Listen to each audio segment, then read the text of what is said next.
Meeting back into order. Before we get going, before we get started on the public hearing, I am gonna take a point of privilege as chair to. We have one speaker here that I know is waiting to speak on one of the annexation items. It's Commissioner Jeremy Matlow, so I'm gonna allow him to have his 3 minutes to speak now, because he has another obligation to attend to. Commissioner Matlow, you have the floor. Thank you, Mr. Chair. I didn't know your son would be here, so I'll try to keep my remarks brief and appropriate. I just wanted to come and address the Lake Jackson annexation item. I know it seems the city and the county have been at odds on this decision, and it seems to be a growing process where the city and the county go back and forth. I think you made the appropriate decision earlier this year not to expand the urban services area. We worked collaboratively to establish that during our comprehensive planning process, and I know this annexation may feel like an attack coming from across the street. But I would like to say I think you're well within your rights of what your staff has recommended to go through the mediation process. You know, if you look at the timeline of this decision, we're looking at having a new city manager 3 weeks after this decision could be made at the city. We're looking at having a new mayor 2 months after this decision could be made. So I think it's imperative that the city and the county continue to have a great working relationship, and I think what your staff is recommending today doesn't threaten that relationship at all, but actually strengthens it with our constituents. Thank you for allowing me the time, and y'all have a good meeting. Thank you, Commissioner. All right, Commissioners, we are on our first public hearing now. Item number 24, Mr. County Administrator. Thank you, Mr. Chairman. Commissioners, item number 24 is based on recent guidance from the county's external auditor. This item requests the board to conduct the first and only public hearing to consider an ordinance amending Chapter 2, Section 2-27 of the Leon County Code of Laws to revive the statutory citations and codify the existing car allowance in the calculation of board salaries. We're recommending option 1. We have no speakers on this item and would be happy to answer any questions you might have. All right, Commissioners, we are looking for a motion. Move staff recommendation, Mr. Chairman. All right, we have a motion for staff recommendation. Is there a second? Second by Commissioner Cummings. Any discussion? All right. Seeing none, all those in the motion on the floor signify by saying aye. Aye. Okay, passes unanimously. Number 25. Item number 25. Thank you, Mr. Chairman. Commissioners, it's that time of year again, so bear with us. The next several items is your annual requirement on the certification of the non-ad valorem assessment roll. The first item, item number 25, as required by Florida statutes, is the first and only public hearing for the adoption of the fire service assessment roll for all properties being assessed for the first time, and the authorization to certify the entire assessment roll to the tax collector. Again, the fiscal impact is noted in the item. We're recommending option 1, and I just wanted to check again real quick, Commissioners, to make sure that you didn't have any speakers on this item. I do not see any, so again, happy to answer any questions you might have. All right, thank you, Mr. Commissioner. Item number 25. We have a motion. So move. Motion moved for staff recommendation. For staff recommendation. Yep. Second by the Vice Chairman. Any discussion? All those in favor signify by saying aye. Aye. Passed unanimously. Aye. We are now on number 26. Thank you, Mr. Chairman. Commissioners, as required by Florida statutes, this is the first and only public hearing for the adoption of the stormwater assessment roll for all properties being assessed for the first time and certification of the entire assessment roll to the tax collector. The stormwater assessment is included in the Truth in Millage Act property tax notice and remains unchanged for the next fiscal year. We're recommending option 1. We have no speakers on this item. Happy to answer any questions you might have. So move, Mr. Chairman. Option recommended. Motion, staff recommendation moved by Commissioner Proctor, second by Commissioner Maddox. Any discussion? Seeing none, all those in favor of the motion signify by saying aye. Aye. Passed unanimously. We're on 27. Mr. Chair, let the record reflect me in the affirmative with the vote, with the previous votes taken. Thank you. Thank you, Mr. Chair. Thank you. Item number 27. As required by Florida statutes, Mr. Chairman, Commissioners, this is the first and only public hearing on the adoption of the updated solid waste assessment rate resolution, the adoption of the assessment roll for all properties being assessed for the first time, and the certification of the entire assessment roll for the solid waste disposal services. This item incorporates all of the fiscal impact and all of the other relevant information. We're recommending option 1. We do have one speaker on this item. Actually, I'm being told that we don't. That speaker was joining us virtually, and we do not have that speaker on. So with that, Commissioners, we'd be happy to answer any questions you might have. Thank you. Looking for a motion? Move option. Second. Motion moved by Commissioner Proctor for staff recommendation. Any discussion? Okay, seeing none, all those in favor of the motion signify by saying aye. Aye. Any opposed? Aye. Myself. Passes 6-1 with myself in dissent. Item number 28. Thank you, Mr. Chairman. Commissioners, this item requests the board to conduct the first and only public hearing to approve a resolution adopting the non-ad valorem assessment roll for the purposes of collecting sewer service usage charges and readiness to serve charges on certain real property located in the Bel Air Annawood subdivision and certification of the entire roll to the tax collector. Again, Commissioners, pursuant to the interlocal agreement for the provision of sewer services, the city is responsible for providing the sewer services. The county is responsible to collect and remit to the city of Tallahassee the full amount of all charges related to sewer service through the non-ad valorem assessment on the annual tax bill for properties without metered services through the city of Tallahassee. For the Bel Air Annawood subdivision, we collect and remit charges for about 10 parcels next year. The project served more than 120 properties in total. With that, Commissioners, we're recommending option 1. We do not have any speakers on this item. Happy to answer any questions you might have. Thank you. Commissioners, item number 28, looking for a motion? I move option 1, Mrs. Chair. Okay, so we have motion moved by Commissioner Cummings for staff recommendation. That was seconded by Commissioner Minor. Any discussion? Discussion, Mr. Chairman. Go ahead, Commissioner Proctor. Commissioners, this is, again, and I'm sorry, Commissioner Matt Lowe. He left. He left? Has left. But this is an instance where the people down in the Bel Air community are now being assessed for sewer. And I want you to know that these people cannot vote.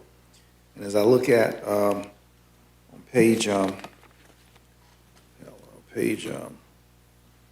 even sure where we are, attachment 3, I'm looking at page,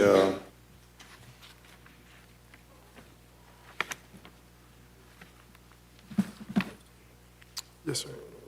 The local agreement. Jesus.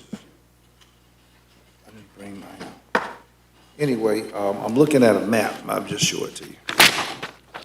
When you look at this map right here, down on page 1086, I think. And you can see that the Bel Air community, and many of these communities are using city services, and they're being assessed and taxed now. They can't vote in city elections. And I believe what is needed is that all these citizens who live in the urban service area ought to be able to vote in municipal elections. They're paying taxes. Here we are facilitating them to pay taxes. We're setting them up to pay the city money, but the city is doing nothing to afford them the right to vote. And I believe that what is needed is we need a change in county attorney. I don't know if that's a comp plan amendment or city ordinance, but everybody living inside the urban service area, for which the city is reaping major millions of dollars from these citizens, but they cannot vote. This is select gerrymandering against folk who they're charging, but who reciprocally these people can't. This is not democracy, taxation without representation. 250 years of an idea that for them does not extend. So I'm troubled. I'm supporting this because that it does provide us services, but what we need to do immediately, I'm asking for all of y'all's support, is allow these people to be free. These people and the rest of them down there on reservations. And anytime you put a cluster of people together and deny the infrastructure of water, and they're not being denied that, but being denied sewer, it's just like an Indian reservation, they cut off. And we need to have central sewer running all across inside of this area that I'm lifting up. I done said it about 1,000 times now. And I again, am troubled by what we're doing here today. And not troubled because the services are come, but the fact that they cannot vote for the taxes that they're being charged. Thank you so much. Thank you. Any other comment? Commissioners, I will be voting no on the next 4 items. I want to reiterate my position still for being consistent. I understand how we got here by needing and by wanting to implement sewer in certain parts of the rural communities that don't have central sewer. However, I feel like the structure of which, we have continued to move forward with this by basically building hundreds of millions of dollars in infrastructure and then giving that infrastructure away so then to another government. So then that government then charges a surcharge on our residents. They're already making money on it. And then they're also charging a surcharge on county residents. One thing I am very, very happy about is the Florida legislature this year passed a cap on those sewer fees, on the surcharge that which municipal governments can charge residents in the unincorporated area. It was 50%. It was 25%. Very pleased to see that. That's going to save a ton of our neighbors a bunch of money. However, I still just don't believe the structure of which we're investing hundreds of millions of dollars over time and then giving that infrastructure away. And I could support leasing it, but I just can't support it. So, thank you. We'll now vote on the item number 28. Motion moved was by Proctor, seconded by Commissioner Minor. No, I didn't move that. Cummings. Oh, I'm sorry. I apologize. Who seconded it? Minor. A motion moved by Commissioner Cummings, seconded by Commissioner Minor. All those in favor signify by saying aye. Any opposed? Aye. Passes 5-2 with Commissioner Proctor and I in dissent. Item number 29. Thank you, Mr. Chairman. Commissioners, this item requests the board to conduct the first and only public hearing to approve a resolution adopting the non-ad valorem role for sewer services and readiness to serve charges on certain rural property located in the Clarn Lakes Plantation subdivision, Units 1 and 2, and certification of the entire role to the tax collector. Again, Commissioners, like the previous item pursuant to our interlocal agreement, the city is responsible for providing sewer service. The county is responsible to collect and remit to the city of Tallahassee the full amount of readiness to serve charges related to sewer services through the non-ad valorem special assessment on the annual tax bill. This applies to approximately 1,320 parcels in Clarn Lakes Plantation, where we have a recommendation before you of option 1. We have no speakers on this item. Happy to answer any questions you might have. Thank you, Commissioners. Looking for a motion on item number 29. So moved by the Commissioner Maddox, second by the Vice Chairman. Any discussion? Point of information. Yes, sir. What is the voting status of people who live on the plantation up there? Do they vote in city elections? They don't vote in city elections. So they do not. Okay. Are they in the urban service area? They are not. Well, we got people who live in the urban services area who are not getting the urban services, and they can't vote. And I'm not sure of the status of Clarn Lakes Plantation, but I am sure of the status of these communities down inside of Capitol Circle, Bel Air, all background in there. They can't vote, and they don't have sewer pipes. And again, they're living on reservations. Thank you. Thank you. All right, we Mr. have- Chairman. Yes, sir. Yeah, I just wanted to say I'm going to be voting against this item, not because I don't understand the principle of a readiness to serve charge, but mostly because of the city's massive and unsubstantiated increase in this fee last year. I feel like I will have to wait 4 or 5 years before I can vote for this item so that that giant increase can be justified given the nature of it from just recently. So thank you, sir. Thank you, Mr. Immediate Past Chairman. All right, Commissioner. Yes, sir. Commissioner Maddox? Mr. Administrator, what happens if this doesn't pass? I've got Anna here. I'd like to ask her. We're in an agreement with the city on this, so we'd have to, I'd defer to the county attorney's office on the agreement. We would be in breach and default of our agreement and our contractual obligations, and I'm confident we would get sued by the city. Okay. And if sued, we would lose. Okay. So my question is, when do we review the agreement again? When do we, There is no end term to this agreement. there's no end to the agreement. No, So how do so there's no way to change it? unless the parties agree to mutually end the agreement, there is no set term. It is an evergreen agreement. I'm looking for a way. I mean, I don't disagree with the stance that our chair takes, and even Commissioner Welch has spoke of, and even Commissioner Proctor. I'm looking for a way for us to renegotiate or get out of this agreement. You're telling me there is no way. We could ask for renegotiation. They're going to say no, of course. But aside from that, there's no way for us to unilaterally get out of this agreement without any penalty. No. Thank you. Thank you, Mr. Chair. Thank you, Commissioner Maddox. I think currently, there's probably not a sentiment to renegotiate, but I think after November, there'll be a sentiment change at City Hall, and hopefully we can circle back to some of these items and come up with a deal that's more favorable for all parties. Any other discussion? All right, seeing none, motion moved. Who moved the motion? I apologize. Was it Commissioner Cummings, seconded by you? Yes. Seconded by Commissioner Maddox. All those in favor signify by saying aye. Aye.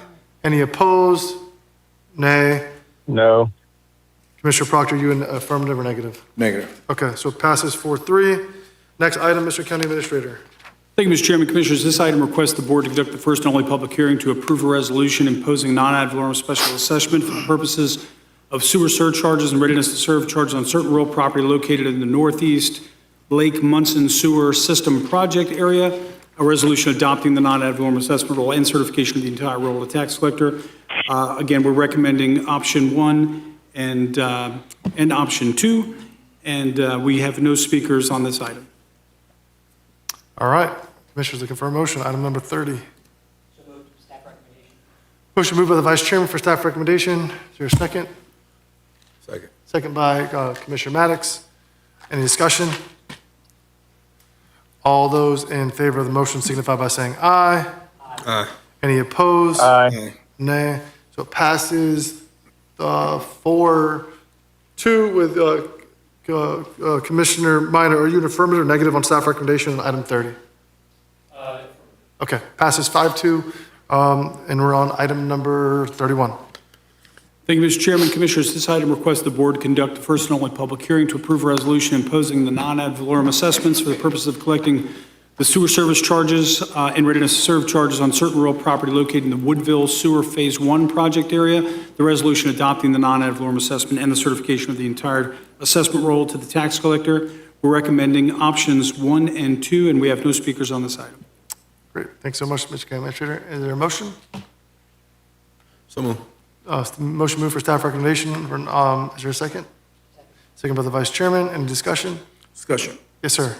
What is the tangible amount that will be imposed upon persons in the affected area? How much we're talking about per annum? Non-participants, and they will be assessed.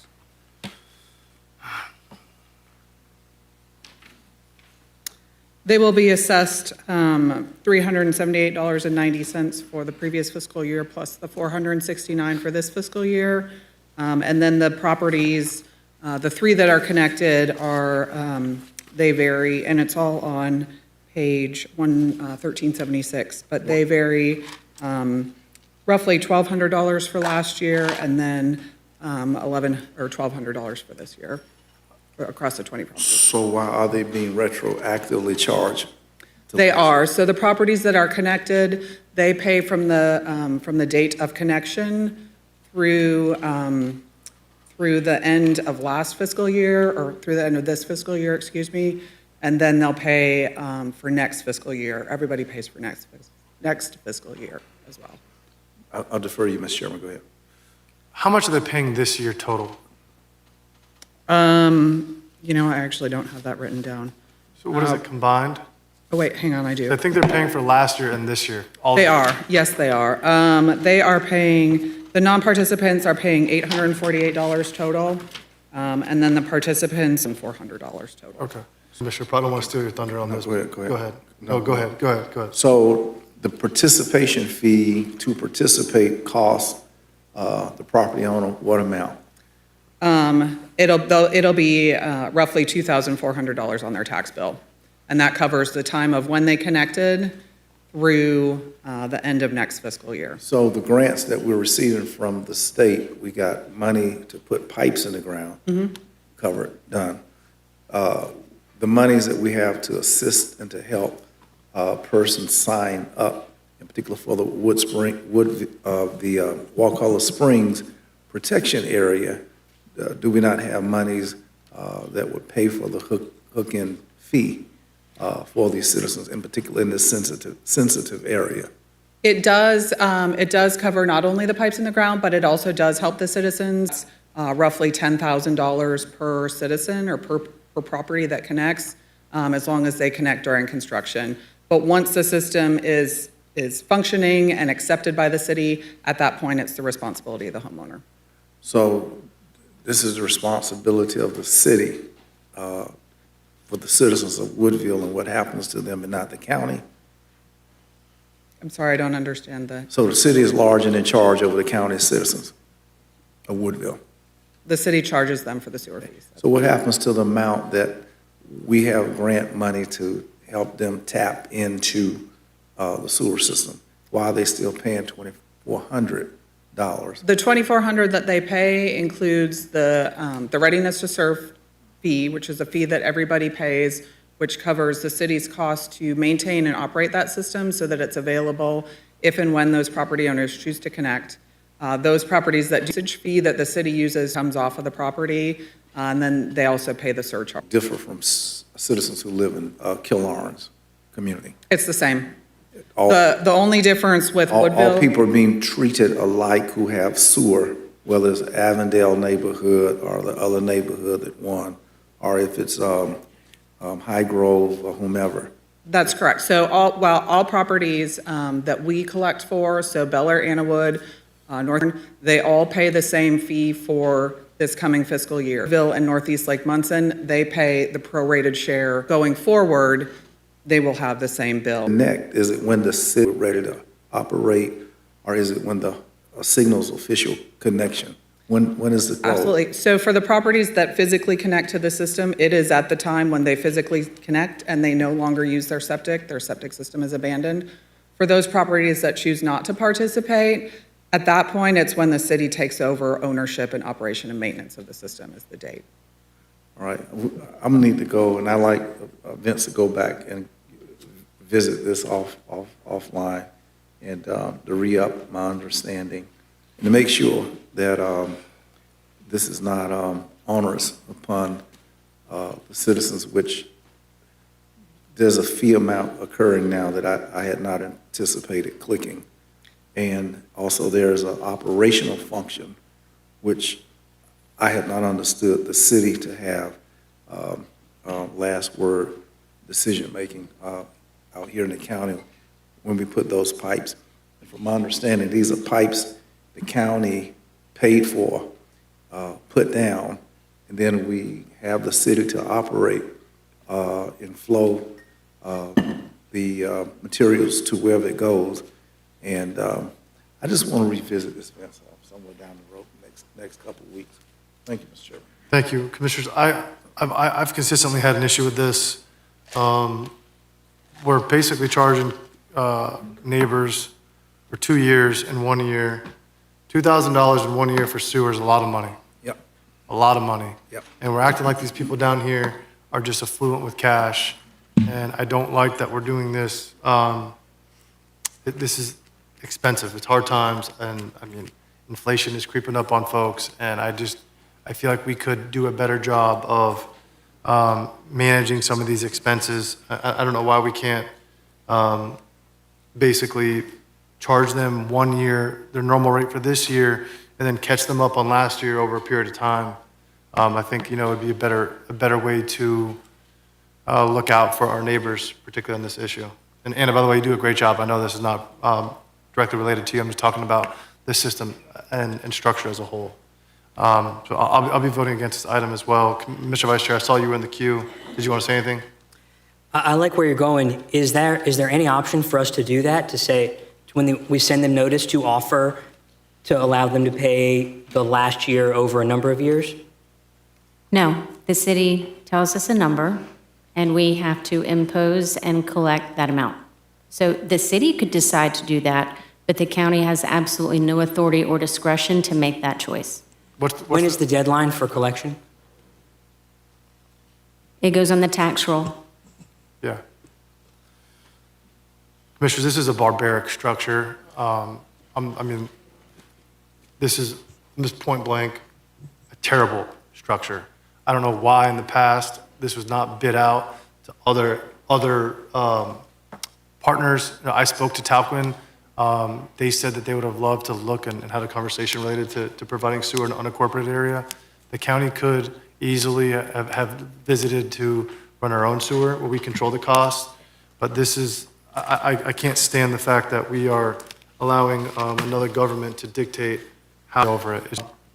We cannot make recommendation on behalf and in the interest of citizens in our jurisdiction to pay forward monies and structure it in a way that they're not clobbered for 2 years and 1 year. Can we so? The county could make that request, and for purposes of putting this on the tax roll, is a time-sensitive issue for the upcoming tax roll cycle.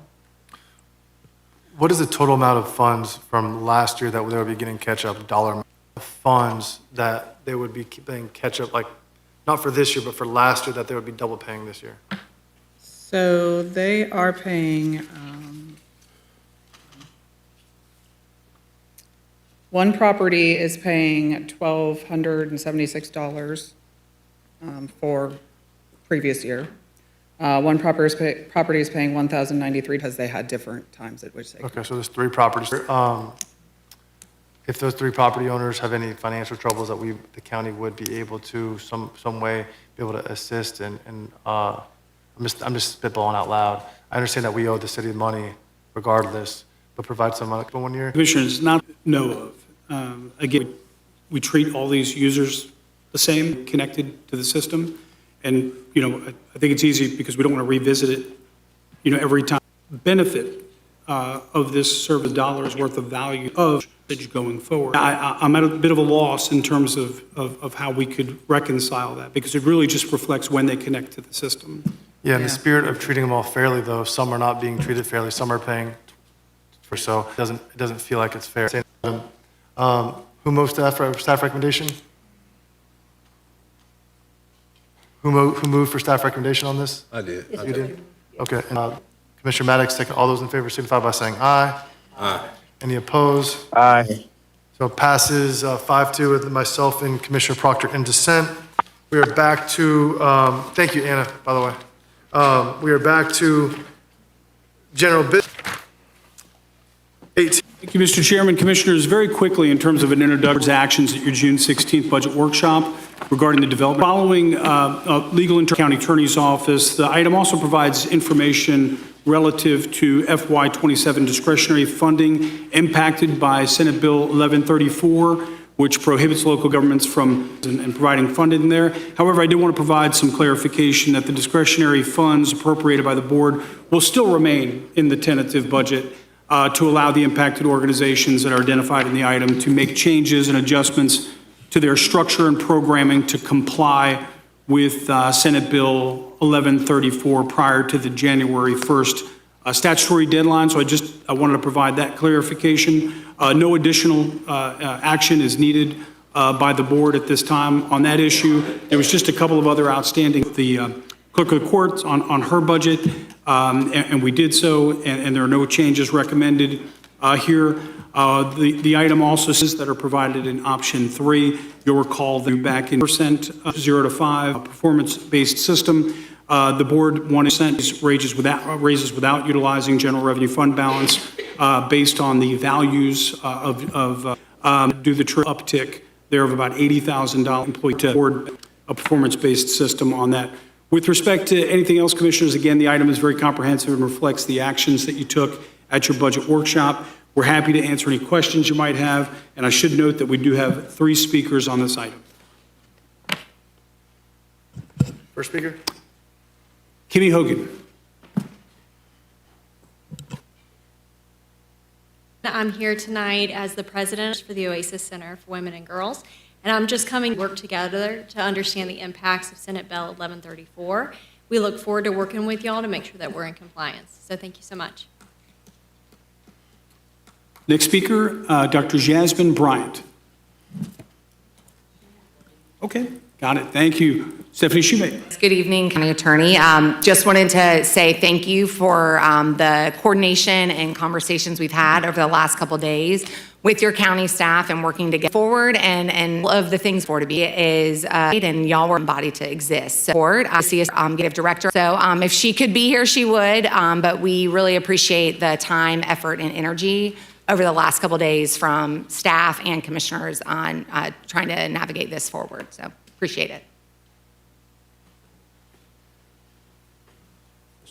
Just we're recommending the. Commissioner Maddox for a motion.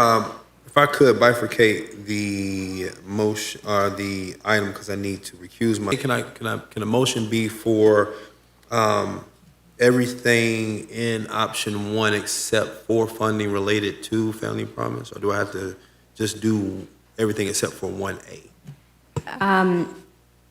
It would really be option 1A because the funding levels for the other categories. B, B through J. Second. B through J? Yes, sir. Okay. Motion moved for options B through J. Maddox, second by the vice chair. Okay. Yes, yes, Mr. Chair, just for clarification. Those items, those line items, if I understand the county administrator, and I just want to make sure entities include Henry Hill, the NAACP, to opportunity to look That is at, correct. to see if they can fall within. I'm sorry, that's not a restructure. part of this motion. What? That's not a part of this motion. This motion excludes that part because I have to recuse myself from that part. Oh, so That part- A It's just- it's excludes just- all of that? Oh, I'm Yeah, it's sorry. just B through J. B through J. excluded. We'll- Okay, great. With general budget, Looking specifically at the medical examiner okay. question, how does the schedule of fees compare to Jacksonville and Pensacola? How do we compare with those numbers? And I'm not clear on how we're arriving at some of the increases. Rashonda's pipe. Still curious. Commissioner, I'm not for Bill's fee schedule, but the district medical examiner, based off of, So they just tell you what their fees are, okay? yeah, but they're not increasing this year. 3. I'm looking at on the expert witness fee, it's going from $500 to $600. Their criminal per hour from $241 to $258. The money charged to outlying counties is not changing. That's that $804, that use of morgue fee that we're speaking of. But the other fees are the independent medical examiner's fee. And as part of our agreement with them, we adopt this fee schedule each year.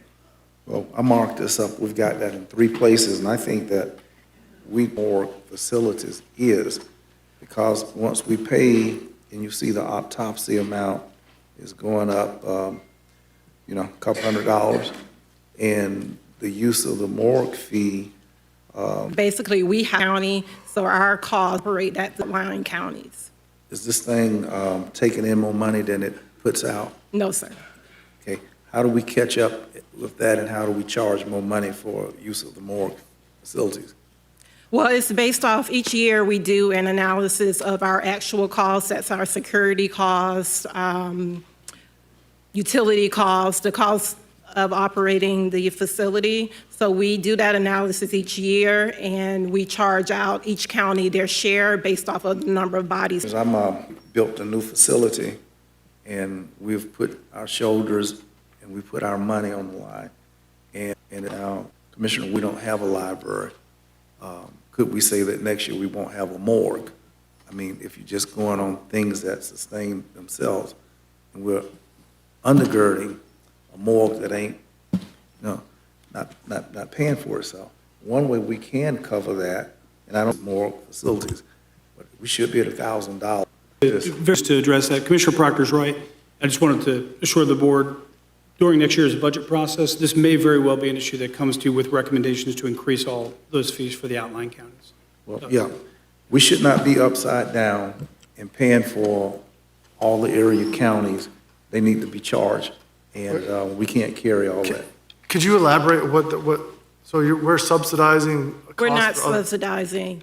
So the morgue here for the outlying counties. So we charge each county their share. So we're operating Leon County, counties that use the morgue. So we charge each county their fair share. So we're not subsidizing the county.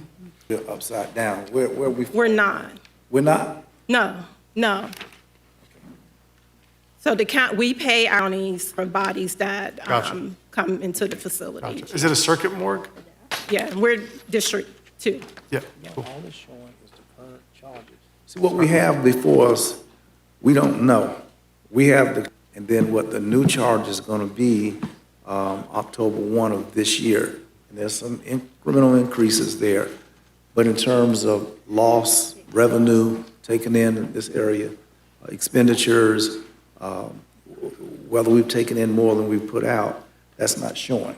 So typically, when that stuff don't show, you're taking a butt whipping and you're losing money. So if you don't show me the money, I presume you're losing it. That's my presumption. No, we're not. Okay, good. Okay, it's not presented. All right, thank you very much, Mr. Chairman. Rashawn, great job, thank you. I saw someone else in the queue. That's it? Okay, let's vote on this item we're on, this option. So we have a motion moved by Commissioner Maddox, second by the Vice Chair for options B through J. All those in favor of the motion signify by saying aye. Aye. Passes unanimously. Mr. Chair, I'll be recusing myself from item 1A because I am CEO of Family Promises Big Bend, which receives CHSP funding. And it's in the preliminary budget. Great, thank you, Commissioner Maddox. Looking for a motion for option A.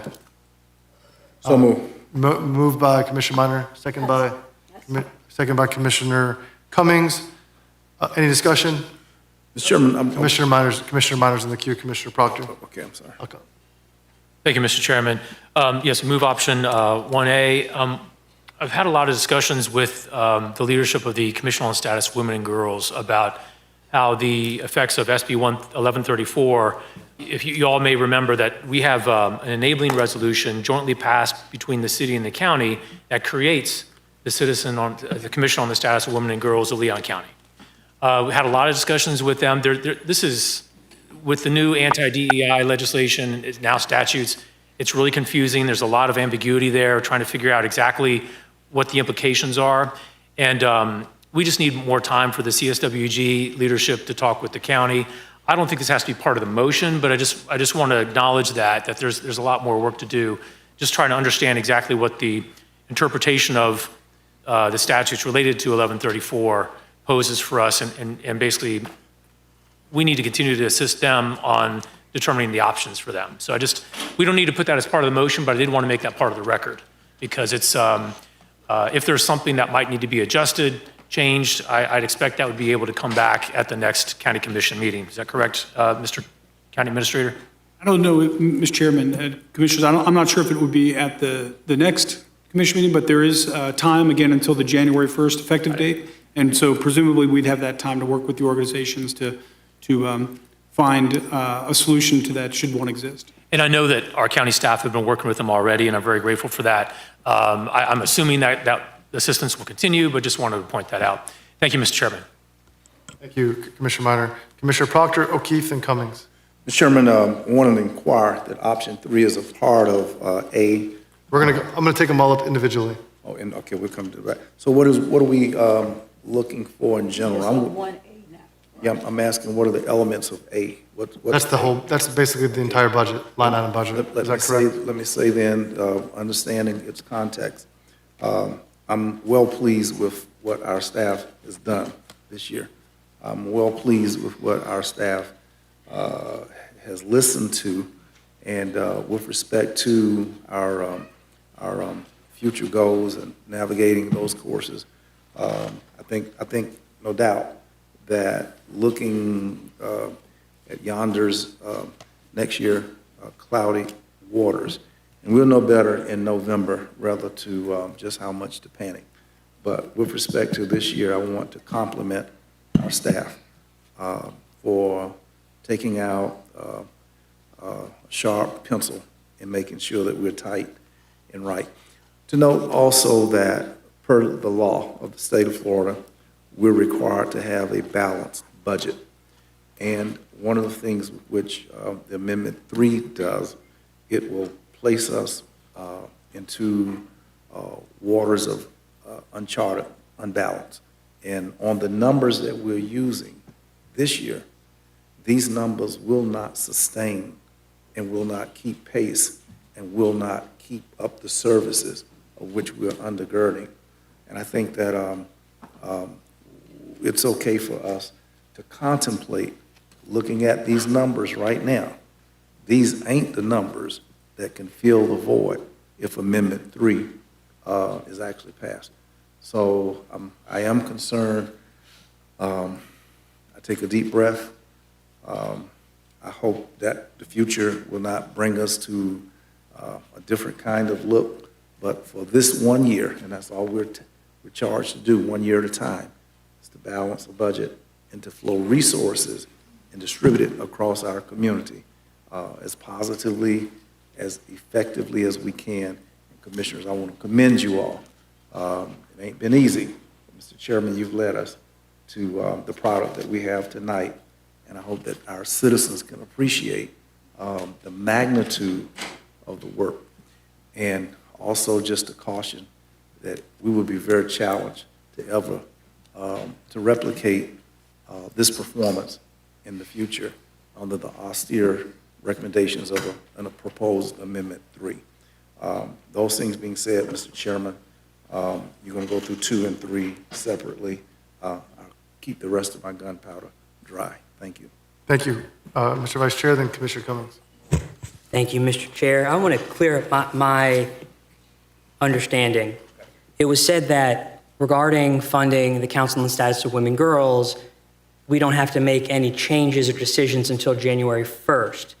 But the budget year goes October 1st, starts October 1st, and typically we fund them starting with the budget year. Is that correct? That's correct. And the law that's impacting the future doesn't take effect until January 1st. That's correct. And the core issue is finding out between now and January 1st if changes can be made to the structural organization, et cetera, in a way that would make them compliant following January 1st. That's correct. Okay. Does the motion as it sits now fund the CSWG starting on 10/1/2026? It is contingent, well, their funding going forward after January 1 obviously would be contingent on their compliance with the new legislation. With respect to funding, I guess they meet quarterly. It would potentially be the administrative support for one meeting, potentially. That's something that we could work out, but the money's there.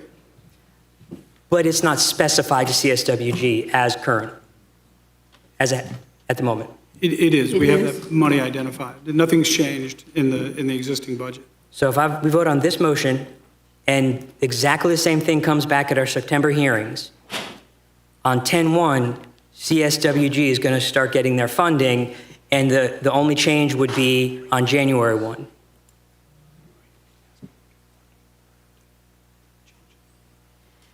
That organization, as currently constituted, can be funded up through December 31st of 2026. After that date, as currently constituted, they cannot. The goal in the meantime is to try to figure out a way for them to be reconstituted in a way that is compliant and that would enable them to be funded even after January 1, 2027. Quick question, I'll come back to you real quick. Sorry, Mr. Vice Chair. Is that a us thing or them thing? Meaning, like, do they have to rebrand themselves, or do we have to, like, what is that?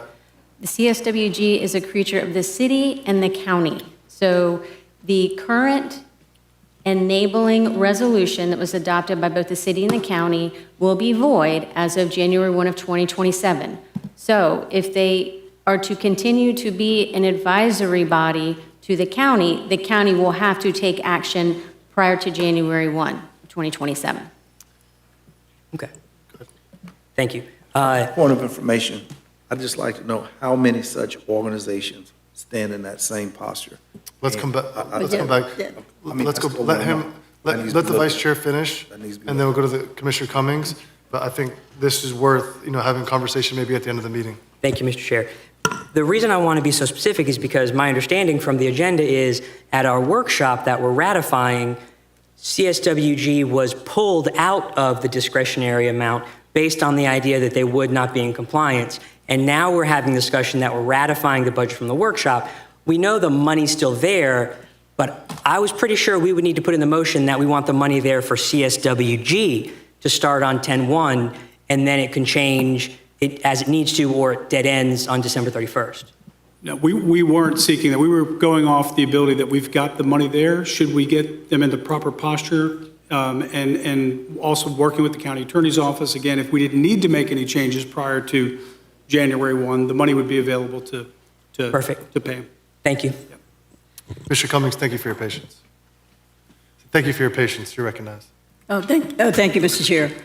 And I wanted that same clarification, Mr. Chair, as it relates to the Henry Hill Foundation, the NAACP, and I think we already indicated that Soul Santa, Choose for School, Frenchtown Rising, we felt that they were exempted from that particular legislation.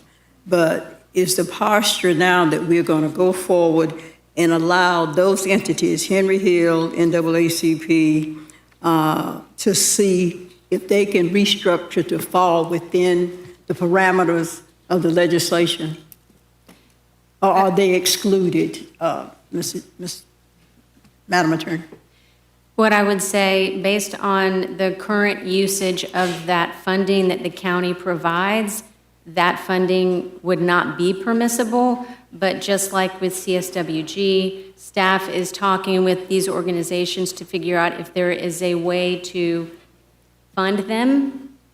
Now, whether it's for this specific thing or something else in the future, it's going to be a fact and case-by-case analysis, and it's going to be very dependent on their particular circumstances. Okay, thank you. I just wanted to make sure I understood and made sure that was the clarification. So just like we're working with CSWG, we'll be working with these other entities to see if we can bring them within the language of that statute so that we can fund them as well.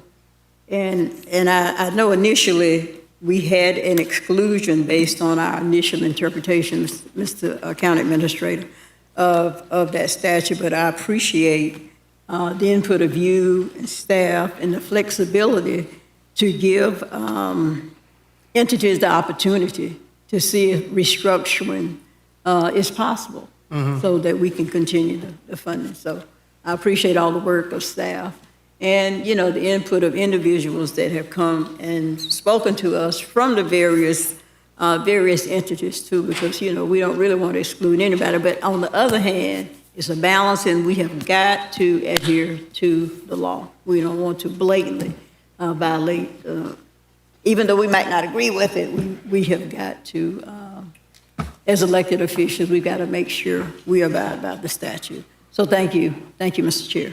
Yes, ma'am. Thank you so much. Commissioner Proctor, then Commissioner Minor. Thank you, Chairman. What happens on December 1 to the money if it is aborted?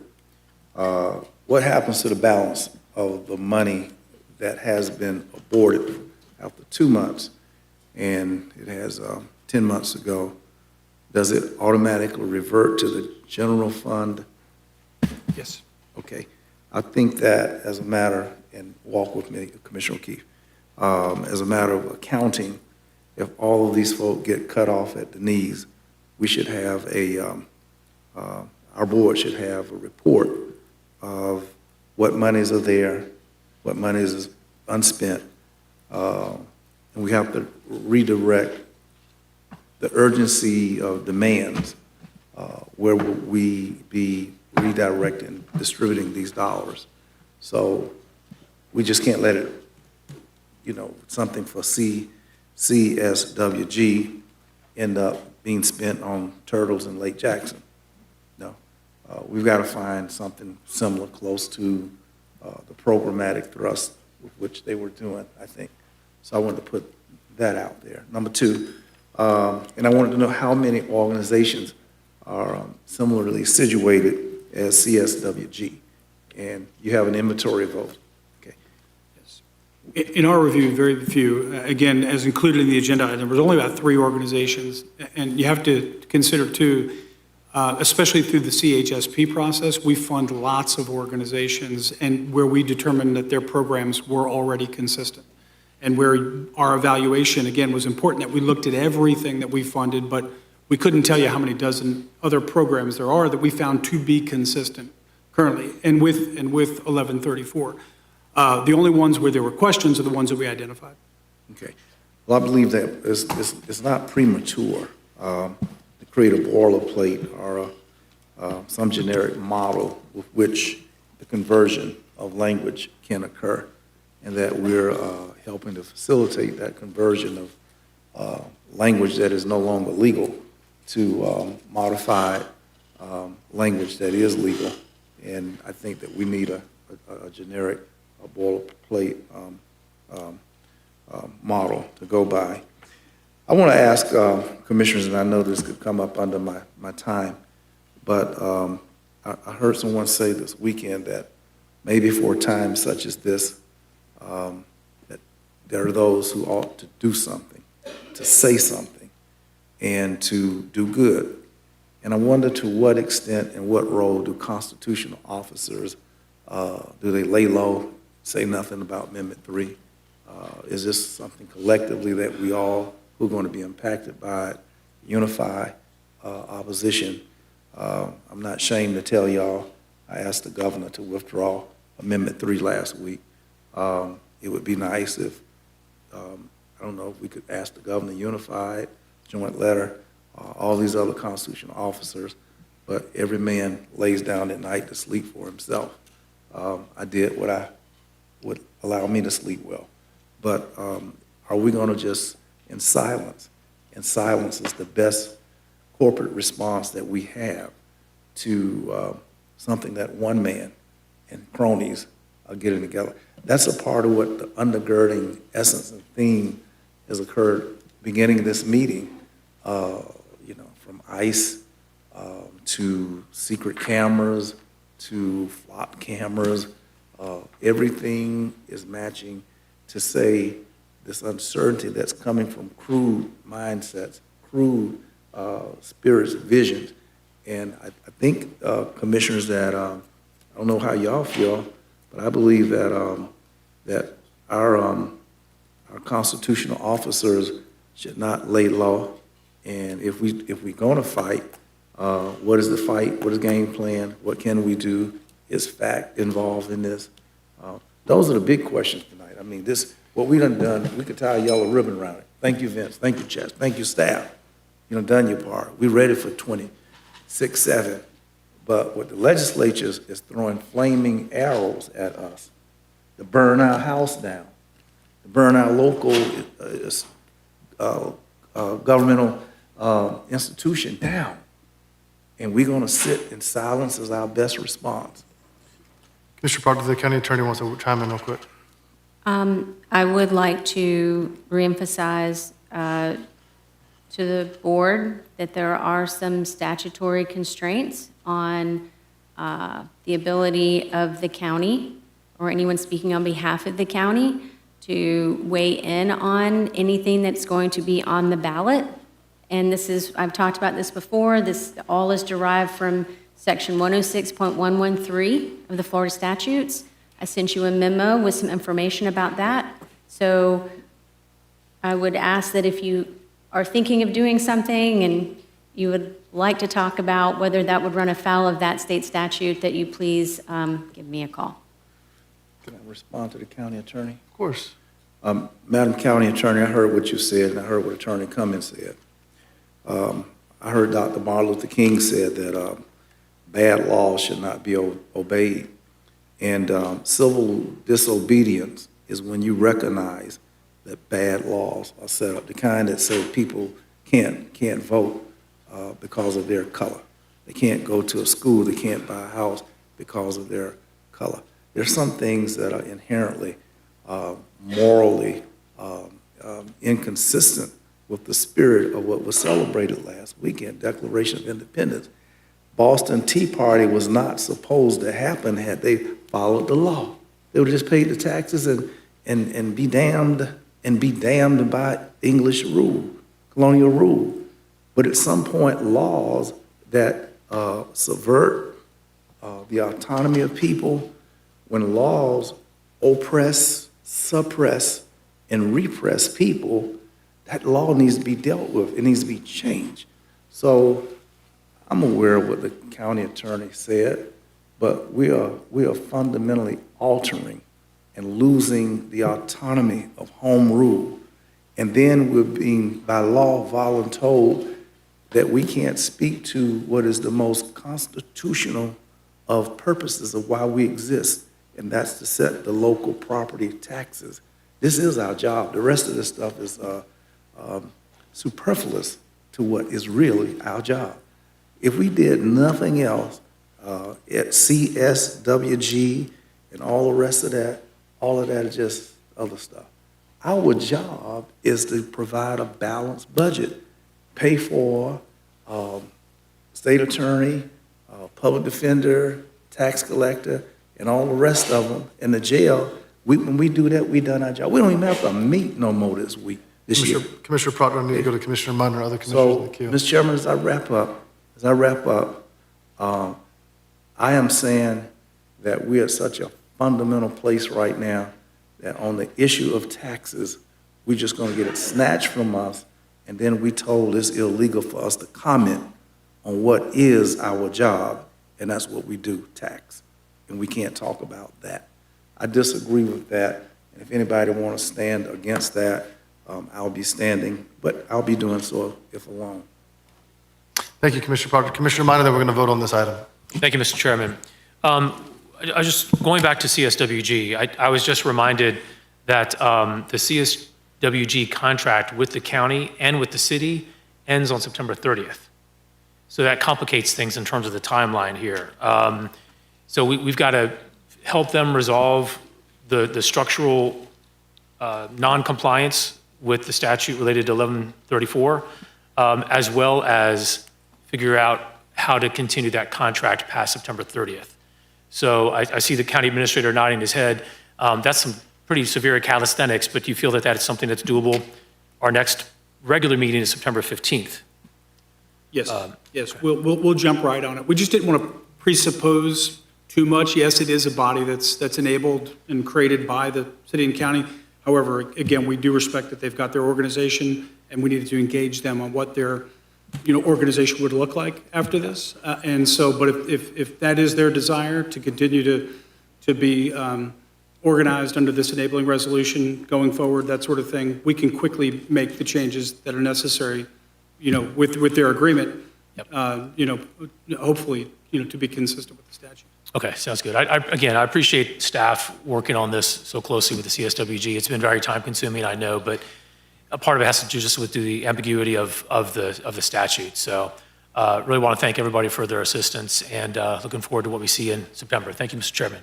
Thanks, Commissioner Minor. What I was going to recommend is, Commissioner, at the end of this meeting, maybe bring that up in their commissioner time to have an item come back or direct staff to kind of get working on that. So appreciate the comments. Yeah.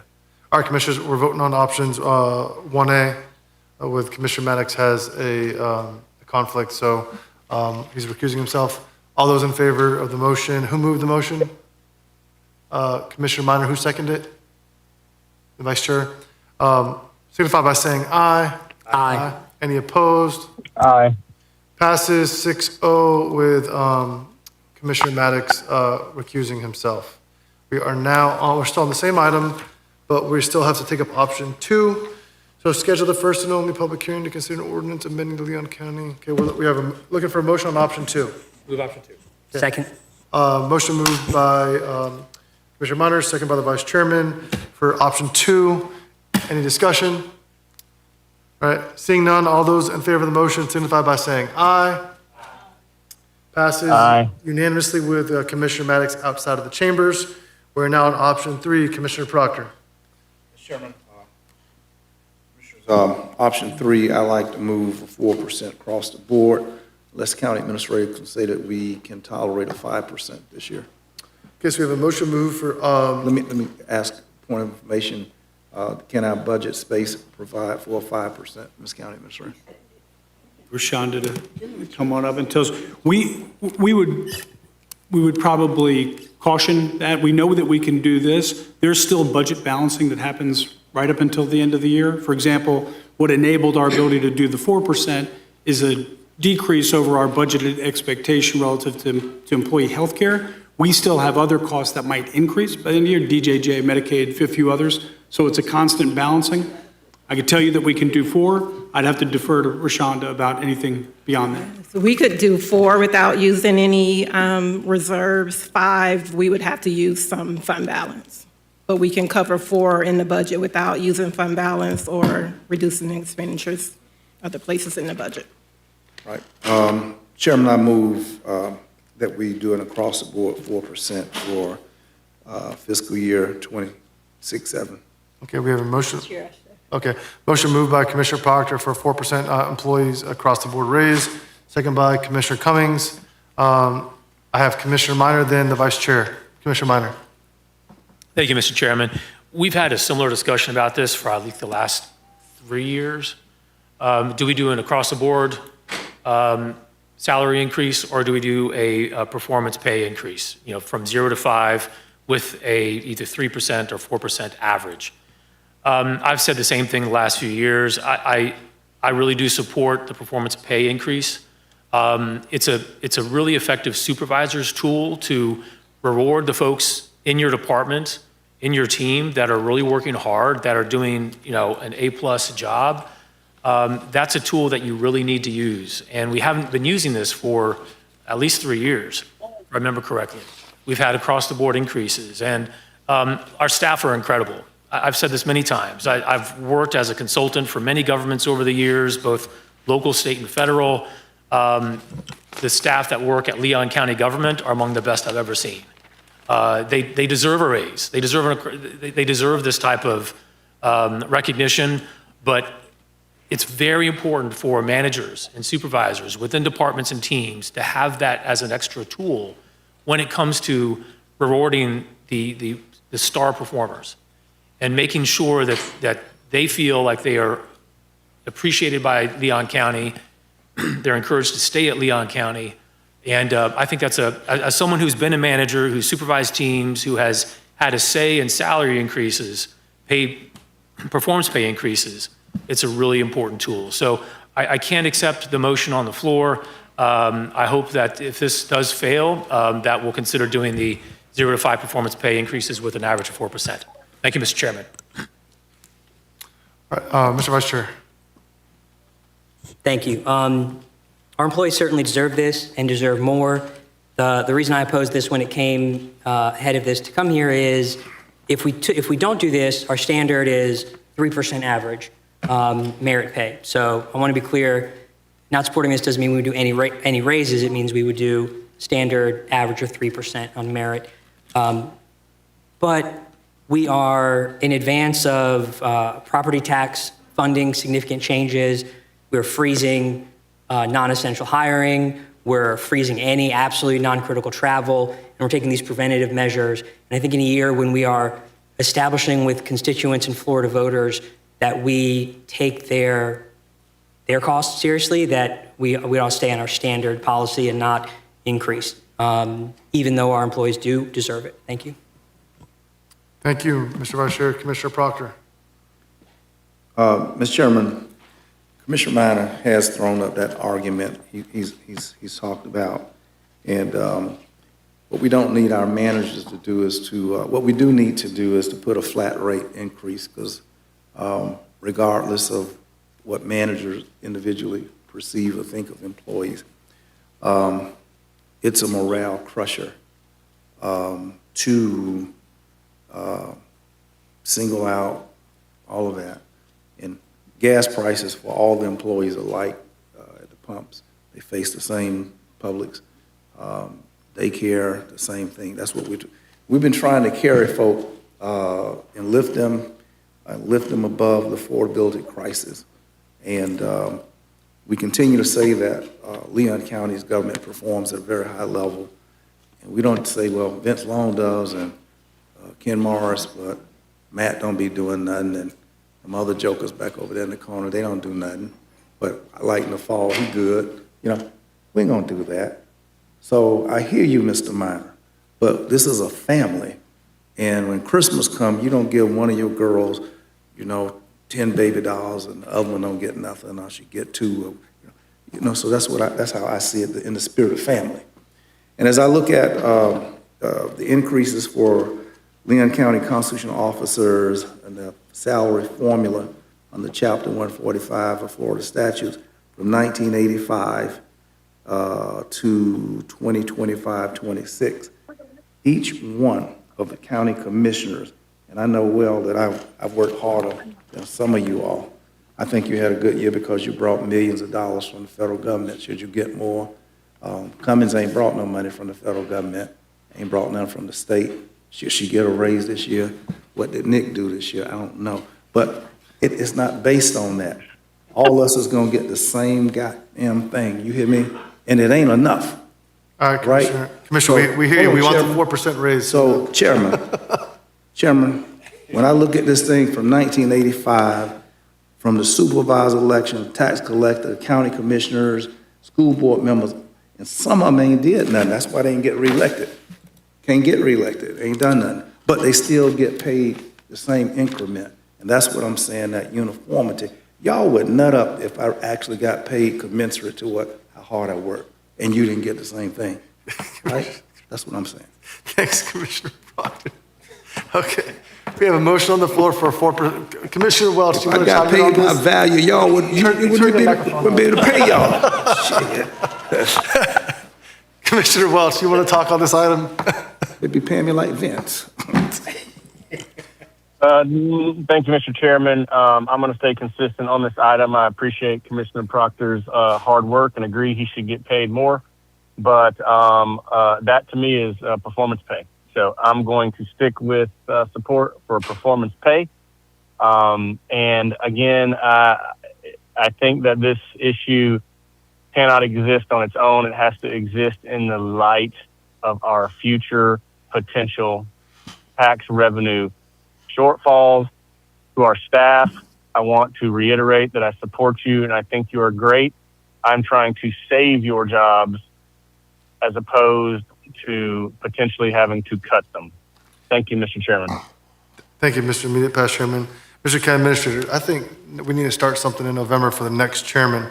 There needs to be a button that controls Commissioner Proctor's microphone that we can just turn off. All right, Commissioner Cummings, you want to close this out before we vote on the item?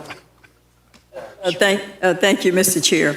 I want to just thank Commissioner Proctor for being concerned about the value of the employees of Leon County.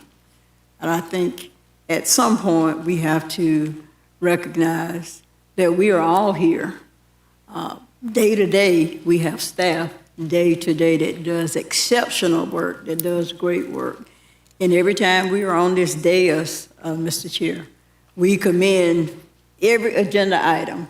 We commend staff for being diligent, consistent, for the analysis on the issues that are brought before us, and they're clear that we can understand. Some of us might ask more questions than others, but I don't think it's because of a lack of understanding or a lack of clarity on the part of the issues that's brought to us and explained to us under the leadership of the county administrator. Granted, we don't know what's going to happen in the fall with the election, but I have comfort, commissioners, because the county administrator and our budget director says that from a budgetary standpoint, we can give employees across the board raise. And in my opinion, Mr. Chair, across the board raise takes out a lot of the biasness on the part of some supervisors, takes out that favoritism, takes out that I don't like this person and therefore you're going to get the minimum. It erases all of that and it gives a raise to everybody across the board, because just face it, we are all suffering from inflationary issues on every front, from gas prices to grocery store prices to clothes prices. We have children, we have daycare, we have all children, grandchildren, we have all types of issues that we all have to address from a monetary standpoint, from our paychecks. None of us are exempt or excluded from the high prices at the pump. And so I just think it's only fair for our staff, and I think it's only fitting, and it is what's right for us as commissioners, especially when we got a county administrator that says from a budgetary standpoint, we can't do this, because guess what? Next year, we might not be able to do it. Next year, the county administrator might sit right there and say, it cannot be done. We are already in a deficit, but we're not there now.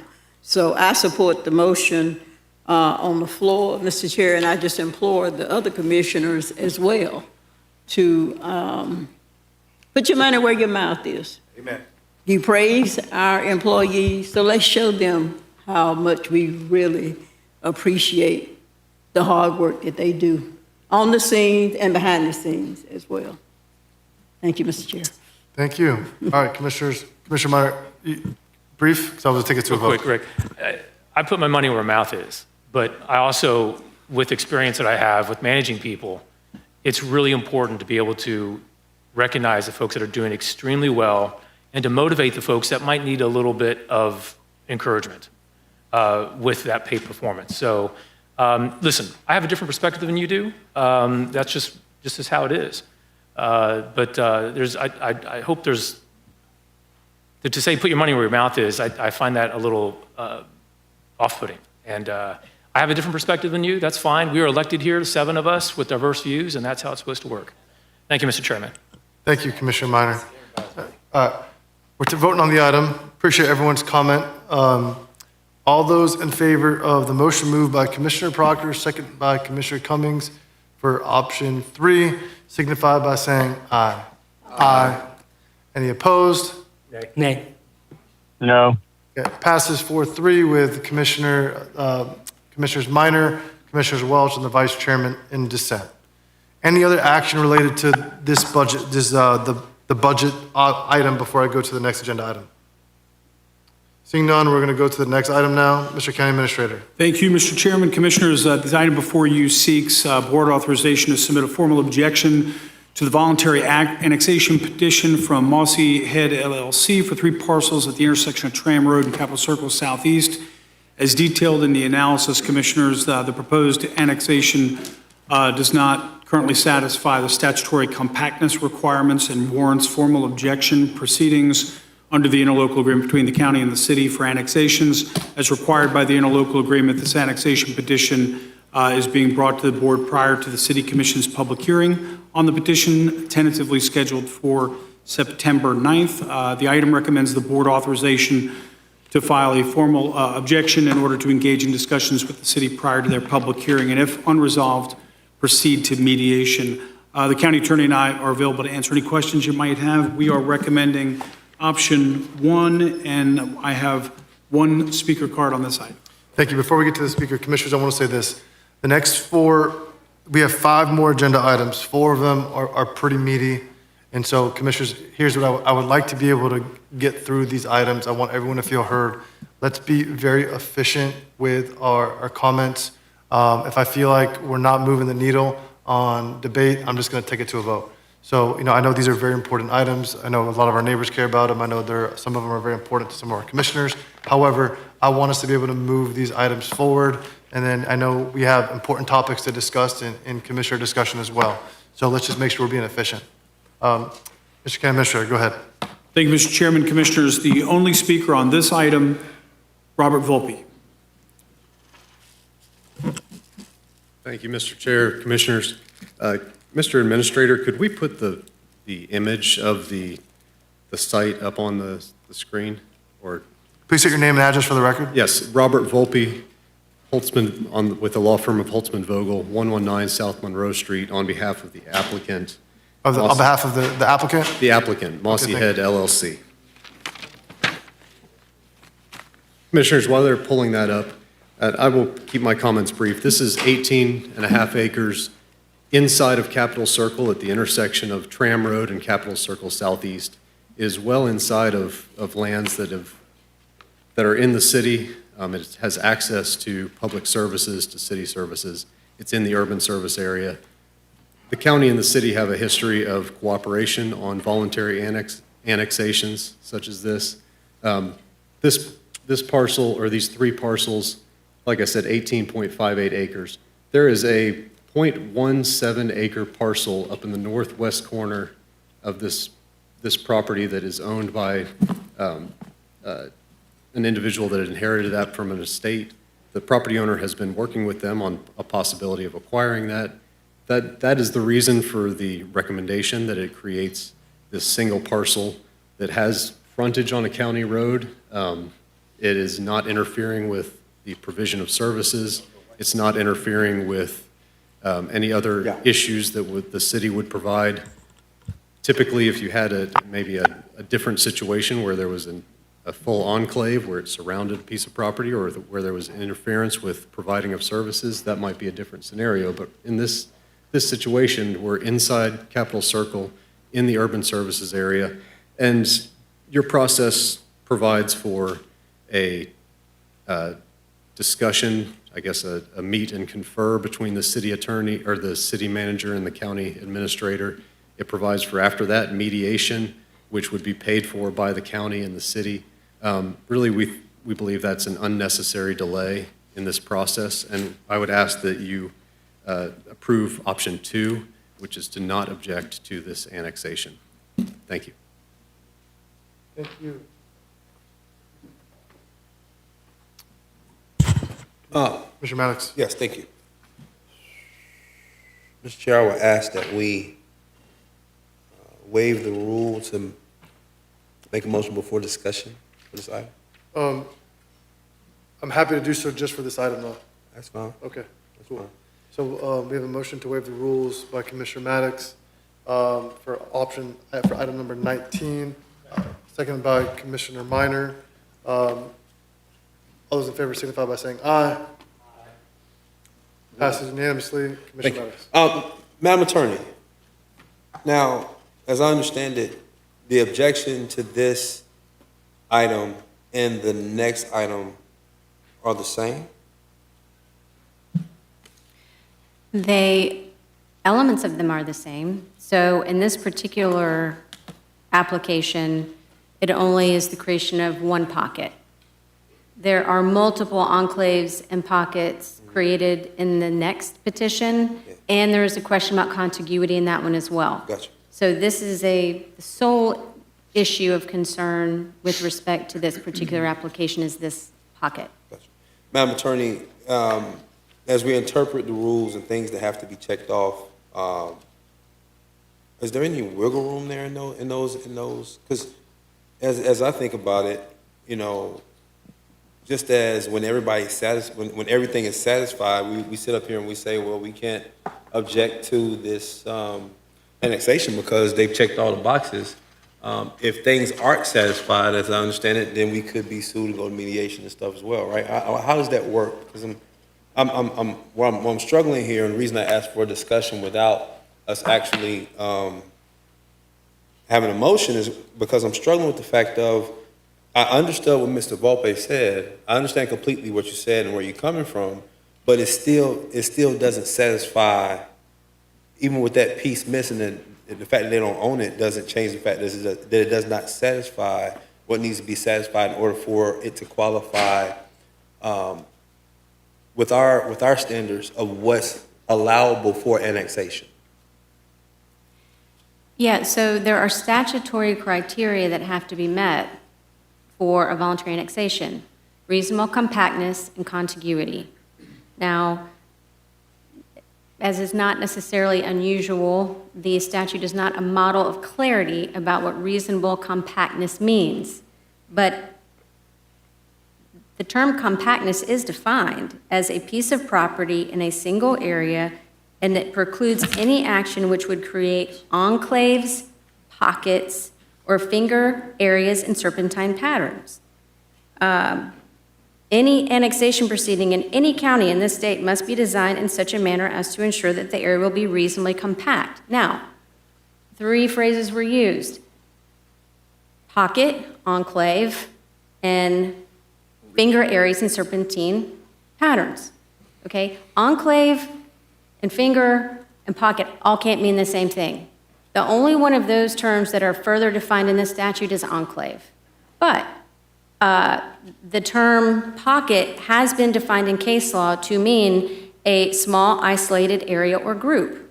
Now, I know that this piece, this remnant piece, if you will, that is owned by this other property owner and is within this pocket is not owned by this applicant, and it's very small. But the statutory requirement is what it is.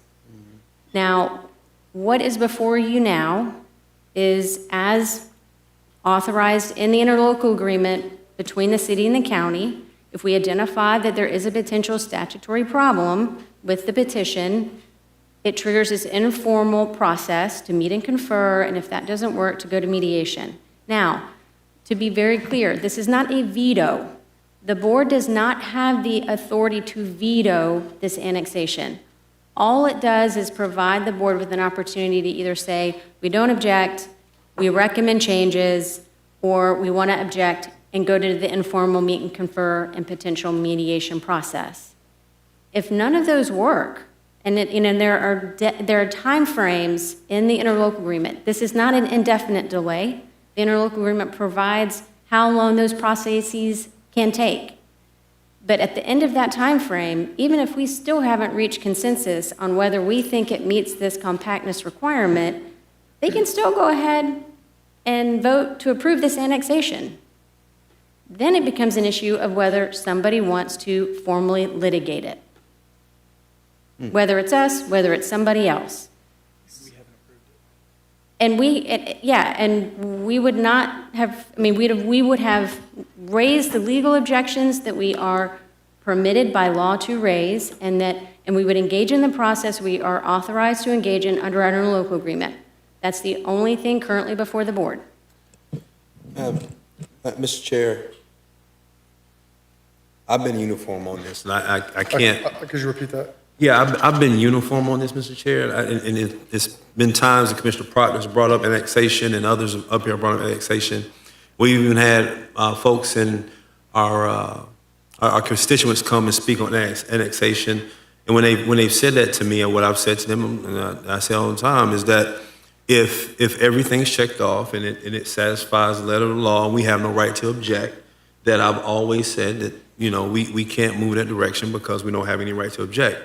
In this place that we're in right now, what I'm looking at is that it does not check off everything. And that there is a piece that our county attorney and our staff has a question about. And I understand, Mr. Volpe, that you don't own a piece of property, which puts me in a place that's kind of like, well, you don't own a piece of property, but by virtue of what our county attorney has interpreted definition to be, we're not on dry land right now to approve this without objection. And so I'm moving in the direction of going with staff recommendations simply because I've been uniform on I need everything to qualify without objection from staff and from our planning staff. In order for me to be in a place that I'm comfortable moving with annexation. Now, as I didn't know this part, as the county attorney has said, we can object, the city can approve, and the only way it changes is if someone sues us, or someone sues the applicant or the city. Otherwise, it's in the city. And I don't know how long that period of time they have to sue is, but I would imagine that I know I wouldn't be in favor of us suing. If the city moved in the direction of going ahead and approving this property, I'm not going to fall on that sword. But I still, to be uniform in what I've done, and what I've said, I'm tempted to move in a way of approving staff recommendation to object here. Thank you. Thank you. Quick question to follow up on that before I go to the Vice Chair. Is the reason for the city to, if let's say we object and the city votes to annex it in, so it gets annexed in, is that because our interlocal agreement with the city, or is that state law? That's state law. Okay, so state law says that a local government, a municipal government could it basically annex into unincorporated area without the county's approval? Well, again, we don't get to approve. We get to object. I mean, this isn't a veto or approval. This is an opportunity to raise objections if we feel like the statutory criteria for annexation haven't been met. Our interlocal agreement at this point provides that informal process early. Now, if they go forward and they vote to annex in anyway, the county would have standing to litigate that if we wanted to, as other people might have standing to litigate if they wanted to over that, if they feel like the city didn't meet the statutory requirements. But that's a different question for a little bit further down the road. That piece isn't what's currently before the board. Gotcha. I was just making sure I understood and clarified. Mr. Vice Chair. Thank you. I move staff option 1 to object as laid out in option 1. Here we have staff recommendation moved by the Vice Chair. Is there a second? Seconded by Commissioner Minor. We're in discussion. Mr. Vice Chair. Thank you. In the interest of time, at the chairman's direction, let's move along. I think we're all on the same page. If we're not, we can talk about it, but it doesn't meet the requirements. We allow stuff all the time that we don't like that does meet the requirements. There's a reason those requirements are there. I'm going to skip the part where I explain in plain language why that is, out of the sake of expediency. Thank you. Appreciate that, Mr. Vice Chair. Commissioner Minor. Thank you, Commissioner. Thank you, Mr. Chairman. I appreciate it. Mr. Volpe talks about how this remnant is inconsequential, and so we should just kind of move option 2. And I understand what he's saying, but if it's inconsequential, then it theoretically would not take long to negotiate between the city and the county to find a resolution. And the mediation, I understand that is expensive, but if it's something that is really a remnant, so small, insignificant, I suspect that the city and the county could work together pretty quickly, not even going to mediation, but within that first, conferring with each other to make this happen. So I approve of the motion on the floor. Thank you. All right, Commissioners, I don't see any other commissioners in the queue. Commissioner Welch, any comments? No, sir, I'm ready to vote. All right, great. Well, I'm going to call the question. So we have motion moved by the Vice Chair, seconded by Commissioner Minor for staff recommendation, option 1. All those in favor of the motion signify by saying aye. Any opposed? Aye. Passes unanimously. We are on option number 20. Thank you, Mr. Chairman. Commissioners, similarly, this item seeks the board authorization to submit formal objections to a voluntary annexation petition from Orchard Pond LLC for 5 parcels located north of Gardner Road, west of North Meridian Road. Commissioners, as presented in the item, the proposed annexation would create one or more unincorporated enclaves and pockets in violation of Florida statutes and warrants formal objection proceedings under the interlocal agreement between the county and the city for annexations. As required, again, in the interlocal agreement, this voluntary annexation petition is being brought to the board prior to the City Commission's public hearing, tentatively scheduled for September 9th. Commissioners, again, the county attorney and I are here and available to answer any questions you might have. We're recommending option 1. And Mr. Chairman, we do have about 20 speaker cards on this item. Okay. All right. 20 speaker cards, about an hour. All right, Mr. County Administrator, I'm going to set a time for public comment for 90 seconds per speaker, and we'll start with the first speaker. Thank you, Mr. Chairman. Commissioners, our first speaker is joining us virtually, Stephen Martin. Okay. Can you hear me? We can. All right, thank you. Not sure where to start on this. I had 3 minutes here, but I can understand expediency after what we've been through. When reviewing the comp plan, city residents spoke out, and in response, one of you noted that your jurisdiction lies beyond the city limits and covers the unincorporated areas. I don't completely concur with that, and if there's time, which there won't be, I would have returned to that.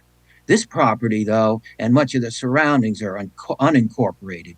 You owe, by what your own logic is, these surrounding unincorporated residents your attention and action to serve their interests.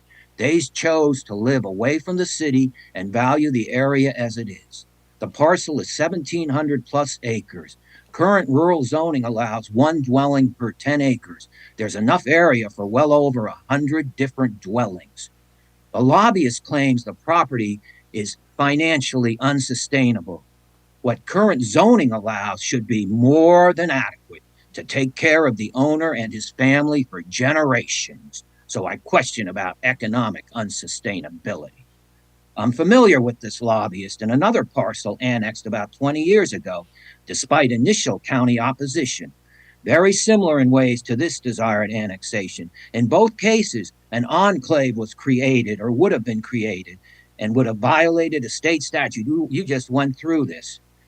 In this instance, though, they decided to de-annex a strip afterwards to circumvent that requirement. That's kind of doing it underhandedly. The county commission caved into the city on what became canopy development, which has been anything but a smooth process, unlike the lobbyist claims how smooth it's been. At least one of you has acknowledged in private talk with me that you don't think it's been a very smooth process there. I've noted before to this body about learning from our mistakes. Mr. Martin, please wrap up your comments. Time has passed. Especially when acknowledged. Let's not go through another mistake like Canopy, where you cave into the city, stand firm on this, and do what you can for the sake of the unincorporated area that you have responsibility for. Mr. Martin, please wrap up your comments. Thank you.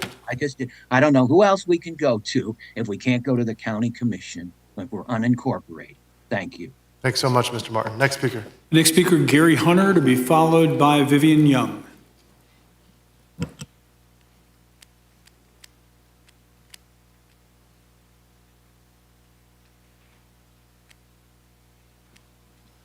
Thank you, Chair, Commissioners, staff. Thank you for having me. You say I've got 90 seconds? Yes, sir. You represent the client? I do. So when we're debating the item, any commissioner can call you back up for questions as well. Sure, and I'll be quick. Gary Hunter again, 119 South Monroe Street, South Monroe Street, Suite 500, Tallahassee, here on behalf of Orchard Pond LLC, the applicant. Let me say just briefly, I have the highest respect for Ms. Osteen. We used to work at the same law firm. I've known her for a long time. I fundamentally disagree with her on her legal opinion regarding this annexation, this proposed annexation. That being said, let me say a few things about Mr. Phipps and what he's proposing with this annexation. Importantly, the property is rural today, and after annexation, it will be rural. There's no pending application before the city to change it from rural. There's the site's rural today, it stays rural once it's within the city. While much of Florida has changed over the last 90 years, and obviously we have all seen that, some of us more than others, the Phipps property for 90 plus years has remained conservation land. Exactly what you see there today generally is what's been there for beyond 90 years, but the Phipps family has owned it for the last 90 years. That said, I recognize there, 90 seconds goes fast. I recognize there are folks here who are opposed to the annexation. I think what they're really opposed to is ultimate development plans for that parcel. There are zero development plans for that parcel. The intent ultimately is to sit down with the public and go through the public hearing process. It makes more sense for that to happen in the city. This is a 1,700 acre tract immediately adjacent to the city. The parcels across Meridian Road are all within the city, and this piece, if it ultimately does develop, is appropriately developed within the city after the public hearing processes that development would require. So again, I'm here to answer questions if you have any. Appreciate your consideration. Obviously disagree with the recommendation of staff. Thank you, Mr. Hunter. Commissioners, when we're in debate, if any commissioner would like to call Mr. Hunter back up for questions, you're more than welcome to do so. Next speaker. Vivian Young.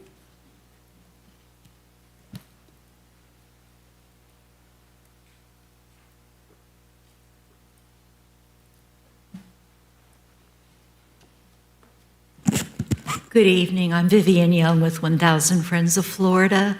May I drop off some materials for you to distribute?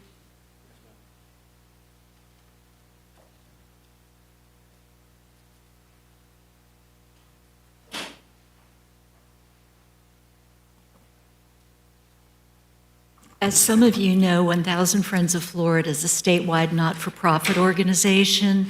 We focus on sound planning principles, citizen engagement, and issues of that nature. We've been around for 40 years.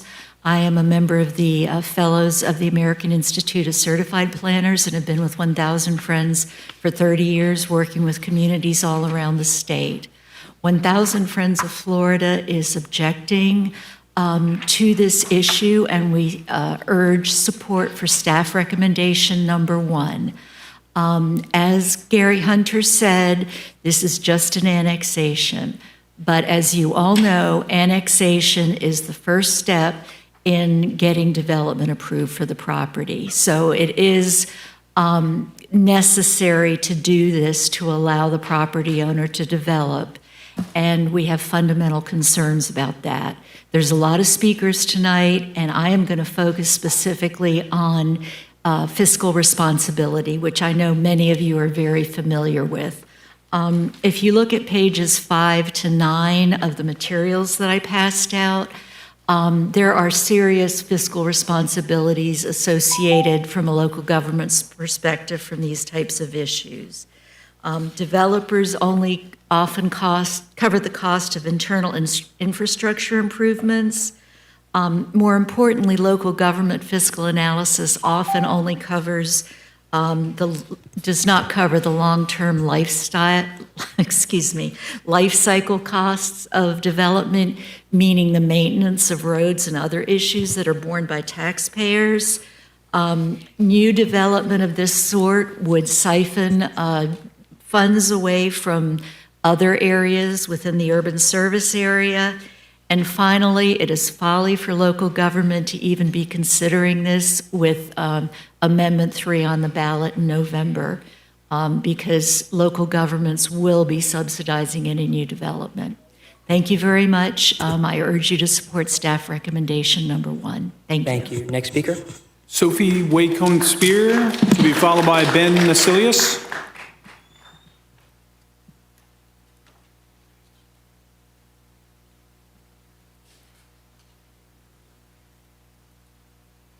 Good afternoon. My name is Sophie Wacon-Spear, address 704 Tupac Circle, Tallahassee, Florida.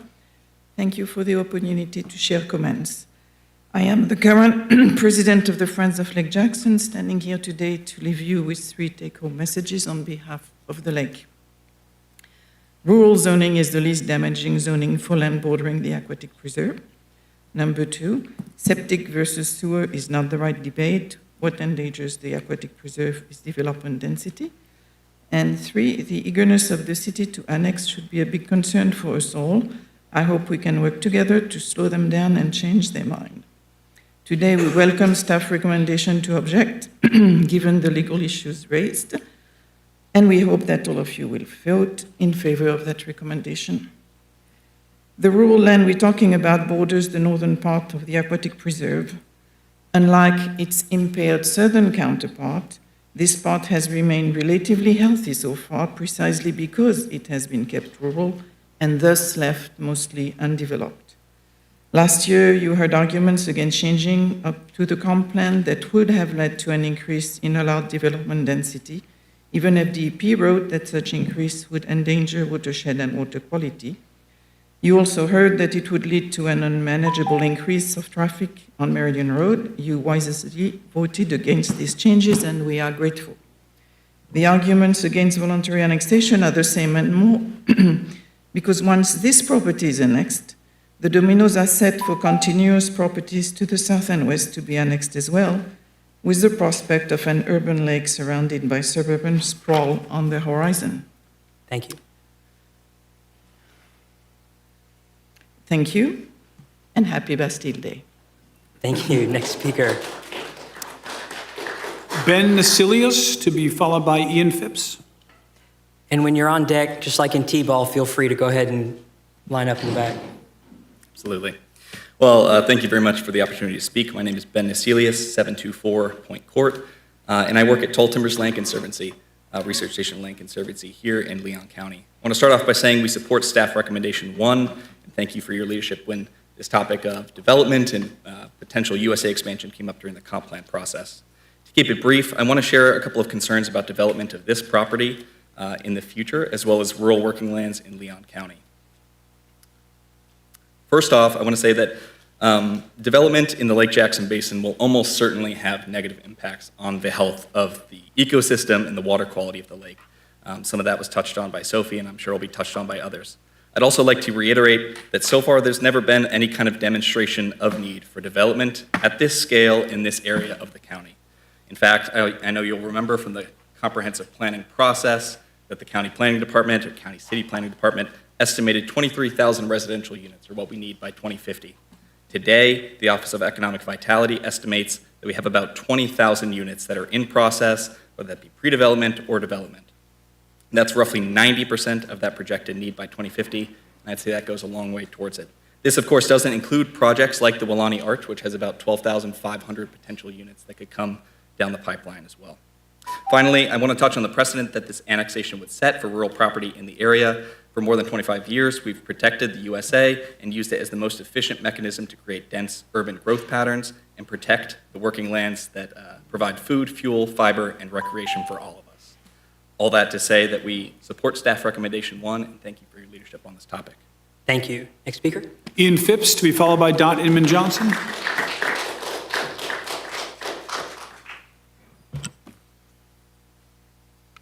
Hello. My name is Ian Phipps, son of Colin Phipps, and first cousin of Jeff Phipps. The Phipps family has been conserving land in Tallahassee for 90 years. We plan on carrying on this legacy for future generations. Conservation and preservation has been the priority during that entire time and still continues today. This is my view and knowledge. I'd like for you to take a look at our past history for the community of Tallahassee and surrounding areas. For example, what my father has done in his lifetime just in this area. He sold land on the south side of Miller Landing Road for people to build. But with doing that, he built a soccer complex on Miller Landing, then created another on Meridian south of Forest Meadows. Look at our soccer community now. But he didn't stop there. He then sold property on Miller Landing Road to help create EKP Park, 508 acres of trails and habitat. With that being done, he then went on to start Red Hills Horse Trials for the community to enjoy. And one of the last things no one really knows about is that he put his property behind Phipps Farm into conservation with tall timbers. The idea of developing or decision of land use on or any part of our property is not an easy decision and has to be done. It is extremely important to Jeff and the family that that's done in a way that would respect by our grandparents, parents, long-term health for the environment. When we look at this land, we are just not thinking about the present. We are looking at the future preservation of land and water for generations to come. We know things need to change, but we also need to preserve too. Thank you for your time. It looks like Dot Inman Johnson might have left. Looks like, unless she moves seats on me. Alexandria O'Connell. To be followed by Lynn Takis.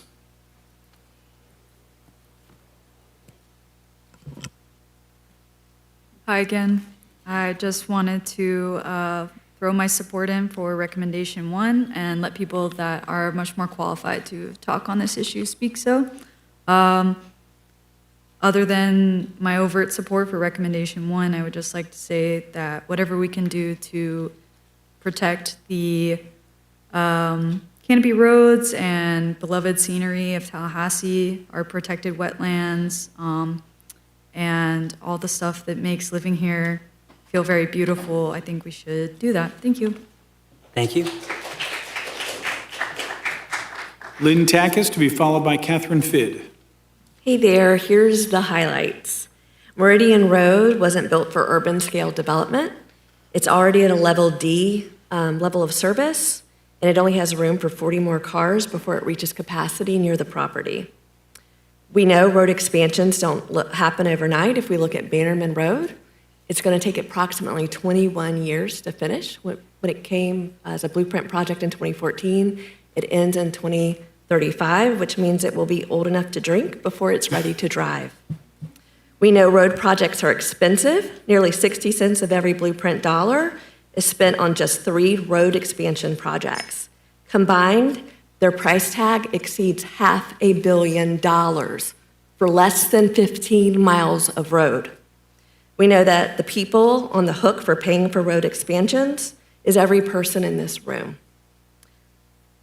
We also know that if this annexation moves forward, it will greenlight development and will require a road expansion we cannot afford.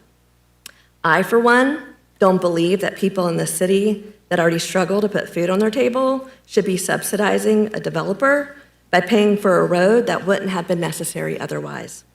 Please vote yes on staff recommendation 1 to formally object to annexation and send a message that the needs of our community outweigh the desires of one individual.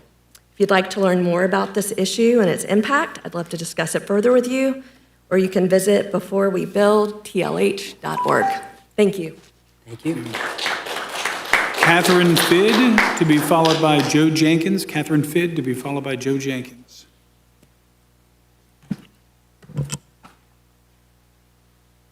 Going once, going twice. Joe Jenkins.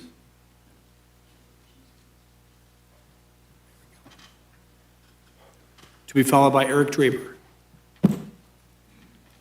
Okay, hi. My name is Joe Jenkins. I live at 1701 West Pensacola Street, and I am here before you today to ask that you please go with option 1 for, I guess, proposal number 20, and that we object to the annexation of the 1,700 acres north of Lake Jackson. First and foremost, I am not a legal expert. I am not a law student. However, according to my understanding of Florida state law, and additionally your own staff's understanding of Florida state law, the annexation doesn't follow the recommendations, again, according to the state, that it's, quote, reasonably compact, contiguous to current city limits, and not creating an isolated, unincorporated enclave. I drove Meridian Road yesterday. I drove all the way up to where the proposed site would be, and that, from the middle of the city, took me about 25 minutes. And Meridian Road, driving about 7 p.m. at night, was kind of already a little crowded, so I couldn't really imagine building an entire community up there with, now we have thousands of people living up there, and now there's all this traffic on this road that we can't really widen because it's a historic canopy road, and that would be kind of rude if we just decided to destroy it like that. And that's not even mentioning the fact that there is the environmental impact on Lake Jackson that other people before me have mentioned and other people after me have mentioned. Lake Jackson has almost 300 different species of birds that migrate through it, not necessarily each year, but that's still a huge amount of birds. That's about 75% of the bird species that are found in Florida. And again, Lake Jackson itself is already currently at its total max daily limit for pollution. That means that if the lake continues to get more pollution, I fear those birds might not be there, those fish might not be there. The people who in Tallahassee go there to recreate, they might not want to go there if it's a gross polluted lake. So I just think that there should be a little bit more consideration put before both commissions, both the county and the city, to object, so that way the city and the county can have a discussion to be like, hey, is this something we should reasonably go forth with? Can we annex less land? Can we annex a certain part of the land? Thank you so much for your time. I sincerely appreciate it.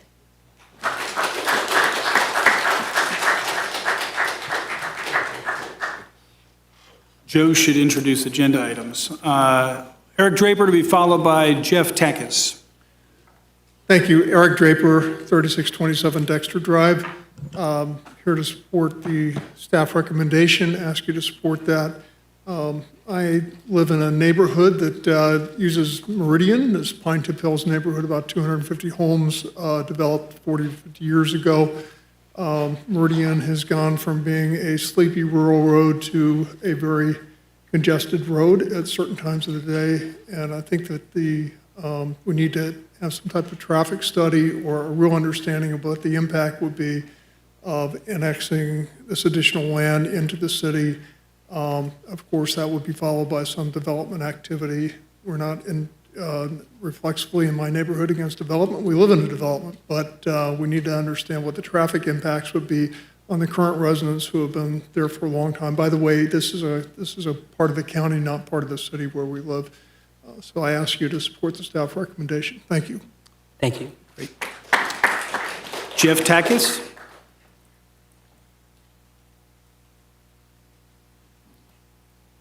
Good evening, Commissioners. My name is Jeff Takis. I live at 2133 Miller Landing Road in Tallahassee. I'm here today this evening to ask you to vote yes on staff recommendation number 1 and object to the proposed annexation of the land near Lake Jackson. I believe that the concerns raised by the county attorney regarding enclaves and the proposal being in contravention with state statute is valid and worthy of your objection vote this evening. Several months ago, during the comp plan process, despite what Mr. Hunter said this evening, we all learned that the landowner in this scenario has desires to put a large-scale development on the property, with the density of that development being more than what they are currently zoned to do. During that comp plan process, you heard concerns about the devastating impact this development would have on the traffic on the already clogged Meridian Road, the damage it would cause Lake Jackson, and many unanswered questions surrounding it. In response, you held firm and led the charge to not include this land in the urban services area. That was the right decision then and at the right time, and I thank you for your leadership. Now, as this issue finds its way back to you yet again, I ask you to please take the lead and object to this annexation.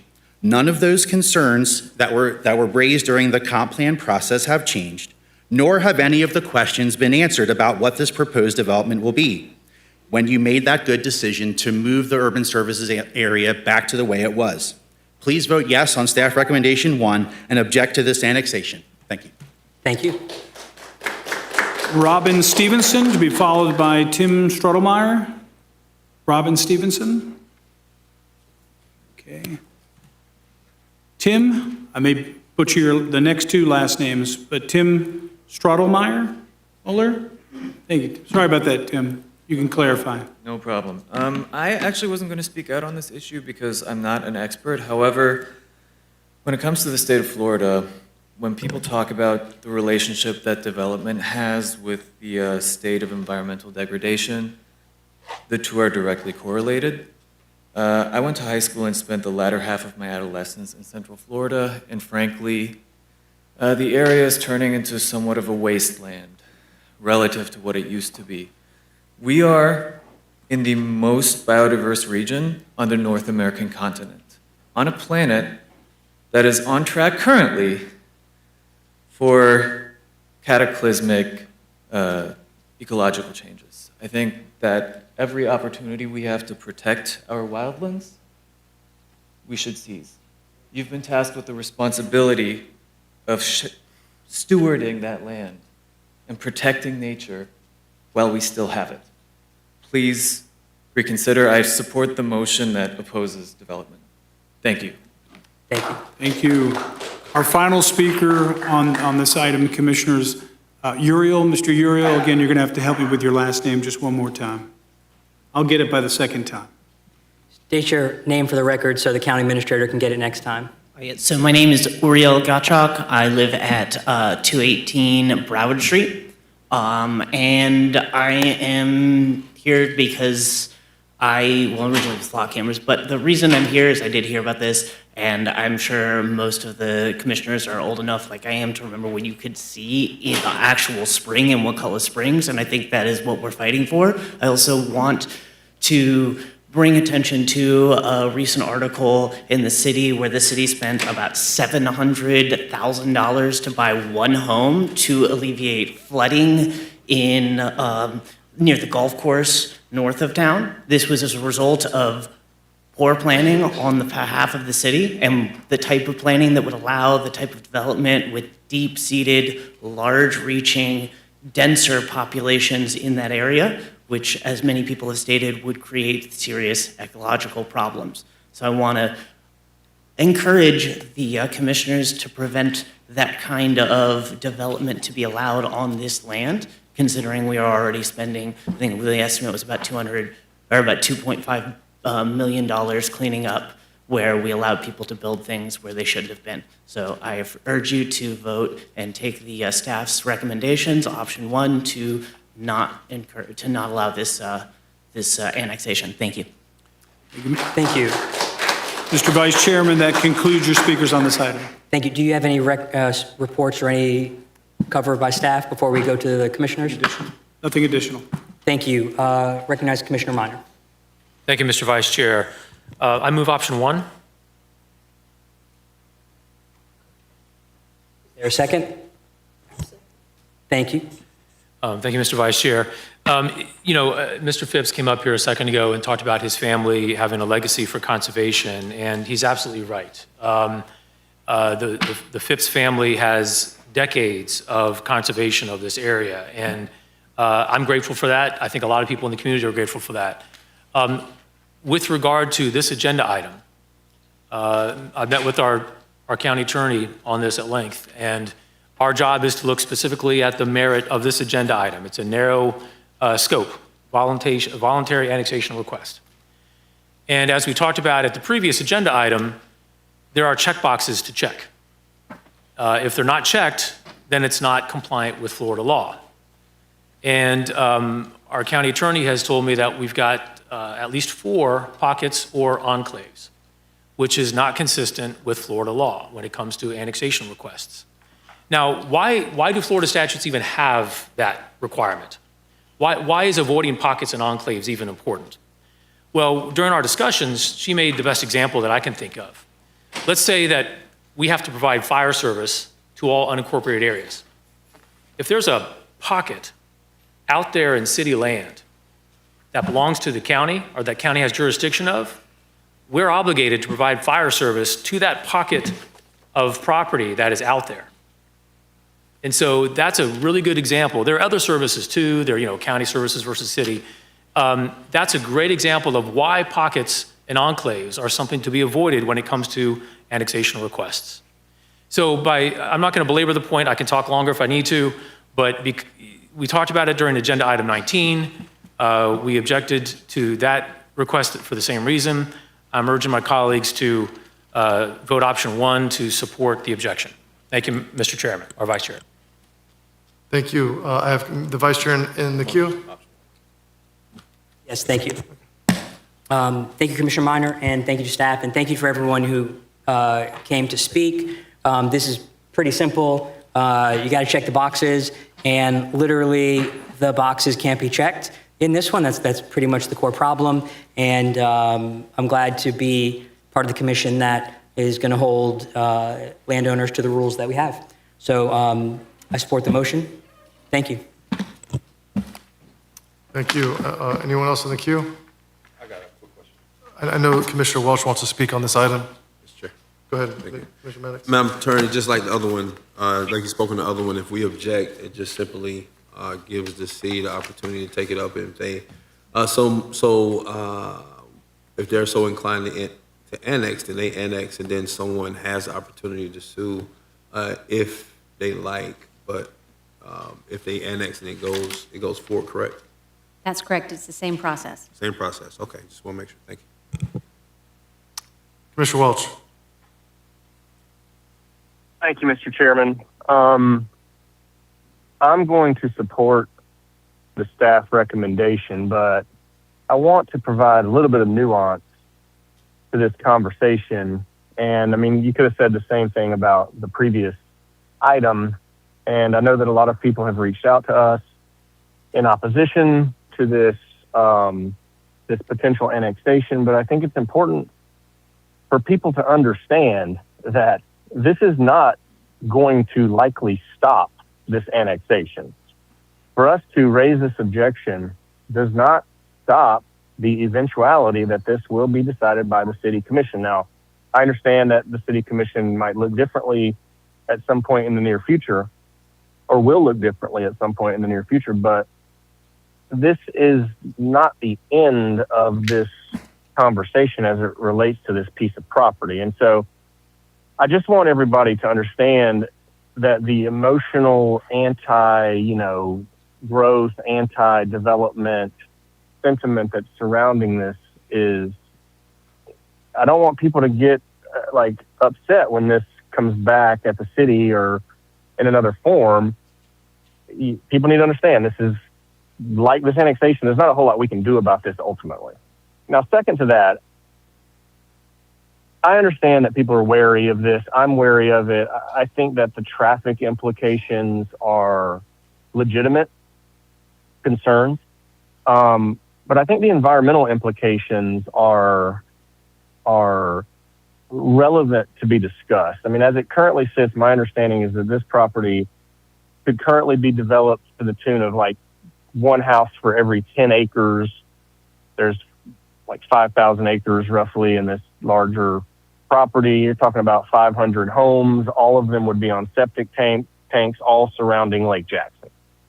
As opposed to this 1,700 acre parcel being brought into the urban services area or annexed into the city and provided with water service and sewer service that would serve to protect the Lake Jackson Basin more so than under its current level of environmental regulation. So I think that is kind of the other side of this that's not being discussed. But listen, I'm not an environmental scientist. I don't know. Obviously, the implications of homes and businesses in that area would be, those implications aren't known yet. So I try to approach these things as fairly as I can. And as I look at this issue, I think there's too many questions.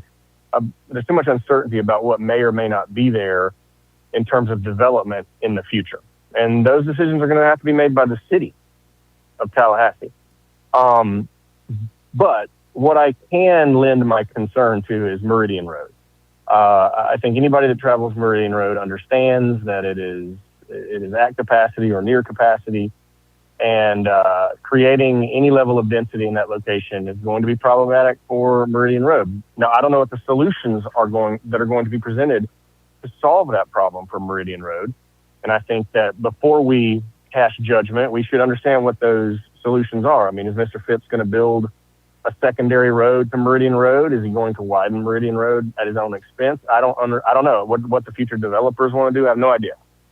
So I just want people to keep all of that in the back of their minds and put this into that context, that there's many, many questions and we don't know the answers to those questions. So speculating on those things at this point with these sort of hysterical responses that we tend to see around the idea of growth and development are premature.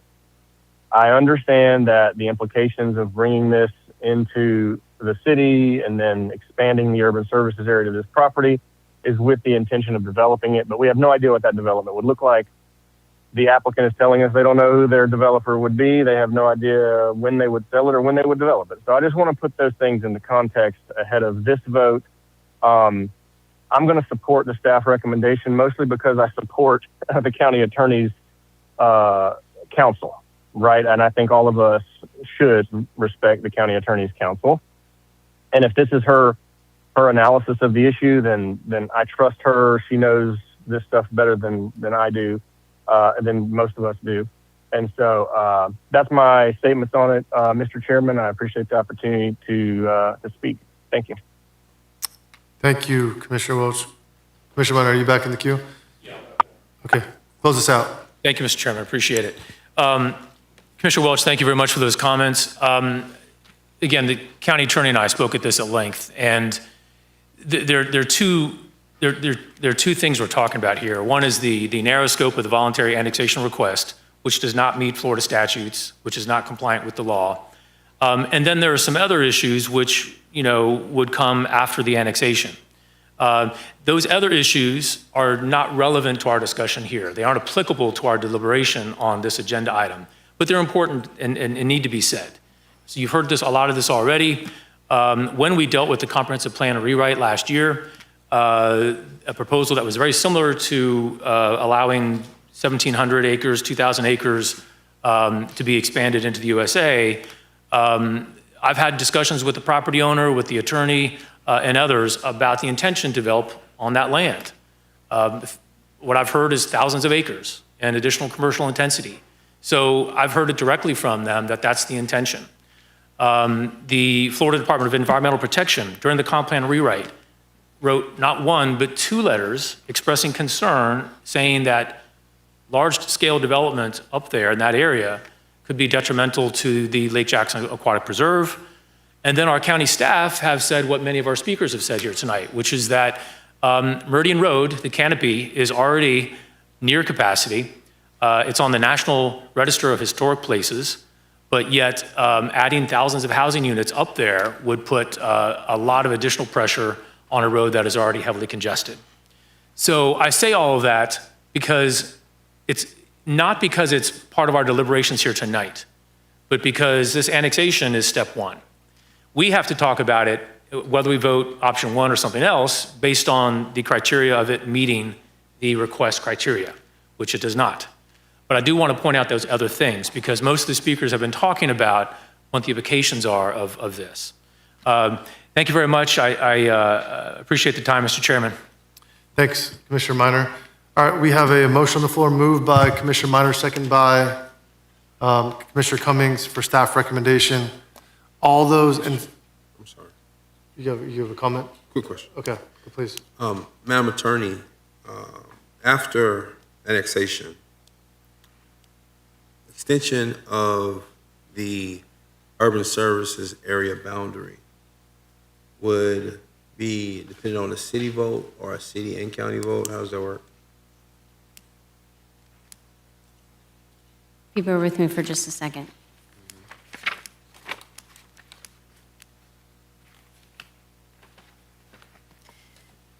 I can't find my document, but it would require an amendment of the comprehensive plan, and it would be a vote of both the city and the county. And the comp plan provides for what can and should be considered when there's an expansion of the USA. There was discussion about and debate about that during the last comp plan amendment cycle. And the board would, this would come back before the board for potential expansion of the USA at some point in the future if that push is made. Okay, thank you. I wanted clarification on that because I would imagine that the landowner with some of the conservation and things that I've heard you guys are looking at, cemeteries and stuff like that, there would be a need for, I'm guessing, that there were more resources in the city that would help with conservation, that would require a move of that boundary. So we may be entertaining that eventually if it moves in that direction. I think the thing that when I looked at it all, that I wondered as we talked about it is when we did the comp plan, or when they did the comp plan, I wasn't here, but we have urban fringe as a part of our comprehensive plan, and urban fringe was defined as an area of the county where future growth was supposed to occur. So if we ever contemplated moving the boundary or putting some areas within the city limits, you would look at those urban fringe areas first. And so, right now as it sits, there's nothing that precludes rural land, which is what we're talking about now, but from becoming urban,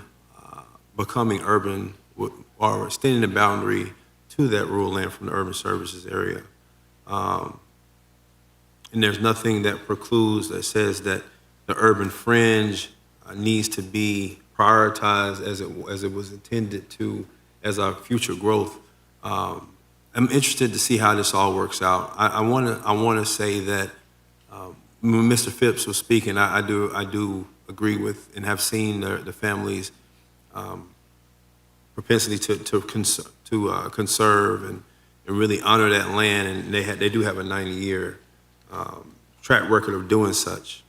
But I will say that my vote today is strictly based off of the recommendation and the lawfulness of it, based off of the statutory requirements for annexation that our county attorney says is not there. And so I'll vote in favor of option number one, but look forward to conversations that will come, because I know there will be more conversation around it. Thank you, Mr. Chair.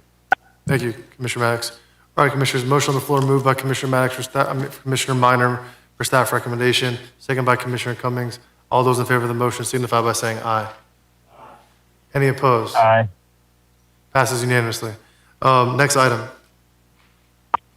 Thank you, Mr. Chairman. Commissioners, as directed by the board at your June meeting, this item provides information and legal analysis regarding data centers, including an option to begin the process of enacting a one-year moratorium on the development applications for large-scale data centers. This item seeks the board's acceptance of the report and direction should the board wish to pursue a moratorium. Adoption of a moratorium would require 2 public hearings, which would happen in September and October. With that, we're recommending options 1 and seeking your direction on option 4. And we're happy, myself and the county attorney, happy to answer any questions you might have. And we do have several speaker cards on this item.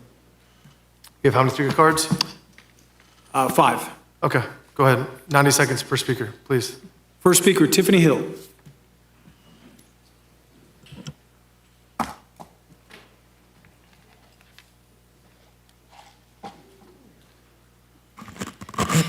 Good evening. I'm Tiffany Hill. I reside at 1401 Lola Drive here in Tallahassee. And I want to speak about the data centers just like with the flock cameras, I think that we don't need to we need to vote against that. Data centers are, they use up a lot of water, which we're already having issues with trying to protect our water source right now. So we don't need to add on to that problem. The other thing is that they use a lot of utility.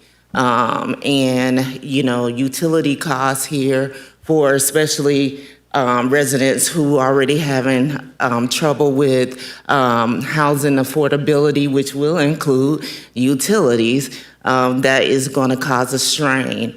The other thing is the noise frequency from the fans. Me as a veteran and knowing a lot of other veterans suffering from tinnitus and other healthcare conditions, I think that, you know, that noise from the fans are going to affect a lot of health issues. Being a veteran who participated in Gulf War, it took them a long time to find out that, you know, a lot of the fallout from that affected us veterans as far as toxins go. And so I ask you to consider not to move forward, to do the moratorium. I'm sorry. Thank you. Thank you. Next speaker, Yen Bailey.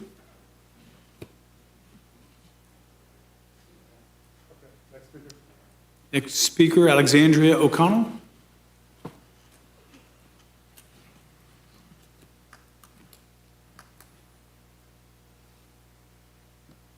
Okay, this is the last one, I swear.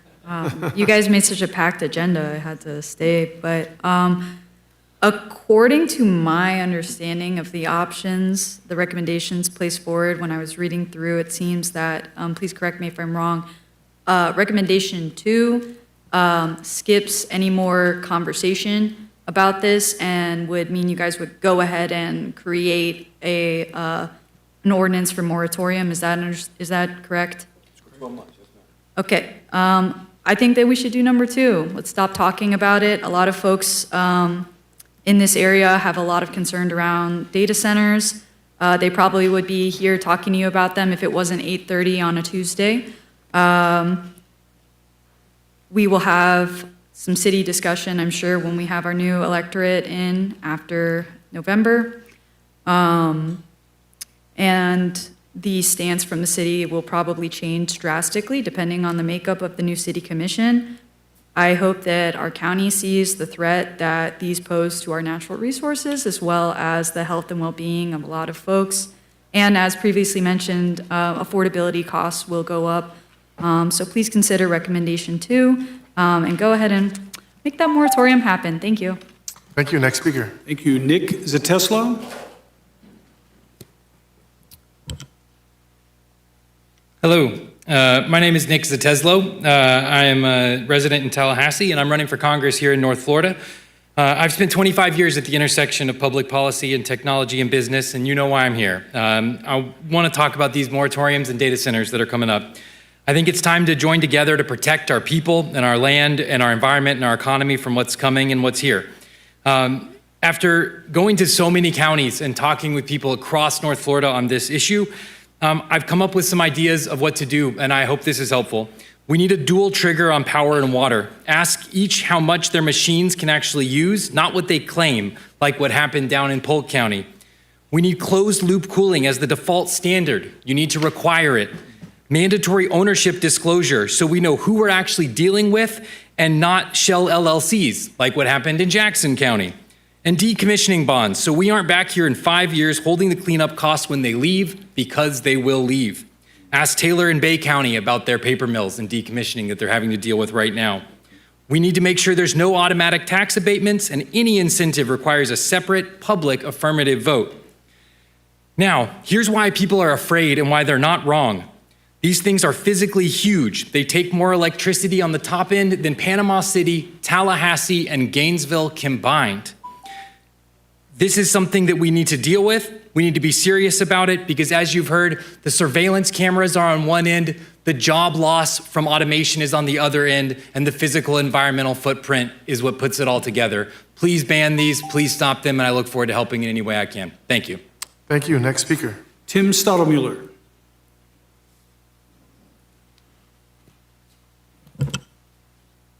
I'd just like to register my opposition to any data center development as well, just based on their unsustainability. It's my understanding that any chip within 18 months is outdated and needs to be replaced. The water costs and electricity costs are catastrophic, and we're on top of a really special water resource in our aquifer here, and I think that we should be preserving this for future generations. Thank you. Final speaker on this item, calling Stanley Sims, but I think he might have left. Okay, great. Thank you, Mr. Chairman.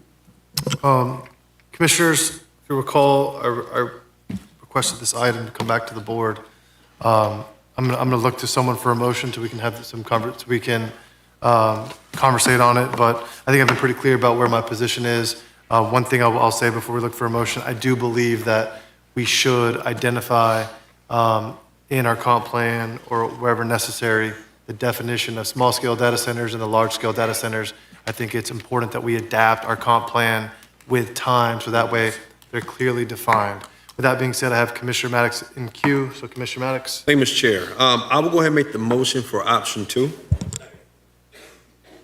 So here's where I am on it.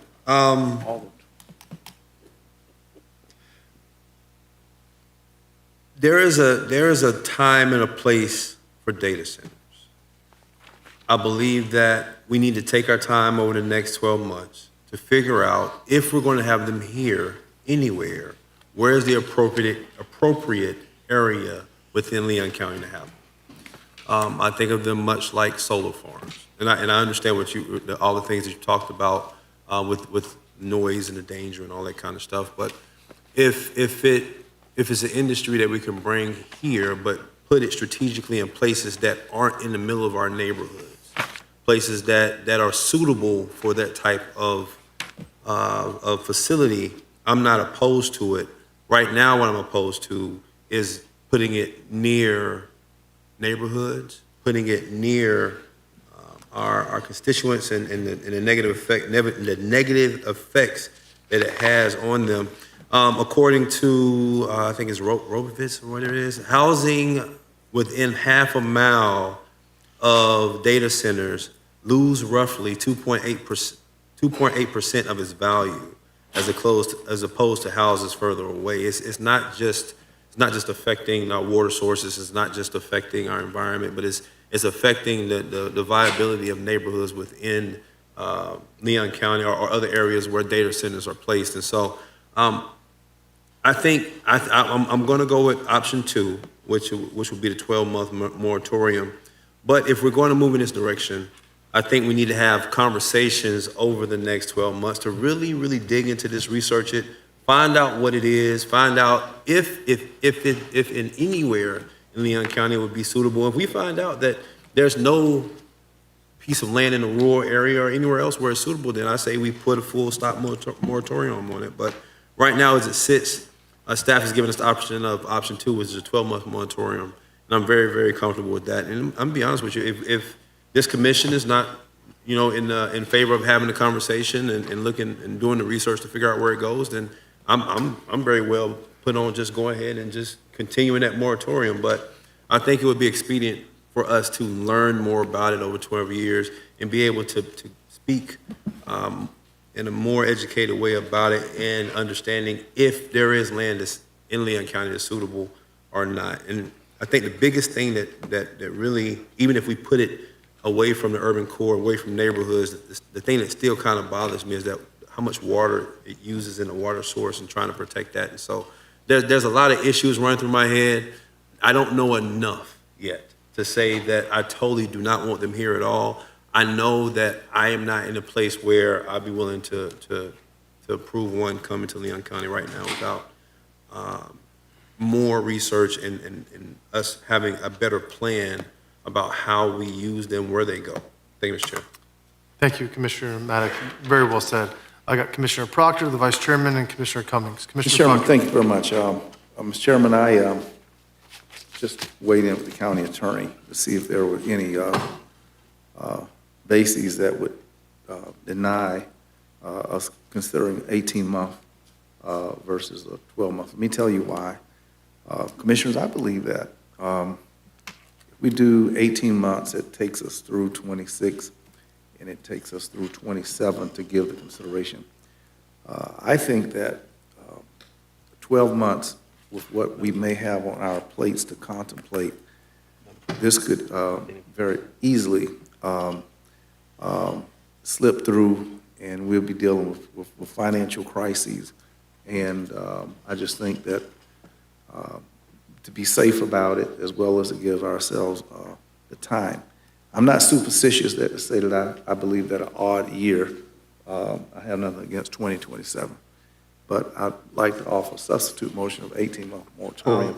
I'll accept the amendment unless I'll just give you the motion if you want it. No, if you take that, I would like to see 18 months. So option 2 with 18 months, it is amended by Commissioner Maddox. Who seconded the motion? Commissioner Minor, do you maintain the second? Okay, great, 18 months. That's my motion. Okay, great, thanks. Thank you, Commissioner Proctor. Mr. Vice Chair. Thank you, Mr. Chair. I'm very happy we're doing this. I think a decade from now, whoever's on this dais with Commissioner Proctor will look back and be very glad that we put this 18-month hold on large-scale power users and large-scale data centers to have time to look at it before we make long-term permanent decisions. And I think we talked about a lot this meeting, and we don't have to talk more about this for significance, but I think this is a decision we're going to come back to 10 years from now, and this county is going to be better off for it. Thank you. Thank you. Commissioner Cummings, then we got the immediate past chairman. Thank you, Mr. Chair. I support the amendment to the motion that's on the floor, and I think data centers are a major concern throughout the entire state of Florida. And one of the things that we know is that rural areas are more vulnerable to the data centers because they look at the revenue that it's going to bring in, but then it also has an adverse effect with escalation of electricity and water usage and what have you. I think the 18 months is fine, Mr. Chair, but in attending the FACT conference a couple of weeks ago down in Orlando, I had the opportunity to talk to several county commissioners from down south, where they're also grappling with this issue as well. And one of the commissioners told me that what they were doing is they were preparing an ordinance to specify what data centers had to adhere to.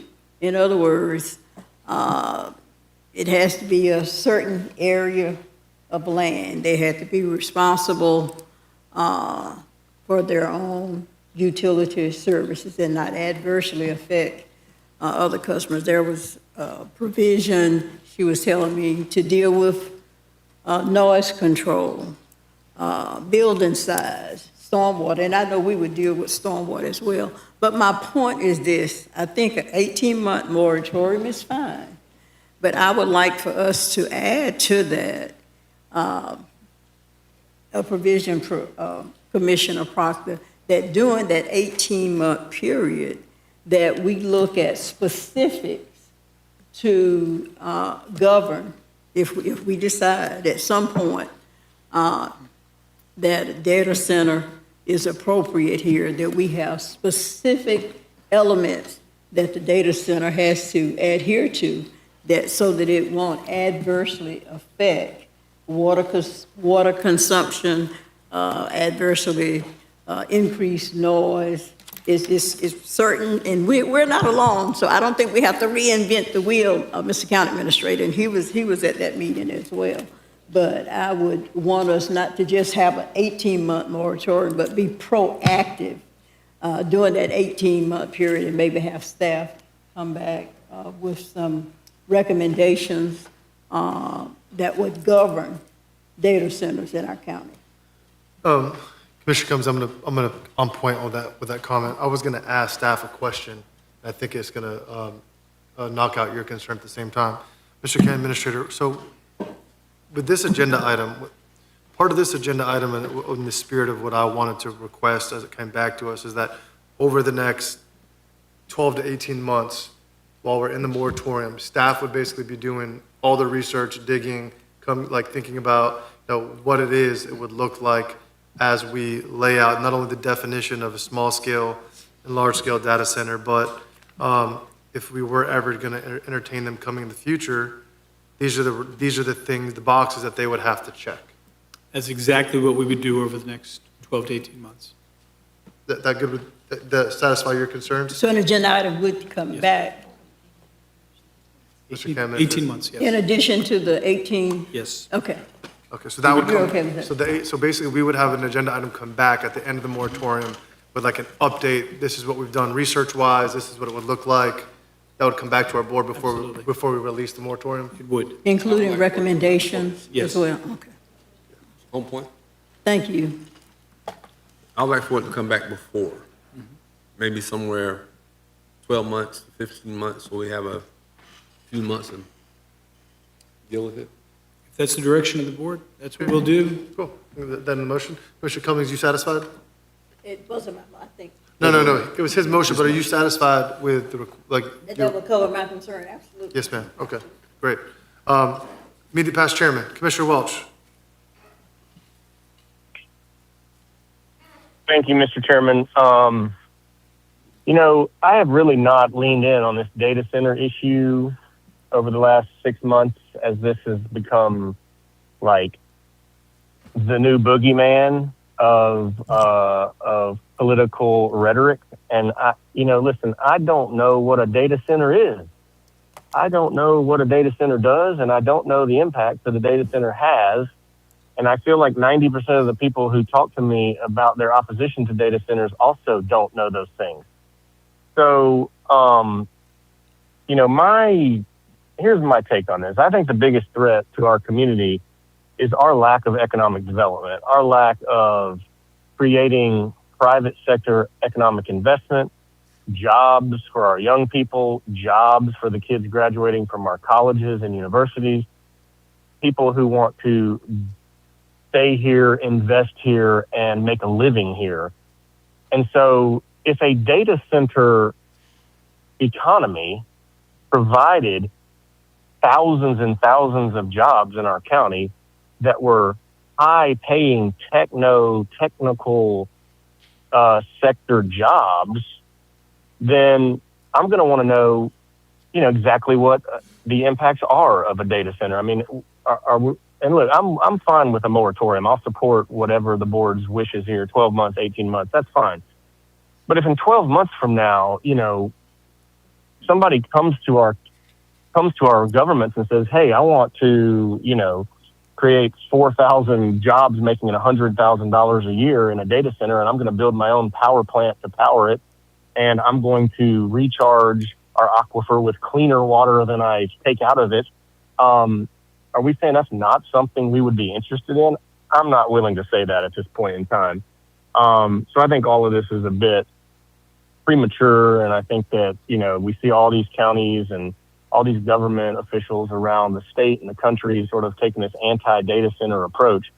I tend to agree with Commissioner Maddox's sentiment on this. It's like, what if a data center is an economic boon and it does not harm the environment in the way that everybody thinks it does? It does not create decibel noise the way everybody says it does. I just think a lot of that stuff is blown out of proportion. I mean, I don't know what a hyperscale data center is. I've never seen one. I know there's reports and think tanks and studies and all this stuff. So I just want to put that out there for our board to sort of keep an open mind if we can on some of these issues, especially as it pertains to economic development. I mean, our city government has substantial resources in terms of land availability at its airport. It owns its own utility.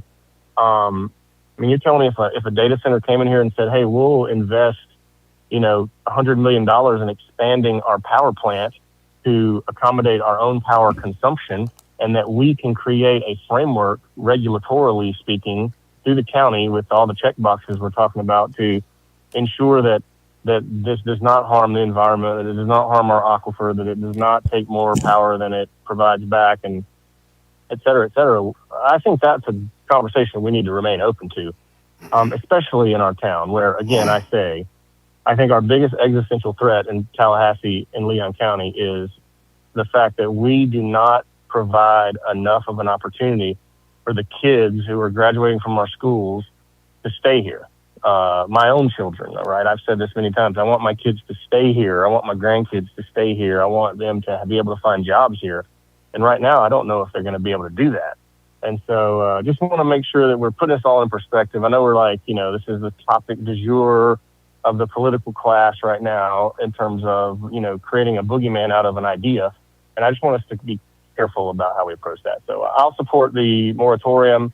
But I just want to say again that I'd be willing to revisit that if a proposal came forward that actually benefited our community in a tangible way that we could verify and regulate. Thank you, Mr. Chairman. Thank you, Mr. Immediate Past Chairman. Commissioners, I'm going to weigh in on this item now. I think Commissioner Welch brings up multiple great points. And that's kind of why I think the moratorium is necessary, because I think that so much technology has changed in the world so quickly. And I mean, we're seeing all over the nation the race to have some of these data centers because they're necessary for the growth in technology. I think it's important that we understand the impacts of them on our community, and we define them in our comp plan, and we be delicate with the time. That way we're careful before just opening the door to them without any regulation. And so I agree with what Commissioner Welch said. Commissioners, I just want to say that to you all before we vote on this item. Very thankful for staff for bringing this back. Very happy with the quick turnaround. I think everyone's provided great insight on this. To our neighbors who may be watching or reading about this in the news in the next coming days, I just want you to know that this board always takes the position that we feel is best for our neighbors. And, not to throw any shade, at the city across the street, but I know that this came to their board just recently, and they didn't even want to entertain the conversation on naming them in their comp plan. And so the fact that we can sit up here and have a mature conversation with each and every one of us, and to be able to move our community forward, and really being what this is about being proactive about the changing dynamic of economics and technology as it tries to make its way into Florida. So I'm very proud to be up here with you all and deliver another win for our constituents. Commissioner Proctor, close us out, then we're going to vote. Chairman, I wouldn't want to be, you mentioned the city, I wouldn't want us to be arrogant, so arrogant as to disallow citizen participation in this important issue. I mean, I realize we're not selling the hospital and just among our own, four of us can control what happens to a hospital or giving away a golf course and a graveyard. But I believe an issue of this magnitude, the energies of opposition to it, that similar to the charter revision committee that we had a distinguished, a profound group of diverse professional scholars, neighborhood participants. I like to see us build into this model that as staff is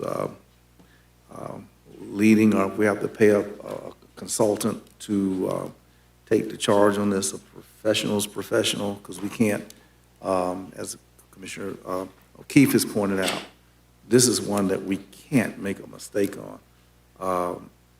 You can give away a hospital and rebuild another one, but young man said the aquifer is at stake. You can't create a new aquifer. You just can't. Where do you dump the waters?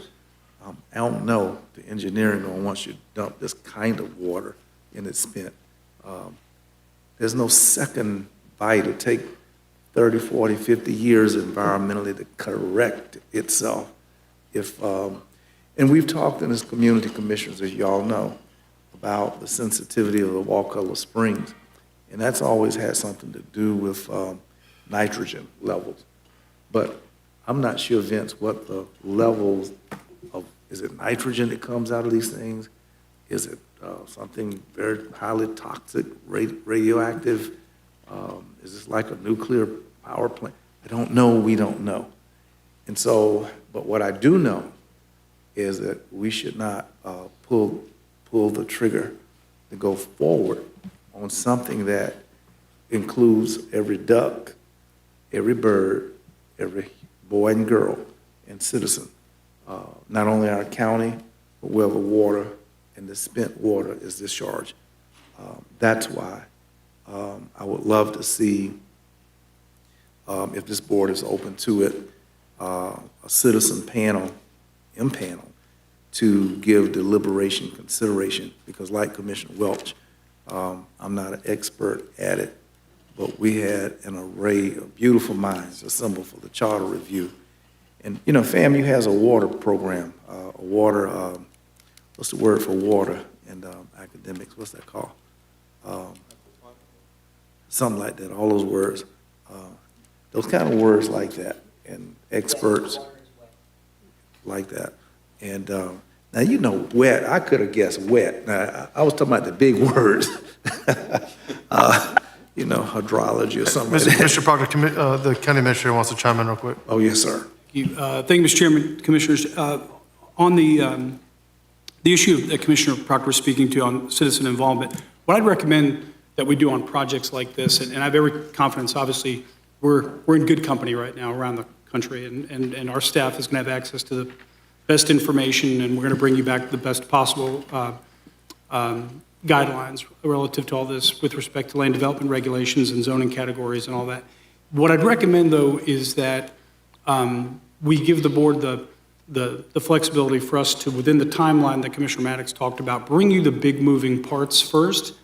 And when we start to refine, we could then engage citizens, because what could happen in the process is that, you know, you run the risk of, if you start that process too early, we bring you back recommendations where you are, you know, you may be in opposition to, you know, some of the citizen comments and that sort of thing. Give us the ability to hit the broad strokes, get your direction on that, and then we could do the refinement process with, obviously, in a very inclusive process. Anyway, just food for thought. Thank you, Mr. Chairman. In the fall, you can tell Vince has been around me a long time because he was reading my mind, you know, and he was reading my mind. But I want Commissioner O'Keefe to know I could have thought of the word wet myself, but thanks for helping me. That's what I was thinking about. He just All right, said Commissioner Proctor, we're going to take this for a vote. Good. All right. We have a motion moved by Commissioner Maddox, second by the Vice Chairman.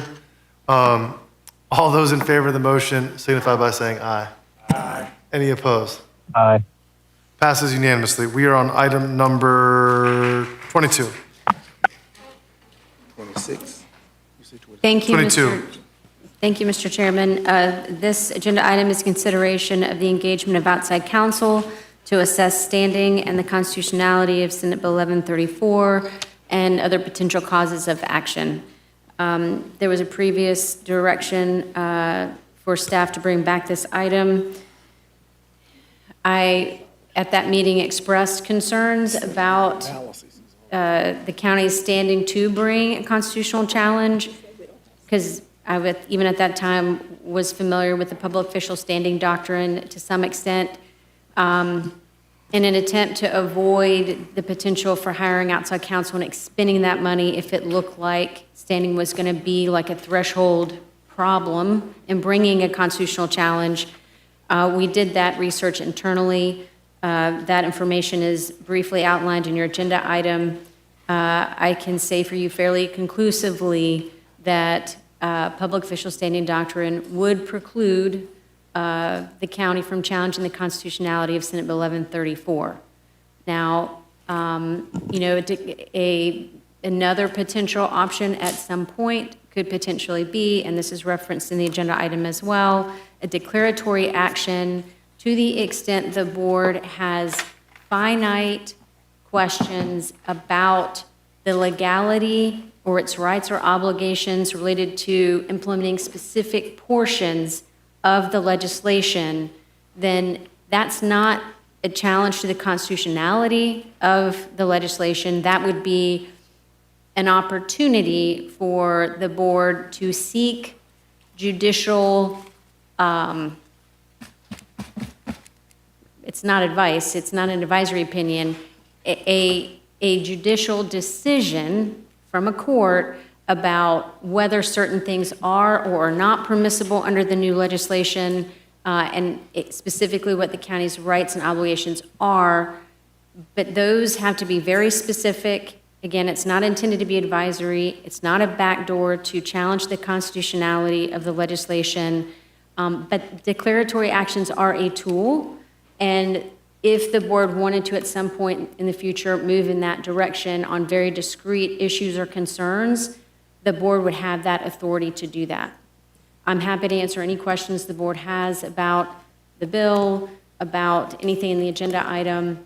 And I do not believe we have, do we have any speakers? We do have just a couple of speakers on this item. Mr. Chairman, the first speaker, Darshell Pickett. Going once. Paul Ahrens.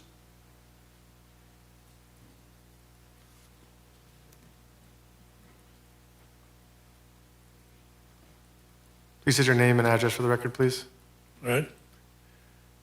Good evening, Commissioners and all others. My name is Paul Ahrens. I live at 1706 Beechwood Circle in Tallahassee. I'm a retired state employee. I believe diversity, equity, and inclusion, which are the concepts banned by Senate Bill 1134, go to the very heart of our identity as a society.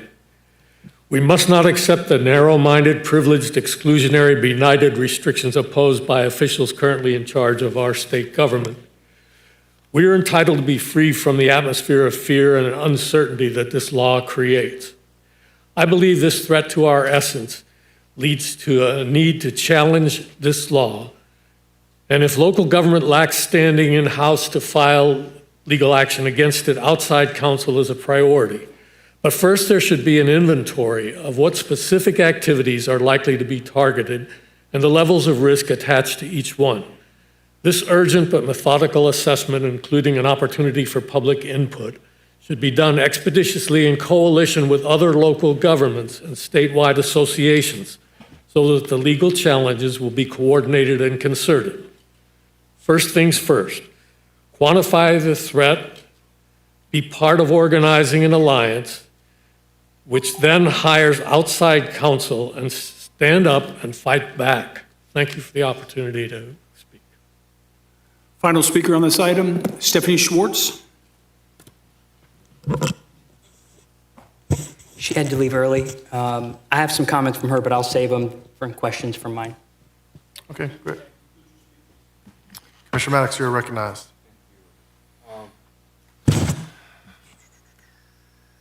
Mr. Chair, I'm going to take a shot in the dark here and make a motion for option number 2.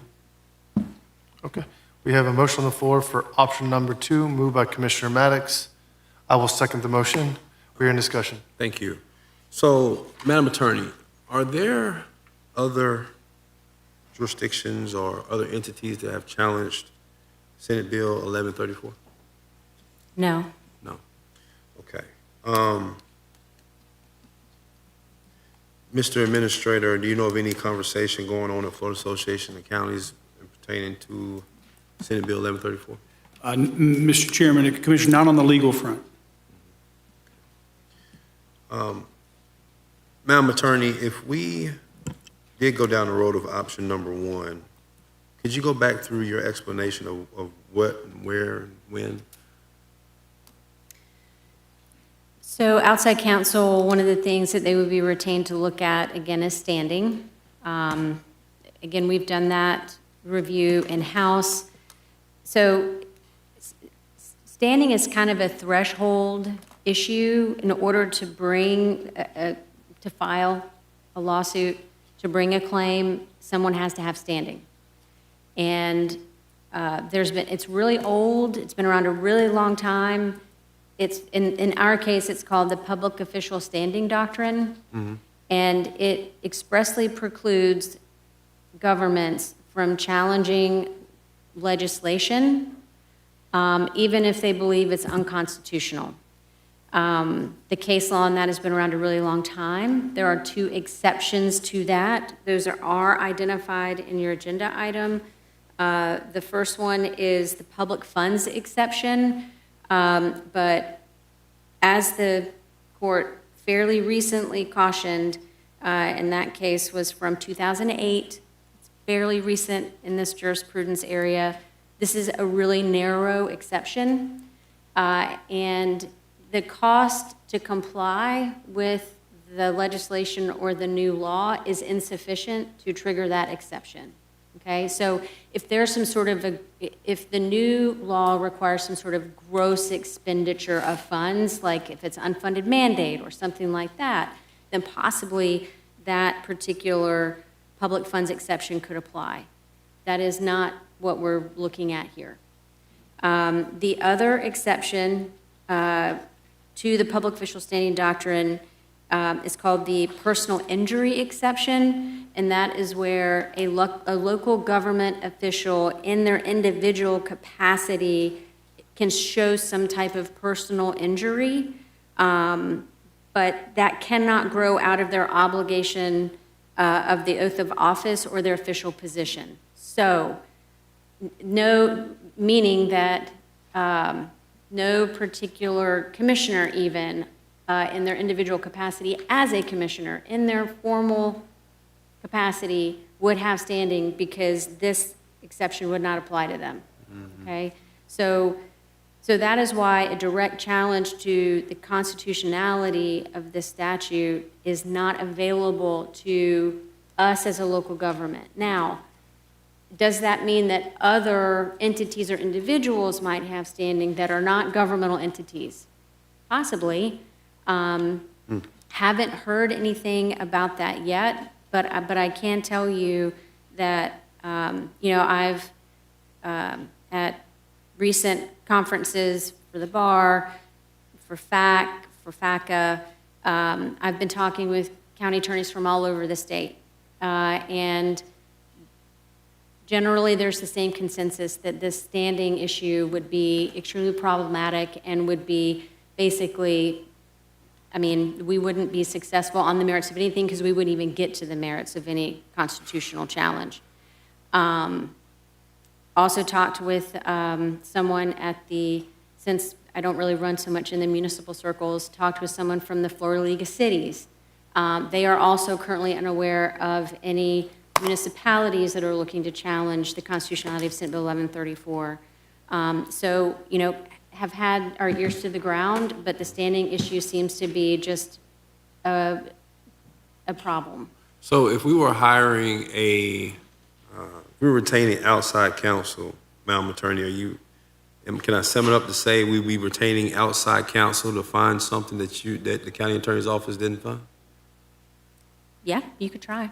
Yeah. So, and that retaining of outside counsel could cost us estimated. Could you estimate that cost? It would be thousands for sure. Yeah. So here's where I am, y'all. I don't like it any more than anybody else on this dais likes it, but I believe in the expertise, and I believe in the assessment of our county attorney's office. And what I don't want to do is I don't want to put money into something that the county attorney's office and others across the state, other municipalities and other associations have said that we have no standing on. So if there are other entities, like she said, there could be outside private entities that may have standing, but we don't have standing. And so I don't want to spend money on something that we already know, which is that we don't have standing. And so I'm looking for other ways as we have a discussion for us to deal with this issue. Like I said, I don't like it any more than anybody else, but I don't want to throw money into a hole to get the same answer from an outside counsel that we got from my county attorney's office, which is we don't have standing. So that's why I made the motion for option number 2, looking for another creative way for us to deal with this issue that nobody on this dais really wants to put into action. Thank you, Mr. Chair. Commissioner Minor. Thank you, Mr. Chairman. Commissioner Maddox, good points. After reading the new statute and discussing it with our county attorney, it appears that under these changes to Florida law, Leon County will no longer be able to recognize or support Leon County's Emancipation Day on May 20th. As you all know, Leon County was the very first county to make Emancipation Day a holiday. In addition to Emancipation Day not being permitted to be recognized by Leon County, that also applies to Women's History Month, Black History Month, Pride Month. And I was talking with the county attorney about what our options might be to address it. And I think for now, the best step, in my opinion, is to bring an agenda item back that would basically add this to our legislative priorities for 2027, is to urge bills that would put the Emancipation Day, Women's Month, Women's History Month, Black History Month, Pride Month in Florida law, which would permit us to continue to recognize those. So Commissioner Maddox, if you'd accept a friendly amendment to basically add to your motion to have an agenda item come back, we've got some time on this, but to have an agenda item come back where we could deliberate making those part of our legislative priorities. Thank you. Mr. Vice Chair, then Commissioner Cummings. Thank you, Mr. Chair. When we talked about this 2 meetings ago, I made the motion to consider outside counsel because we were told there wasn't capacity in the office to do this work, and that's why there's a lot going on, and that's why we need to hire outside counsel, so we had a vote to bring that back. What changed to make it so that once we were considering outside counsel, we had capacity? We didn't bring it back in June because that would have been too soon, but we just made the time on this threshold fundamental issue of standing. If we'd found that there was potential for standing, that would be something different because we definitely don't have capacity to litigate. Preparing and drafting pleadings, filing pleadings, the work that comes with actual litigation is very, very different than researching a discrete issue on standing.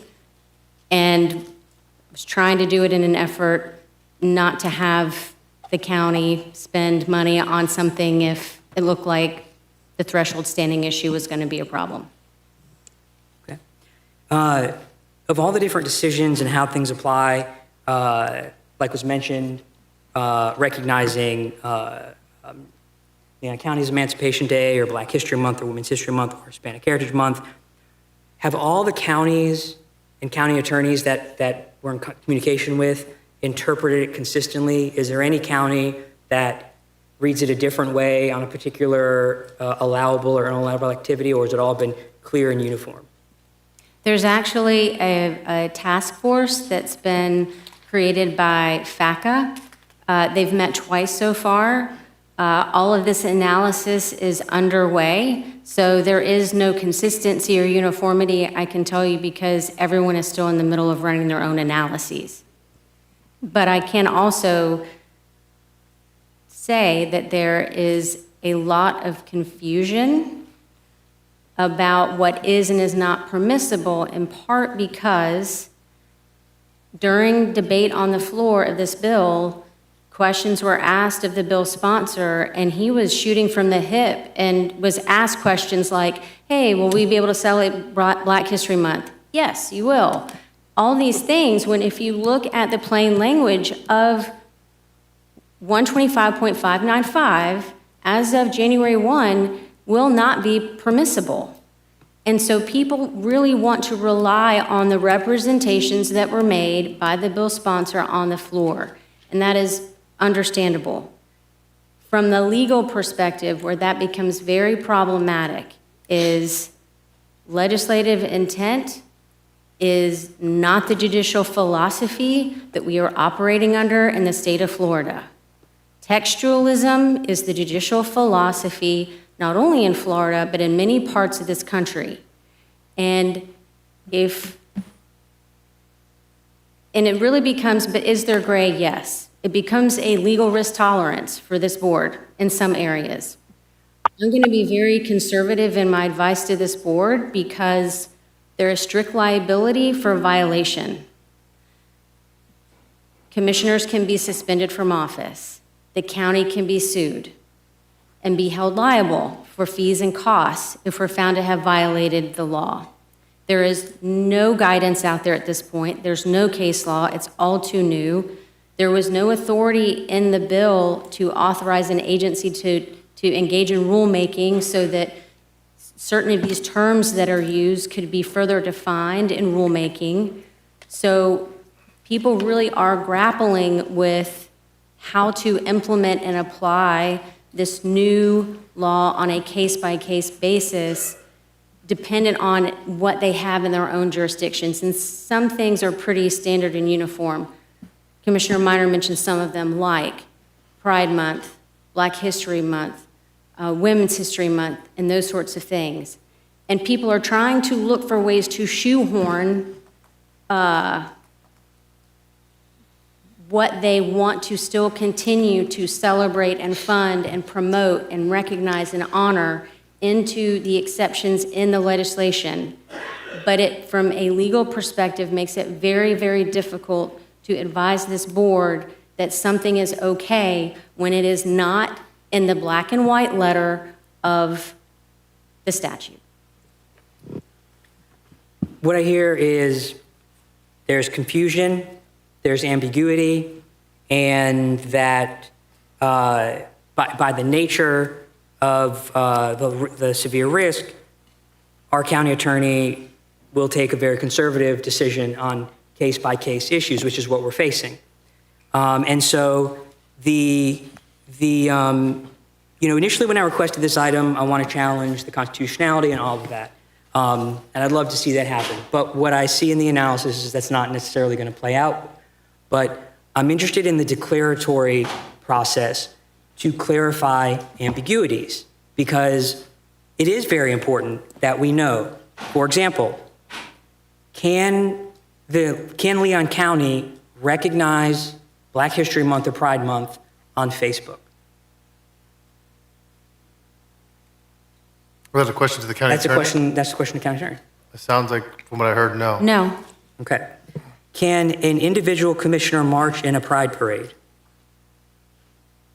I would say you have rights in your individual capacity, but to the extent you are trying to represent the county in that action, that would be inadvisable. No proclamation? And could we make proclamations? Yeah, so what proclamations, I asked that last time. Not for things that fall within the definition of DEI and that are not expressly enumerated in one of the exceptions. Could I wear this shirt that says David O'Keefe Commissioner and in the Pride Commission? I don't have a Pride proclamation from anybody, but I'm in the Pride Parade and people recognize me as Commissioner O'Keefe? If you have something that is designating you as affiliated with the county in your capacity as a county commissioner, what I would tell you is that you are running the risk of enforcement action under this bill. Okay. But there is some ambiguity. You're saying, hey, it's not up and down, but you should be careful. Yes. Okay. Which is it's not your fault, but to be fair, a really unclear answer, right? And I'd like to be able to know, because I don't think any of us want to stop any of the activities that we've been doing based on the values of our community. We want to comply up to the required compliance of this law. And so to me, there are questions about specific instances. And while we have what has been very clearly said would be a very careful and conservative approach from our county attorney, I don't think that's what our constituents demand of us. I'm going to give you a tax analogy. When you do your taxes, you take every deduction, You take every credit you can, everything allowed by law, and you pay the minimum taxes you are legally required to. That's not shoehorning, that's not cheating. You do not pay a penny more than you have to in taxes.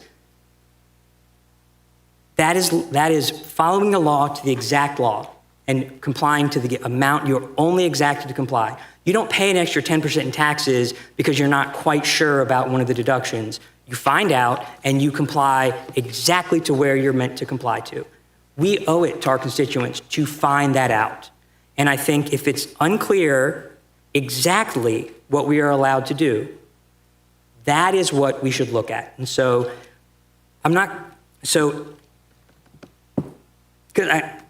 because I respect everyone's on the same page about not liking any of what we're having to do, I'm going back and forth between offering another motion, but my point is what I would really like to see is have outside counsel to review any ambiguity that we have and to have an outside counsel take a clear, yes, we can tell you, you are allowed to post on Facebook or not post on Facebook. You are allowed to sponsor the Jewish Food Festival. You are allowed or not allowed to do the Harambe Cultural Festival. In the case of Clarity, you are or you're not allowed to do CSWG if they change things. We need to have a list of what you just can't do, which it sounds like we've identified some of the things we know we can't do. But if there are other things we are not sure of, we need clarity. And that's what the declaratory judgment process would go for. That's what I would like to see us do. And for the sake of order, I'll leave it there. Mr. Vice Chair, you're more than welcome to, from your office, send an email to the Attorney General and ask for Attorney General opinion. So I am more than able to, but the thing about attorneys is there's a reason there's courts and judges. And so this is not exactly the same, but this is similar to what was called the Don't Say Gay law a couple years ago. Mr. Vice Chair, I'm going to move on to other commissioners, and I can come back to you. I have other commissioners in the queue, but I want to continue so everyone has equal opportunity to speak. So Commissioner Cummings, you're recognized. Thank you, Mr. Chair. This is certainly an area that leaves us with a lot of questions. And I've read the legal opinion about standing, whether or not we have a case in controversy, whether or not those two exemptions apply to us as county commissioners. And I think we would be, I don't know what's happening. I think we would be jeopardizing the county if we went forth in that respect. But I wanted to follow up on the declaratory judgment. And I know there's a doctrine with the court against providing advisory opinions. The Attorney General sometimes does, but it's not necessarily binding from the Attorney General. So from the court standpoint, I'm just grappling with whether or not such an inquiry about the parameters of the law would be rise to the level of just an advisory opinion, which the courts shy away from. Madam County Attorney. Yeah, so it's a really long quote, and it's very legalese, and it probably made most people's eyes glaze over, but a declaratory action, it is possible, but again, it can't be advisory. It needs to be a bona fide, actual, present, practical need. It has to be based on present, ascertained, or ascertainable facts or present controversy. And it has to really deal with a bona fide, legitimate question about a right obligation that is currently unknown or uncertain. So it can't be speculative. It would be something, if the county wanted to do this, we'd have to really specifically identify the areas that we are uncertain about and that we are seeking declaratory relief for the judge to tell us what it means and what's permissible or what's not permissible. I think there are potentially ways to do that. There are a lot of potential ambiguities in the legislation. There are undefined terms, which is always problematic. Again, they use recognizing and honoring in places. They use supporting in places. They use funding in others. Does that mean if they don't have funding in one exception that you can't fund under another one? And so it just means that it's a ministerial thing that you can do to recognize, Mother's Day, which actually is something that we could do. We've started making our lists of what we know we can do based on the exceptions.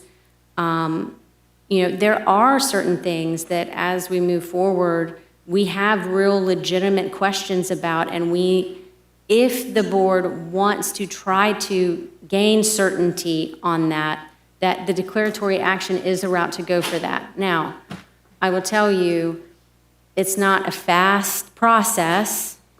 It is filing a court proceeding, so we're at the subject and the mercy of the court in terms of scheduling and all of that stuff. So this isn't something that if the board wanted to move forward on that, it's like you'd have an answer before January 1.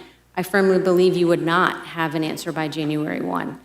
But you would get an answer, and that could provide you with some certainty on discrete things. Somebody might ask the Attorney General for an opinion of some sort on different things. I will tell you, though, that is not a safe harbor for this body because it is advisory only. So, that doesn't necessarily protect the board or the county, even if the AG takes an opinion on something specific. Thank you, Madam Counsel. So let me ask you this, though. So we would be relying on a judge to interpret that statute and plug in holes where the legislature refused to find specifics. And my concern is whether or not the judge would say he has authority to do that. Because there are a lot of, we don't have any definitions, number one, in the legislation. So I'm just wondering if that would be a waste of time, because are we asking a judge to now define where we need definitions? We're asking the court to clarify this with no direction. The judge, he or she, would just be pulling out of thin air, in my opinion, and the opinion from the court might very well not even protect the county. There's so many nuances, so many directions it could go in. Would that be precedent to protect us? Yeah, to your point, we would have to establish that there's a bona fide need, that there's a present controversy of some sort. And again, we would have to be very narrow in what we requested the court to give us declaratory relief for. So would we potentially get for example, if we wanted to say, under this specific provision that authorizes us to recognize and honor certain monuments and the people and the individuals and people related to that, does that mean that we can celebrate, Women's History Month? We might get an answer on that if the court's willing to give us that, but it then only applies to that. There's a slavery memorial that we can recognize. Does that mean that we can celebrate Black History Month? The court could tell us that. I can tell you what I think the court is going to rely on fundamentally, going back to what I said before. Legislative intent these days is dead. Courts will not look at legislative intent. They are not going to care what a bill sponsor said on the floor during debate. I think even in this deck action context, a court is going to look at the plain language of what the text said. Now, if a court says, based on the fact that there's, a slavery memorial and you're allowed to recognize that, by extension, that means that you can celebrate Black History Month. I do think if someone were to challenge us on that, that would provide protection to the county. If, a commissioner is suspended for taking official action on that, that was something that we would definitely use in the defense of the commissioner. That provides more protection than an AG opinion would. So going that route, Madam County Attorney, then would notice be given to the legislature, to the President of the Senate, Speaker of the House, so that they would respond and perhaps provide, briefs and what have you on the issue? I'm sure. They would have to be given notice, Yes. correct? So then they're going to just sit down and let the judge, at the clear blue sky, give his opinion without any type direction. So in other words, going that route is nothing that we can put our hats on to say it will be favorable anyway, because there will clearly be some opposition, right? There is no certainty that we would get the answers that we want, even in a deck action, even if a court's willing to opine. Now, one last question, Mr. Chair. Yes, ma'am. Is there any precedent for legislation like this that's just very ambiguous or not directional, to go back to the President of the Senate and the Speaker of the House and request some implementing directions on this particular statute, because there's no just point out the deficiencies, and it's leaving counties, cities, municipalities in limbo as to how to proceed. And I don't know if that would be our lobbyists, but has that ever occurred? Are you familiar with that ever occurred, Mr. County Administrator, or Madam County Attorney? No, but I think as the ramifications of this legislation and the impacts related to implementation actually start to take effect, that there will be a push, not only by governmental entities, but by external parties who have historically been funded by local governments, and maybe the unintended consequences of some of this stuff that may result in the filing of a bill to amend the legislation to either provide more express exceptions, to define terms, that sort of thing.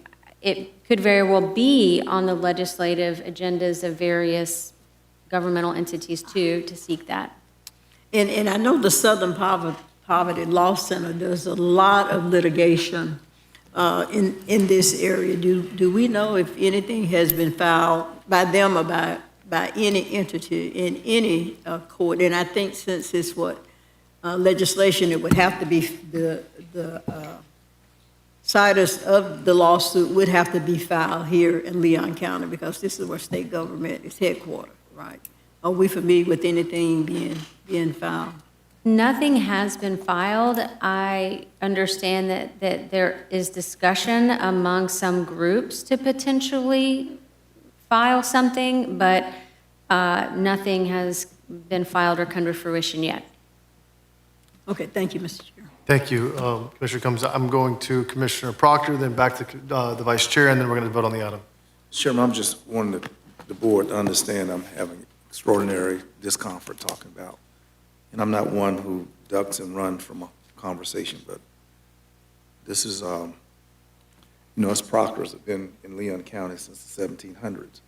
We've got statues around, buildings around, our footprint is all through history.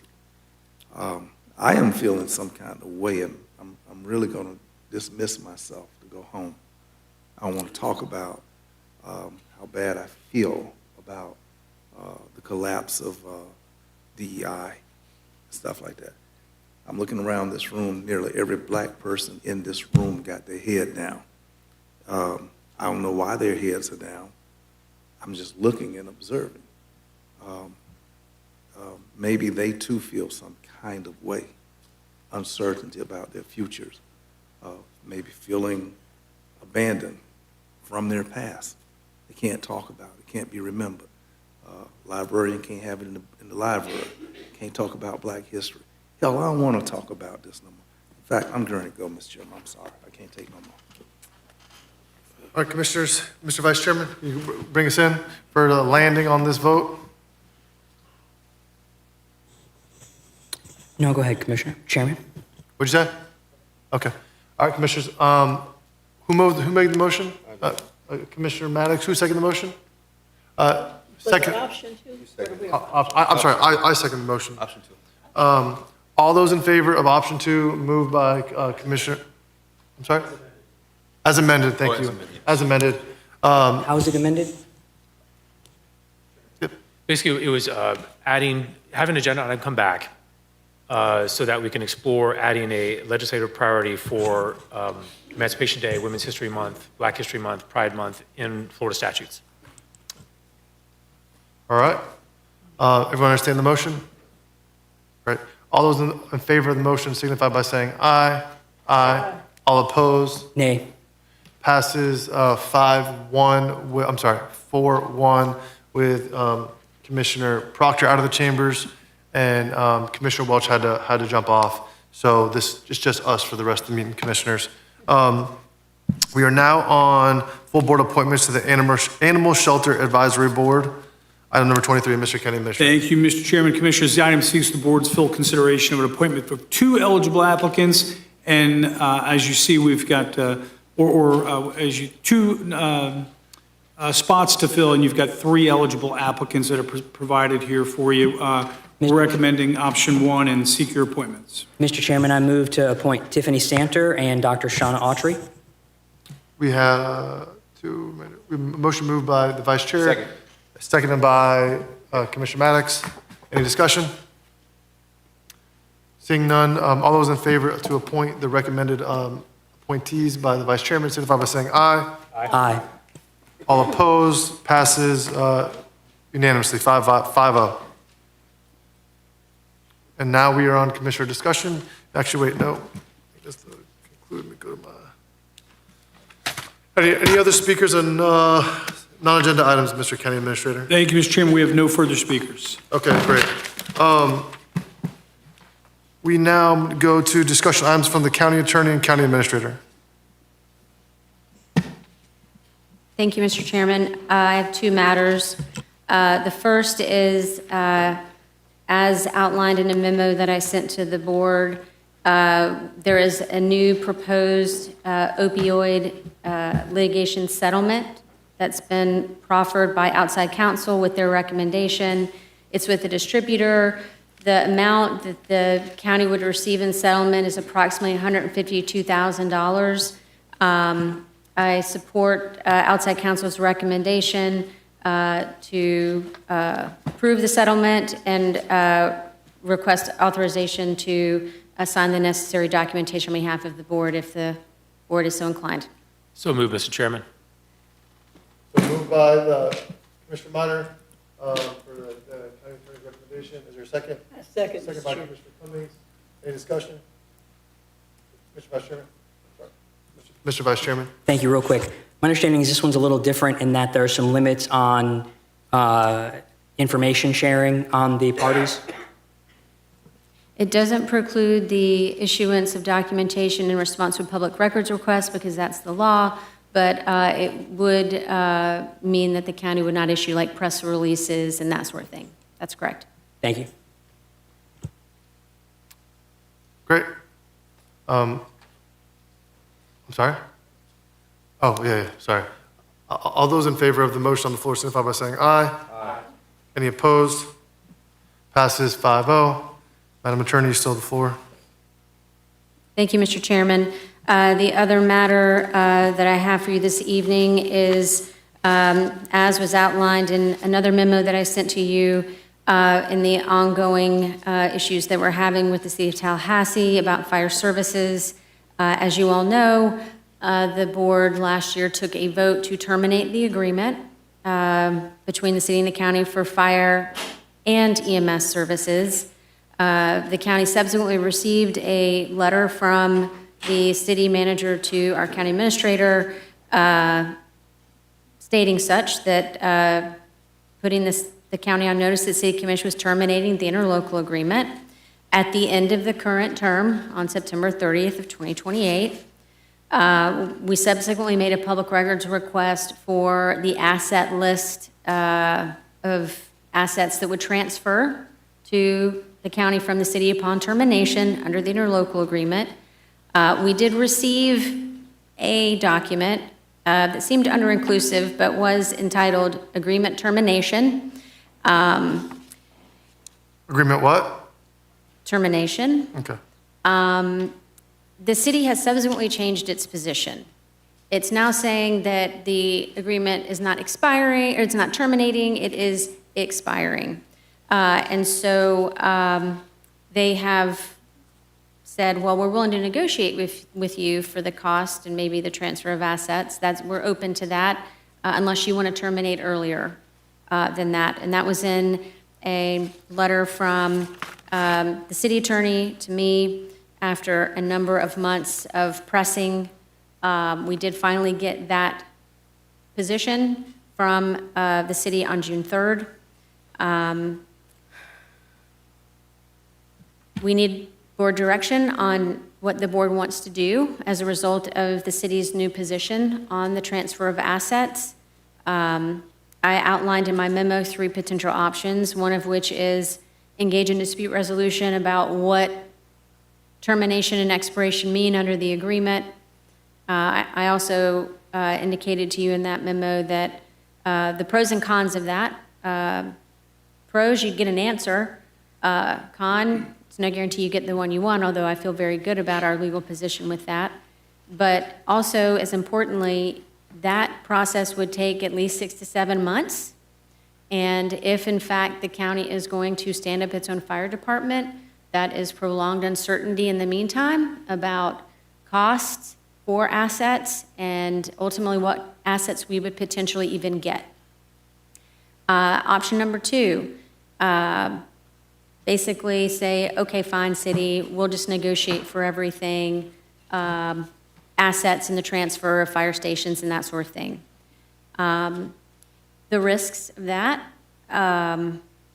would include increased cost above and beyond what is already provided for under the interlocal agreement, and also the position they might take that they're not going to transfer certain assets, period, which we think based on for certain reasons, we think that there's a high likelihood that they would take the position they are not going to transfer certain of those assets if we don't fight them on that. The third option, and this is common in agreements, you have termination for cause provisions. And basically what that says is when either party can notify what they call the breaching party how they've materially breached the agreement, give them a certain amount of time, in this case 30 days to cure, and if they don't, they say, okay, the agreement is terminated. That's different than what the city did before. That is an option here. It would definitely trigger the asset transfer provisions under the interlocal agreement because there would be no question that it's a termination. It wouldn't put us, practically speaking, in any different position than we are now because the position we're in now is this agreement is terminating or expiring or whatever phrase you want to call it on September 30th of 2028. So what this does is it puts us in the best position most quickly to know which assets we would definitely get in the event we have to stand up our own fire department. It does not foreclose the ability or the opportunity for the city or the county at some point before termination of the existing agreement to come together and try to work things out and enter into a new agreement. But given all of the pros and cons and the timing and everything else, the recommendation is to authorize staff to issue the notice of termination for cause which would give them the 30-day cure timeframe. And if they don't, make it official, say we're terminating for cause, and keep it moving. I'm happy to answer any questions. Thank you, Madam Attorney. What is your recommendation on this? You know, if the board, what direction do you think postures the county in the best position that you would like to see from us? Initiate the termination for cause process under the agreement. It provides certainty about the transfer of assets in the event that we end up going our separate ways on September 30th of 2028. I'm gonna come before a second.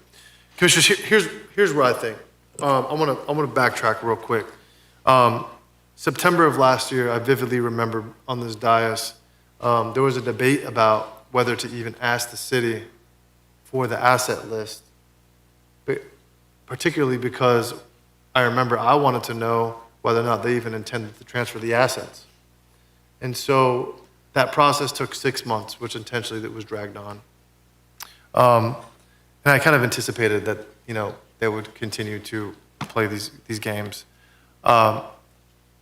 However, I believe that we should continue down the path that we have gone down the last 10 to 12 months. I also truly do believe, based on talking to all the political candidates that are running for election and city elections, that after November, I do believe that there'll be a sentiment to want to come together with the county and look at forming a new agreement that postures the city and the county in a good direction. However, we can't plan for that, right? We can expect that, but I think it's important that we posture ourselves and moving forward, that until we have this workshop that's coming when, Mr. County Administrator? Be in September, at your workshop date in September. So we'll have, we plan on having a fire workshop that'll have all the results back from the county administrator's operational consultant and the county attorney's financial consultant, which I think will give us a big picture. But in the meantime, you know, our county attorney's done a incredible job representing us well, representing Leon County residents well. And so what I really want to do is posture ourselves to give her whatever tool she needs to make sure that she can continue to fight on behalf of Leon County residents. So that's no motion on the table. That's just my opinion. I hate that Commissioner Proctor and Commissioner Welch aren't here. I hate that we're missing two commissioners to kind of hear the full board's opinion. But I have Commissioner Maddox, Commissioner Cummings, and Commissioner Minor in the queue. Madam Attorney, what's the expediency behind this decision? So the consultant is scheduled to come back in September, as the county administrator said. Right now, doing nothing means there is complete uncertainty about whether we get fire stations 10 through 14, whether we get fire station 15, whether we get any of the apparatus, and even if so, how much it will cost. This provides certainty about what we can count on based on the transfer of assets provision in the interlocal agreement, so that the consultant, when they come back in September, has that information. Otherwise, I would assume the assumption they're going to have to operate under is that we won't get any of that, because that is potentially worst-case scenario. Otherwise, they can't count on us getting those assets or what that cost might be. Commissioner Maddox has the floor. Thank you. Mr. Administrator, okay, I've never said anything different. And I'm not going to say anything different today. I want an agreement. I want a new agreement. I want us to go get to the table and negotiate a new agreement. And I believe that we may be in a better situation, or even now. Who knows? You know, there's some conversations over there where I've heard a couple commissioners say that they're maybe looking forward to us doing a new agreement prior to the election coming in November. But I want a new agreement. And so when I had the conversation earlier with the county attorney, what I told her, I needed time to think about it, because I'm trying to put us in the best position to get to that point. Not for us to create our own station, because I mean, I met with with TPD and the Fire Association, and it's much more complicated than us just moving in that direction. I'm trying to get us to a new agreement. So what would preclude us from, Mr. Administrator, what would preclude us from having a conversation with the city to see if they're willing to come back to the table and look at what renegotiating a new agreement that would take place after 28 look like?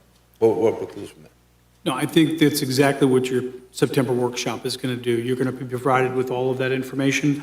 However, we're on a timeline at this point. I think one of the things I would just add to what the county attorney said is that she provided a couple of options for getting legal clarification. One that's more expedited. I think the result would be the same. It's unambiguous in the agreement in terms of the disposition of the assets and the reason why that's the grounds for which that provision would be exercised. And this certainly is that exact condition. So again, I think that the legal result would be the same. However, as the county attorney noted, this timeline gives us the opportunity for the board to have options. Well, we may agree with you. A renegotiation with the city may be, the board may determine is the most viable option, but you're going to need to have the other option there because it does take two to come to that agreement. And so your September meeting workshop will provide all the information you'll need to give us that direction. So if we go to termination for breach, in 30 days they have to cure, they don't cure in 30 days, when does the termination take place? We would identify September 30th of 2028 because practically speaking, we would need every single day possible between now and then to stand up our own fire department. What was the first option you said? Dispute resolution, Dispute resolution. which if we go all the way through to arbitration, binding arbitration could easily take 6 to 7 months. And there's the additional cost and everything else associated with that. And we have no reason to believe that the city would try to expedite any part of that process. Okay, so dispute resolution, negotiate or terminate for breach. We terminate for breach, then, and they have 30 days to cure. If they don't cure within those 30 days, then what happens? It's terminated, but, It's confirmed that the agreement will terminate on September 30th of 2028. and then the whatever's in the contract will have to execute, which means they will have to transfer those stations no matter what their interpretation is. Because Yes. we've terminated, not expired. We've said we're terminating at that point. Correct. Correct. Yeah. Yes. So basically, point of clarification, what the city did, they terminated. Then they said. And now they're saying it wasn't a termination, it was an expiration, right? Because really what happened, they didn't read the contract and they jumped out impulsively. And so now they're trying to backtrack. And so what she's saying is, all right, you don't have to terminate, we can terminate. So I like the guidance. Sorry. I'll make the motion. I'll reluctantly make the motion to terminate for breach. Second. Staff recommendation. And I say reluctantly because, like I said, I'm trying to get back to the table to negotiate what this new deal looks like.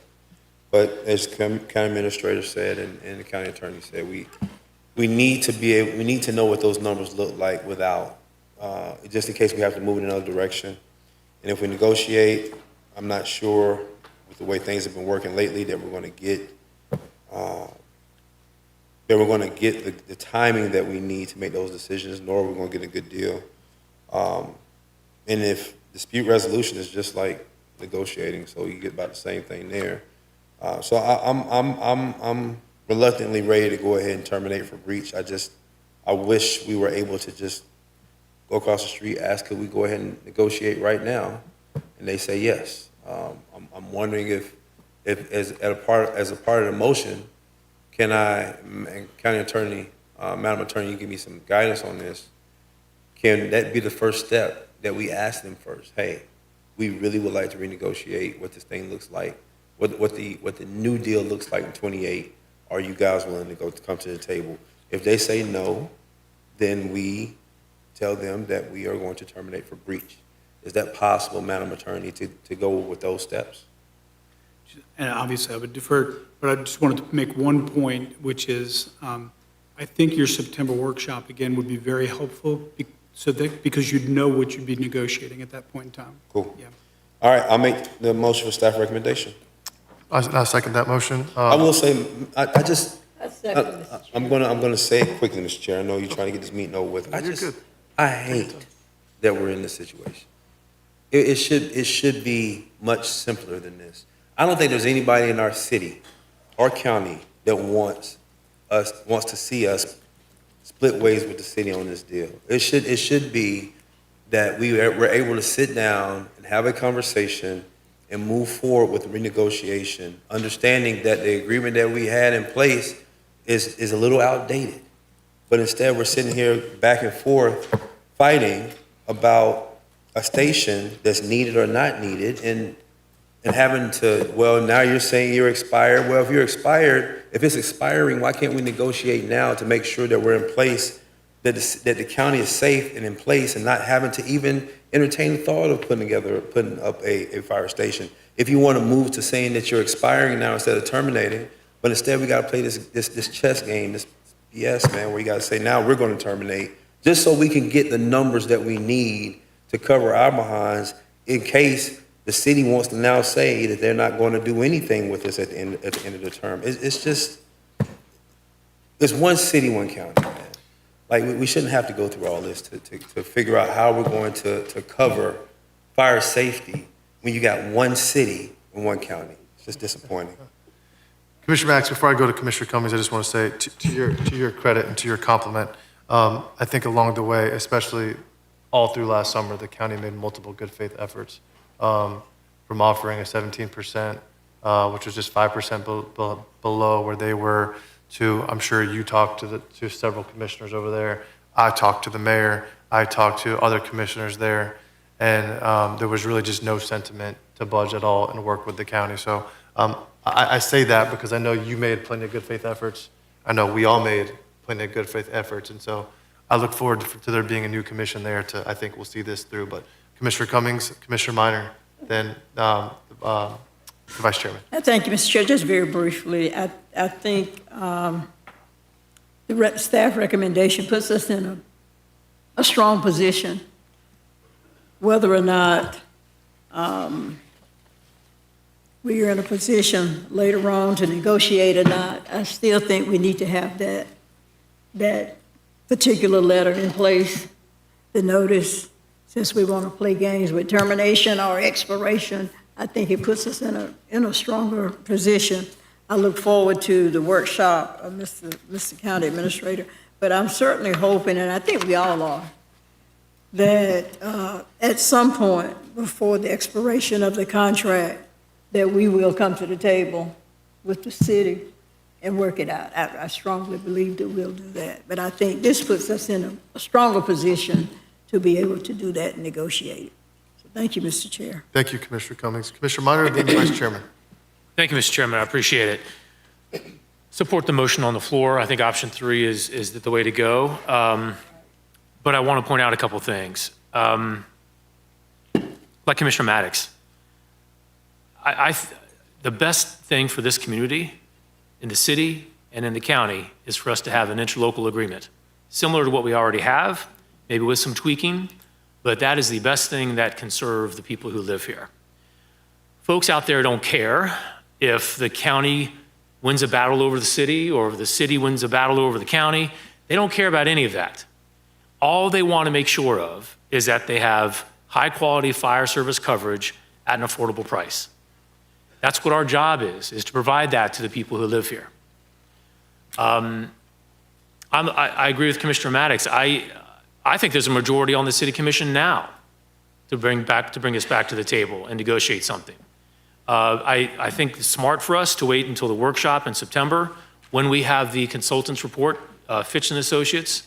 This is a nationally recognized firm that does analysis on fire service coverage for communities. Once we have that report, we'll know exactly what we need to negotiate. The question that currently exists is, are we expiring or are we terminating? All this does with option 3 is make sure that we all know we're terminating. And so if any city commissioners are out there listening, I want this to be clear. This is not another shot across the bow. This is not us throwing another bomb over at you and a tit for tat. This is simply us removing the ambiguity for this. So if we do have to pursue a separate county fire service, we know exactly where we stand as of tonight, and we can start that work. We can't afford to wait another day. But I do think the smart thing for us is to work on those parallel tracks. We need to work towards have a separate county fire service in case we have to go in that direction. But I am cautiously optimistic the day will come, either with this current city commission or with the commission that's formed in November, that we will come back to the table and negotiate something that serves the entire county with interlocal agreement, because that serves best the people who live here. Thank you, Mr. Chairman. Well said, Commissioner Minor. Well said. Mr. Vice Chair. Thank you, Mr. Chair. This may be the biggest issue we're going to be facing, and it's unfortunate we need to be in this issue. We need to be here. In this disagreement, every time we make a decision, I like to think, what is the worst possible reaction we might get? I think that's a prudent thing to do. So, is there any ability for our partners at the city, if we declare termination in response to their terminations/expiration, that they say, we know you dated it for the end of the agreement, but too bad, so sad, you said the terminator word, and we're not going to provide fire next month? We haven't identified any case law that would allow them to dictate the date of termination, no. Perfect, thank you. And their initial termination notice was for the end of the current agreement? The end of the third term, which is September 30th of 2028, that's correct. And that's what your letter will say, right? That's correct. Same day. Double check that date. We need to make sure there's no mistakes. It's got to be 2028. Actually, put 2030 on there, see if they accept it.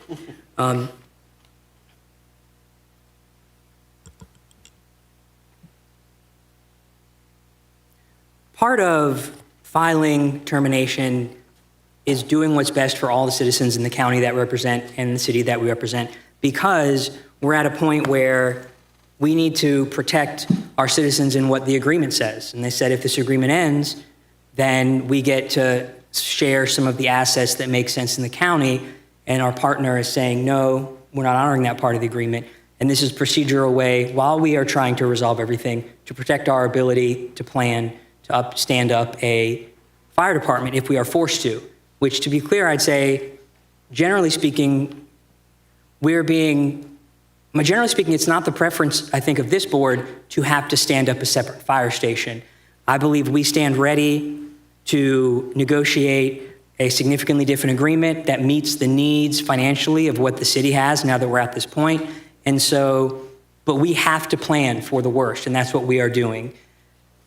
November, not November, to any of my colleagues across the street listening, who represent me, by the way, personally, as well as many other, I believe we all stand here ready to fix this. What will you need to make this work so we can provide fire service? How much will it cost? What is the timeline? What's the structure changes? We need to make this work. We've got a lot to do for our community, and we stand here ready to make this work. Thank you. Need to vote? Okay, great. Thanks for all the dialogue, commissioners. We have a motion by Commissioner Maddox, second by myself. All those in favor of the motion on the floor signify by saying aye. Aye. Passes unanimously with Commissioner Proctor and Welch outside the chambers. Madam Attorney, any other business to discuss? Thank you, Mr. Chairman. Mr. County Administrator? I have nothing, Mr. Chairman. Thank you. Okay, great. Commissioner Cummings, you recognize. Oh, thank you. Thank you, Mr. Chair. I would like for us to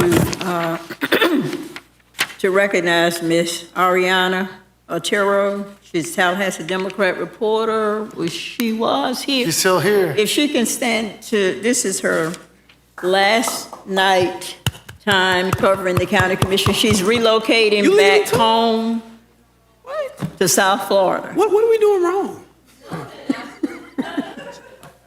Can she say something? Can she say something? We've certainly enjoyed.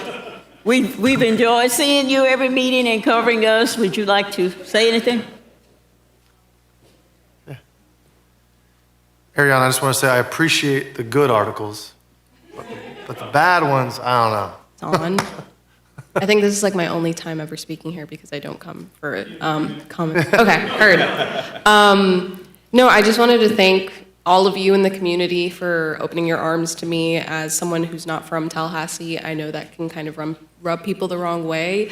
But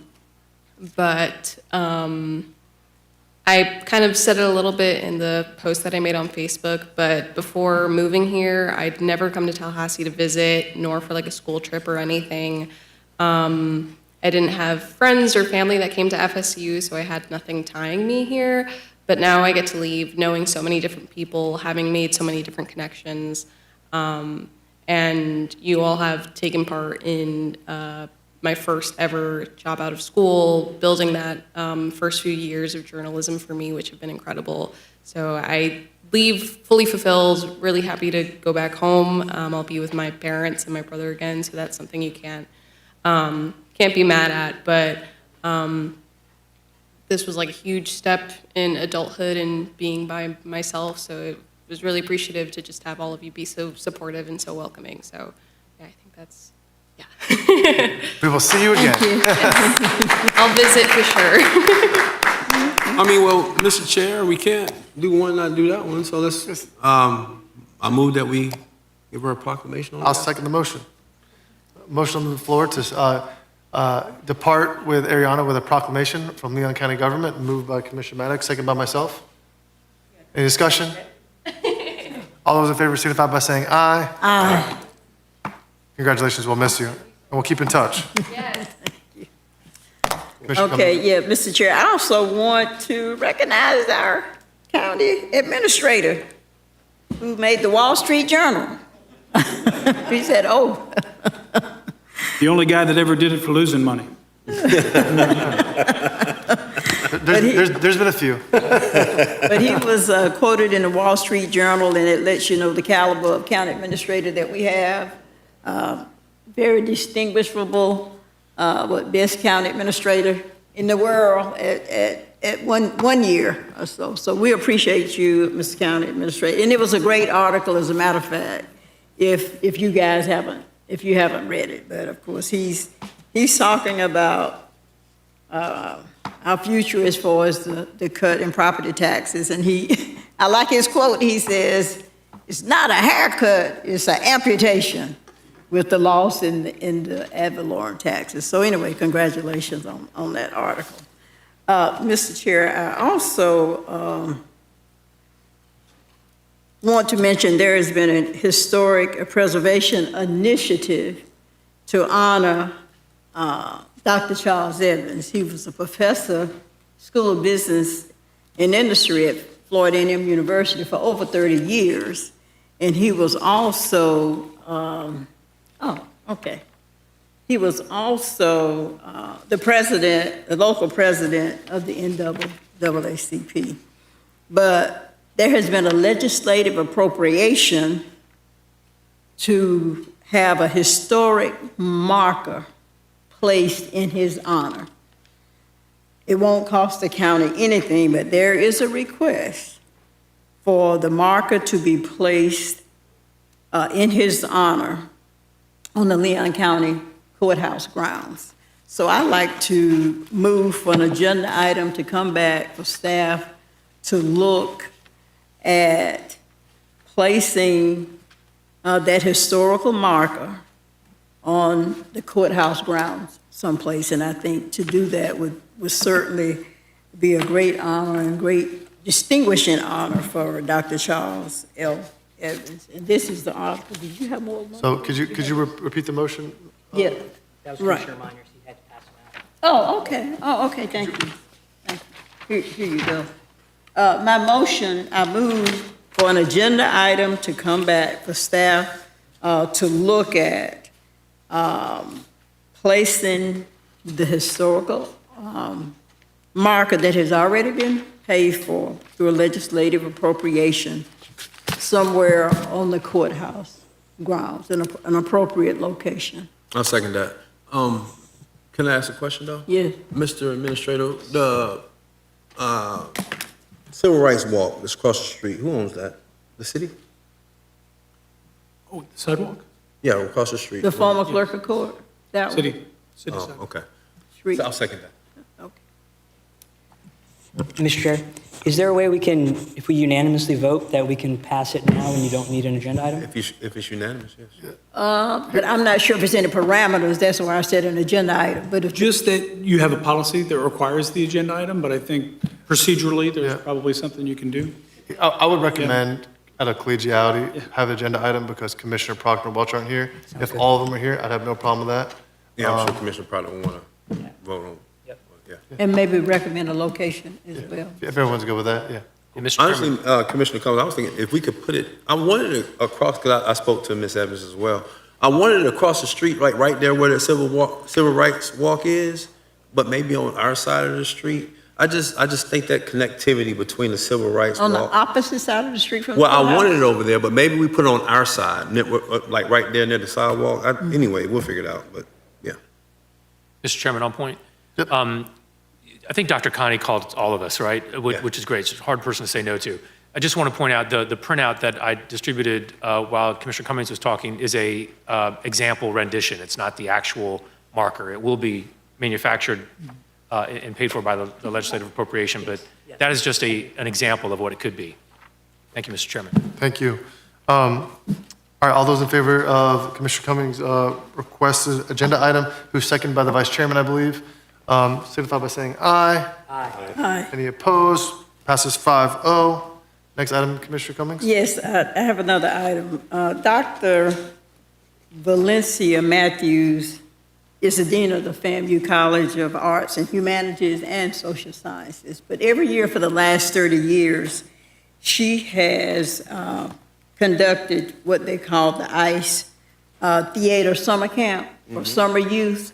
And at the end of each summer camp, they do this great production. This year was a musical, but the downside is the last ICE camp was held this summer, and their last production was last weekend. So it's been a long ride for Dr. Valencia Matthews, but what she says is that they're looking at going in a different direction.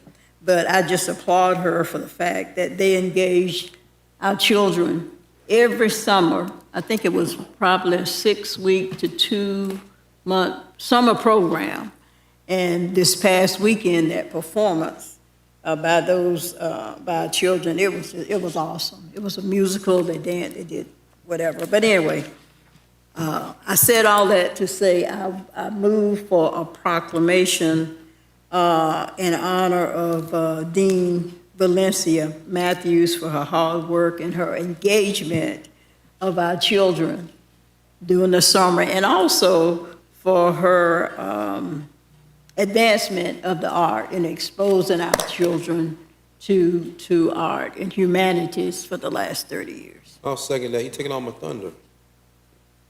I'll second that. I had it on my list. You went Sunday? Yeah, I went Friday. It was awesome. It was. Okay, so could you restate it, what that is? What the motion is? That's my motion for a proclamation For who? for Dr. Valencia Gotcha. E. Yeah, I'll Matthews. second that. Second by Commissioner Maddox. Yeah, I'll second that for sure. Commissioners got that? All those in favor signify by saying aye. Aye. Any opposed? Passes unanimously, 5-0. And I don't see him in here, but Chauncey gave me these beautiful flowers, so I want to thank him. Best aid on planet Earth, so I want to thank him for those flowers as well, Mr. Chair. That's all I have. Thank you. Thank you, Commissioner Cummings. Mr. Vice Chair. Thank you, Mr. Chair. I have been hearing from a number of residents, it's a continuing thing, but especially as they look at their property insurances, folks who are outside of 1,000 feet of a fire hydrant, which is a significant issue, particularly for unincorporated areas who are served by Talquin. And so I would like to request an agenda item to come back with information about how many buildings or residences in the county are outside of 1,000 feet of a fire hydrant, and what options are available for neighborhoods or communities to extend the high-pressure lines, whether there's grants or opportunities. I'd like that item to come back. Awesome. I'll second that motion. And just for what it's worth, we dealt with something like that on Smith Creek Road. and the county was able to put a well in one of the volunteer fire stations. So it's been pretty helpful, got great feedback from the volunteer fire department out there. I like where your head's at on it. Mr. Chairman, you'll be glad to know the firefighters were quick to let me know when I met with them that the chairman got a high volume well in his volunteer fire. so good job. Yeah, appreciate that. All right. All those in favor of the motion as requested by the vice chairman, signify by saying aye. Aye. Passes 5-0. Mr. Vice Chair. Yeah, I had in one of our items, I noticed at the end that we put the public notice in the Tallahassee Democrat. And it surprised me because I remember they changed the statute a couple years ago that said you don't have to do that because everybody has the internet, and we were going to save a bunch of money by putting all of our public notices on the county website and in a paper binder for people who don't want to use a computer, they can come see it. So am I misunderstanding? Why are we still putting things in the Democrat for notice? The ones where we're legally obligated to do so. And I see whispering, I'll wait. Some things are still statutorily required to be published in the paper, so we do still do that. Gotcha. Or do we publish them anywhere else? Is it only in the Tallahassee Democrat? It's in the newspaper of general circulation, which is the Tallahassee Democrat. Cool, and so that we've defined that. The newspaper of general circulation in Tallahassee is Tallahassee Democrat. Yes. Okay. What other advertising, I know we have the Leon Link and things like that, for print media, do we publish in? We publish not necessarily the legal ads, but our other information in the Capital Outlook as well as Tallahassee Reports. And anywhere else? That's generally it for the in-market advertisement. Gotcha. Rough numbers for let's just say that's all the Leon Link, right? Let's separate legal notices. We got the Leon Link, which is our monthly or quarterly, what's going on. We put that in the Democrat, the Tallahassee Reports, and Capital Outlook. Rough numbers, what's our allocation to those? Ads for the Democrat, which are HR recruitment, county link, things like that. It's probably north of about $150,000 to $160,000 in the Tallahassee Democrat. Capital Outlook for display ads, similar, is about $42,000, and then Tallahassee Reports is about $8,000. Okay. Thank you. It was brought up by by a citizen, and I asked, and it was reminding me by that. I just asked because a couple years ago we talked about we used to advertise online for one of those publications, but there was objectionable content on there, and we said we don't want our name next to those things, but the paper is different. And so I just wanted to know what our policy was, or how do we decide what is a news of record, right? We don't want to get into this person, that person. I just want to make sure that we stay clean, and how do we do that in whatever records we choose to publish in? Content is difficult to make that determination. Certainly the board could. We do not have a standalone policy when it comes to content. Again, we look at circulation and we look at what would be the appropriate ad to have in which publication, but we do not enter into that decision-making based on content. Perfect.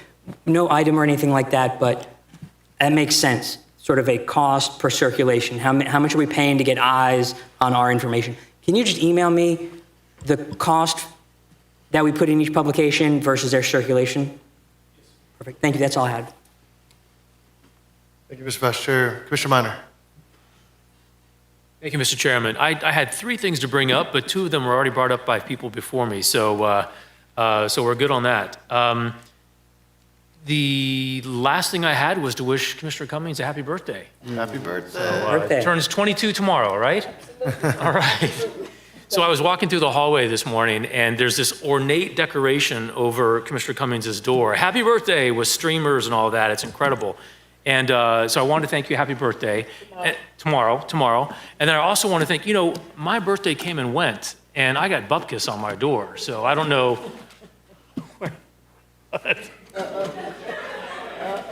Anyway, happy birthday. Thank you very much. That's all I got, Mr. Chairman. Thank you, Commissioner Minor. Commissioner Maddox. Thank you, Mr. Chair. Well, I had Dr. Matthews on there, Attorney Commissioner Cummings took care of that for me. The 1,000 Friends of Florida is celebrating their 40 years of advocacy and citizen engagement. They were here tonight. I want to ask for a proclamation recognizing them in those 40 years. Great. Proclamation requested by Commissioner Maddox, second by that Commissioner Minor. All those in favor signify by saying aye. Want to recognize Commissioner Passes Cummings' unanimously. birthday. Happy birthday. But also want to recognize for her, if you remember last year, she came in here and she fought hard to get shoes for school in our budget. And wanted to thank her for that and say I'm proud that it's in our budget for the next couple of years. And so thank you for your hard work and your determination on that, Commissioner Cummings. Also, I believe that's it. Great meeting tonight, Mr. Chair.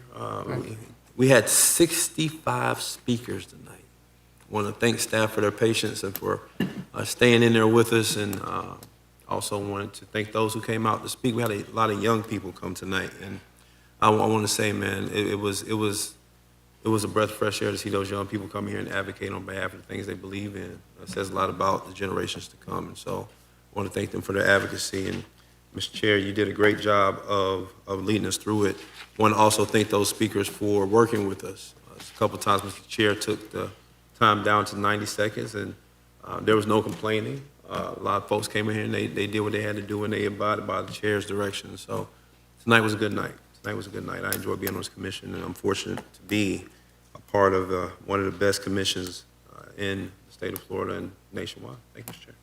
Thank you, Commissioner Maddox. I appreciate the understanding on that, because if you do the math on the amount of speakers we had, we would still be debating items, right, at 10:15. And so just trying to be respectful of your time, respectful of everyone's time who's here, so everyone felt the opportunity to speak and feel heard.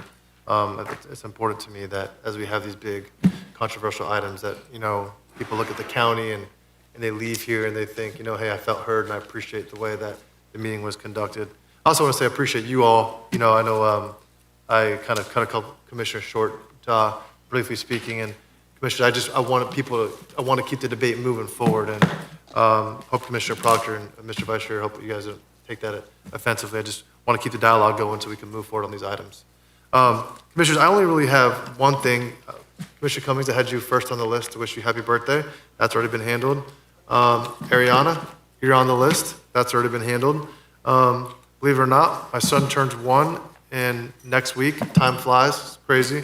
You made it? Yeah, I know. It's crazy. Well, I got a bunch of gray hairs coming in. So I know what that no sleep's like. I'm going to look like Vince soon.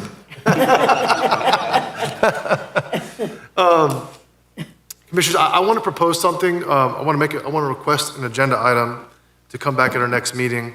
I met with Vince and the Director of Tourism, Carrie Post, about just kind of a program that's kind of a concept right now that I want to hear y'all's feedback, but really I'm not asking anyone to commit to anything. I really just want a staff analysis to come back in an agenda item. But, this year has been, or at least the start of the year, was a record start to tourism. And so when you go back and you kind of get in the weeds of like what drove that, we had the World Cross Country Championship in January, which is something new for the community in the month of January, where we typically would not have such a big event such as that in the start of the year. Brought in, Vince, how many people? 10 to 12,000 people. Then in February, we had Savannah Bananas at Doak Campbell Stadium. Generated over $10 million in economic impact. I think they sold over 80,000 tickets throughout the weekend. I have some data related to that. There was a 38.6% increase in out-of-market visitors to Tallahassee during that window. 48.7% of attendees traveled more than 50 miles to attend. Strong demand across the hospitality sector with elevated hotel occupancy and increased downtown activity. And then the next month, we had PBR, which was the start of spring break weekend, when typically people are leaving our community. And I don't recall how many people they sold, but I was there for the first night, and half the stadium was packed with people. And so really, what I want to do is basically propose an agenda item that we create a program in tourism that is designated for working with our collegiate partners, FAMU, TSC, and FSU, tailored to only using our big facilities in the community. Bragg Stadium, the Lawson Center, the Civic Center, Doak Campbell Stadium, and then TSC would be their auxiliary fields, which I believe they've held a big concert there in the past. Over the last few weeks, I've met with President McCullough, I've met with President Marvin Johnson, spoke to President Murdahl, and from a conceptual standpoint, they're supportive of a program like this. And the vision of this is to really drive tourism in times of the year when tourism is not really present. And what I mean by that is not funding, Florida State football games or basketball games, not funding FAMU games, but for example, FAMU Homecoming, they do a big concert in the Lawson Center every year. Help them to go bring an artist in. Florida State has some really large-scale events planned for next year and the year after in Doak Campbell Stadium. I think we should look at having a seat at the table to help driving talent into Doak Campbell Stadium.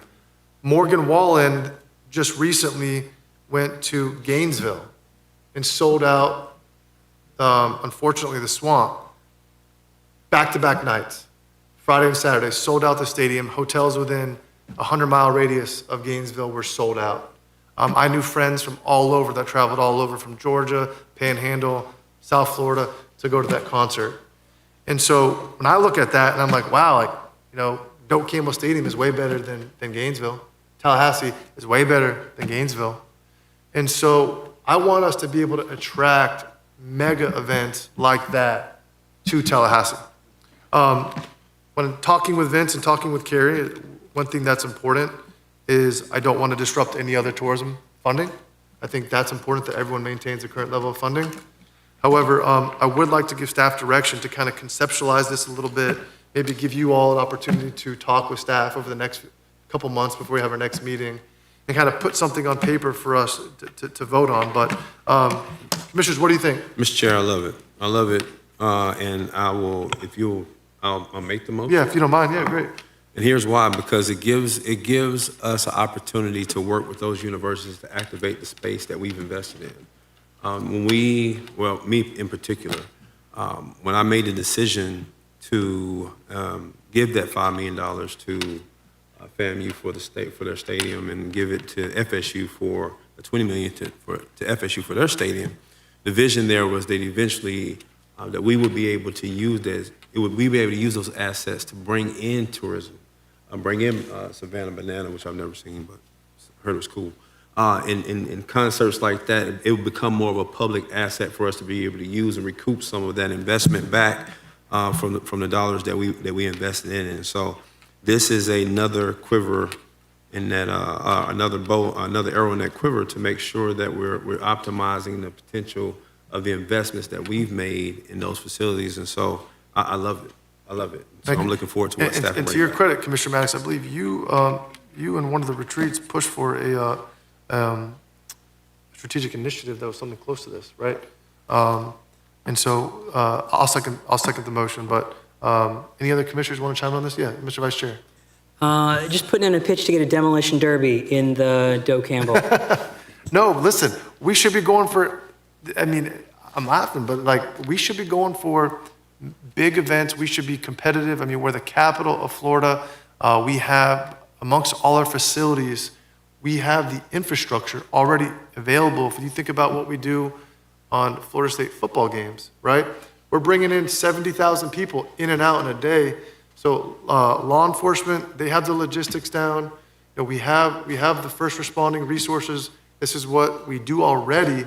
There's no reason why we can't be, one of the concert destinations for Florida. There's no reason we can't do that. I think it's a great idea, Mr. Chair. Cooperation. Awesome. Different groups.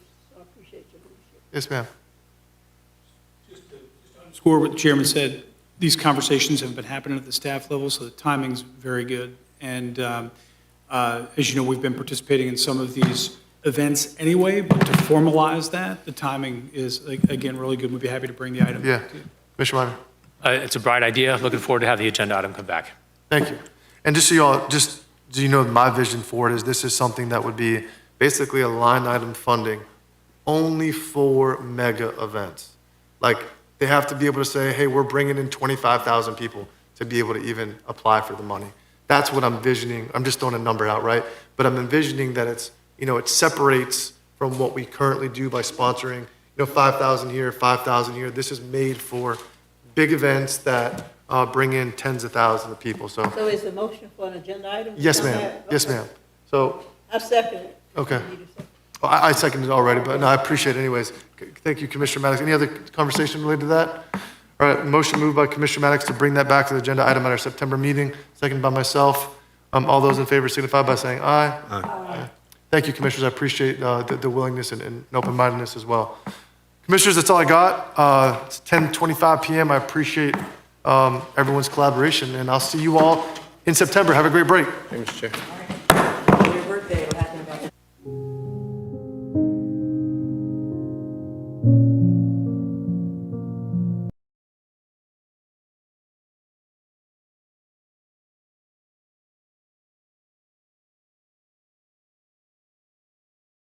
things that you would need after an emergency in order to maintain your existence at such time as we can get additional services to you. This is just building the idea, getting people in the mindset of being prepared. And it gives an opportunity for different agencies, social agencies, to come out and educate people and provide information and so forth. And it's just giving people the tools that they will need in order to be resilient during an emergency. I thought it was an excellent idea that the city and the county are working together, because at the end of the day, we all have to work together for the safety of all of our citizens. Actually, I never thought about getting a bucket. I put everything in like plastic bags and things like that, but I never thought to get a bucket. But I think that's an even excellent idea, because a bucket at the end of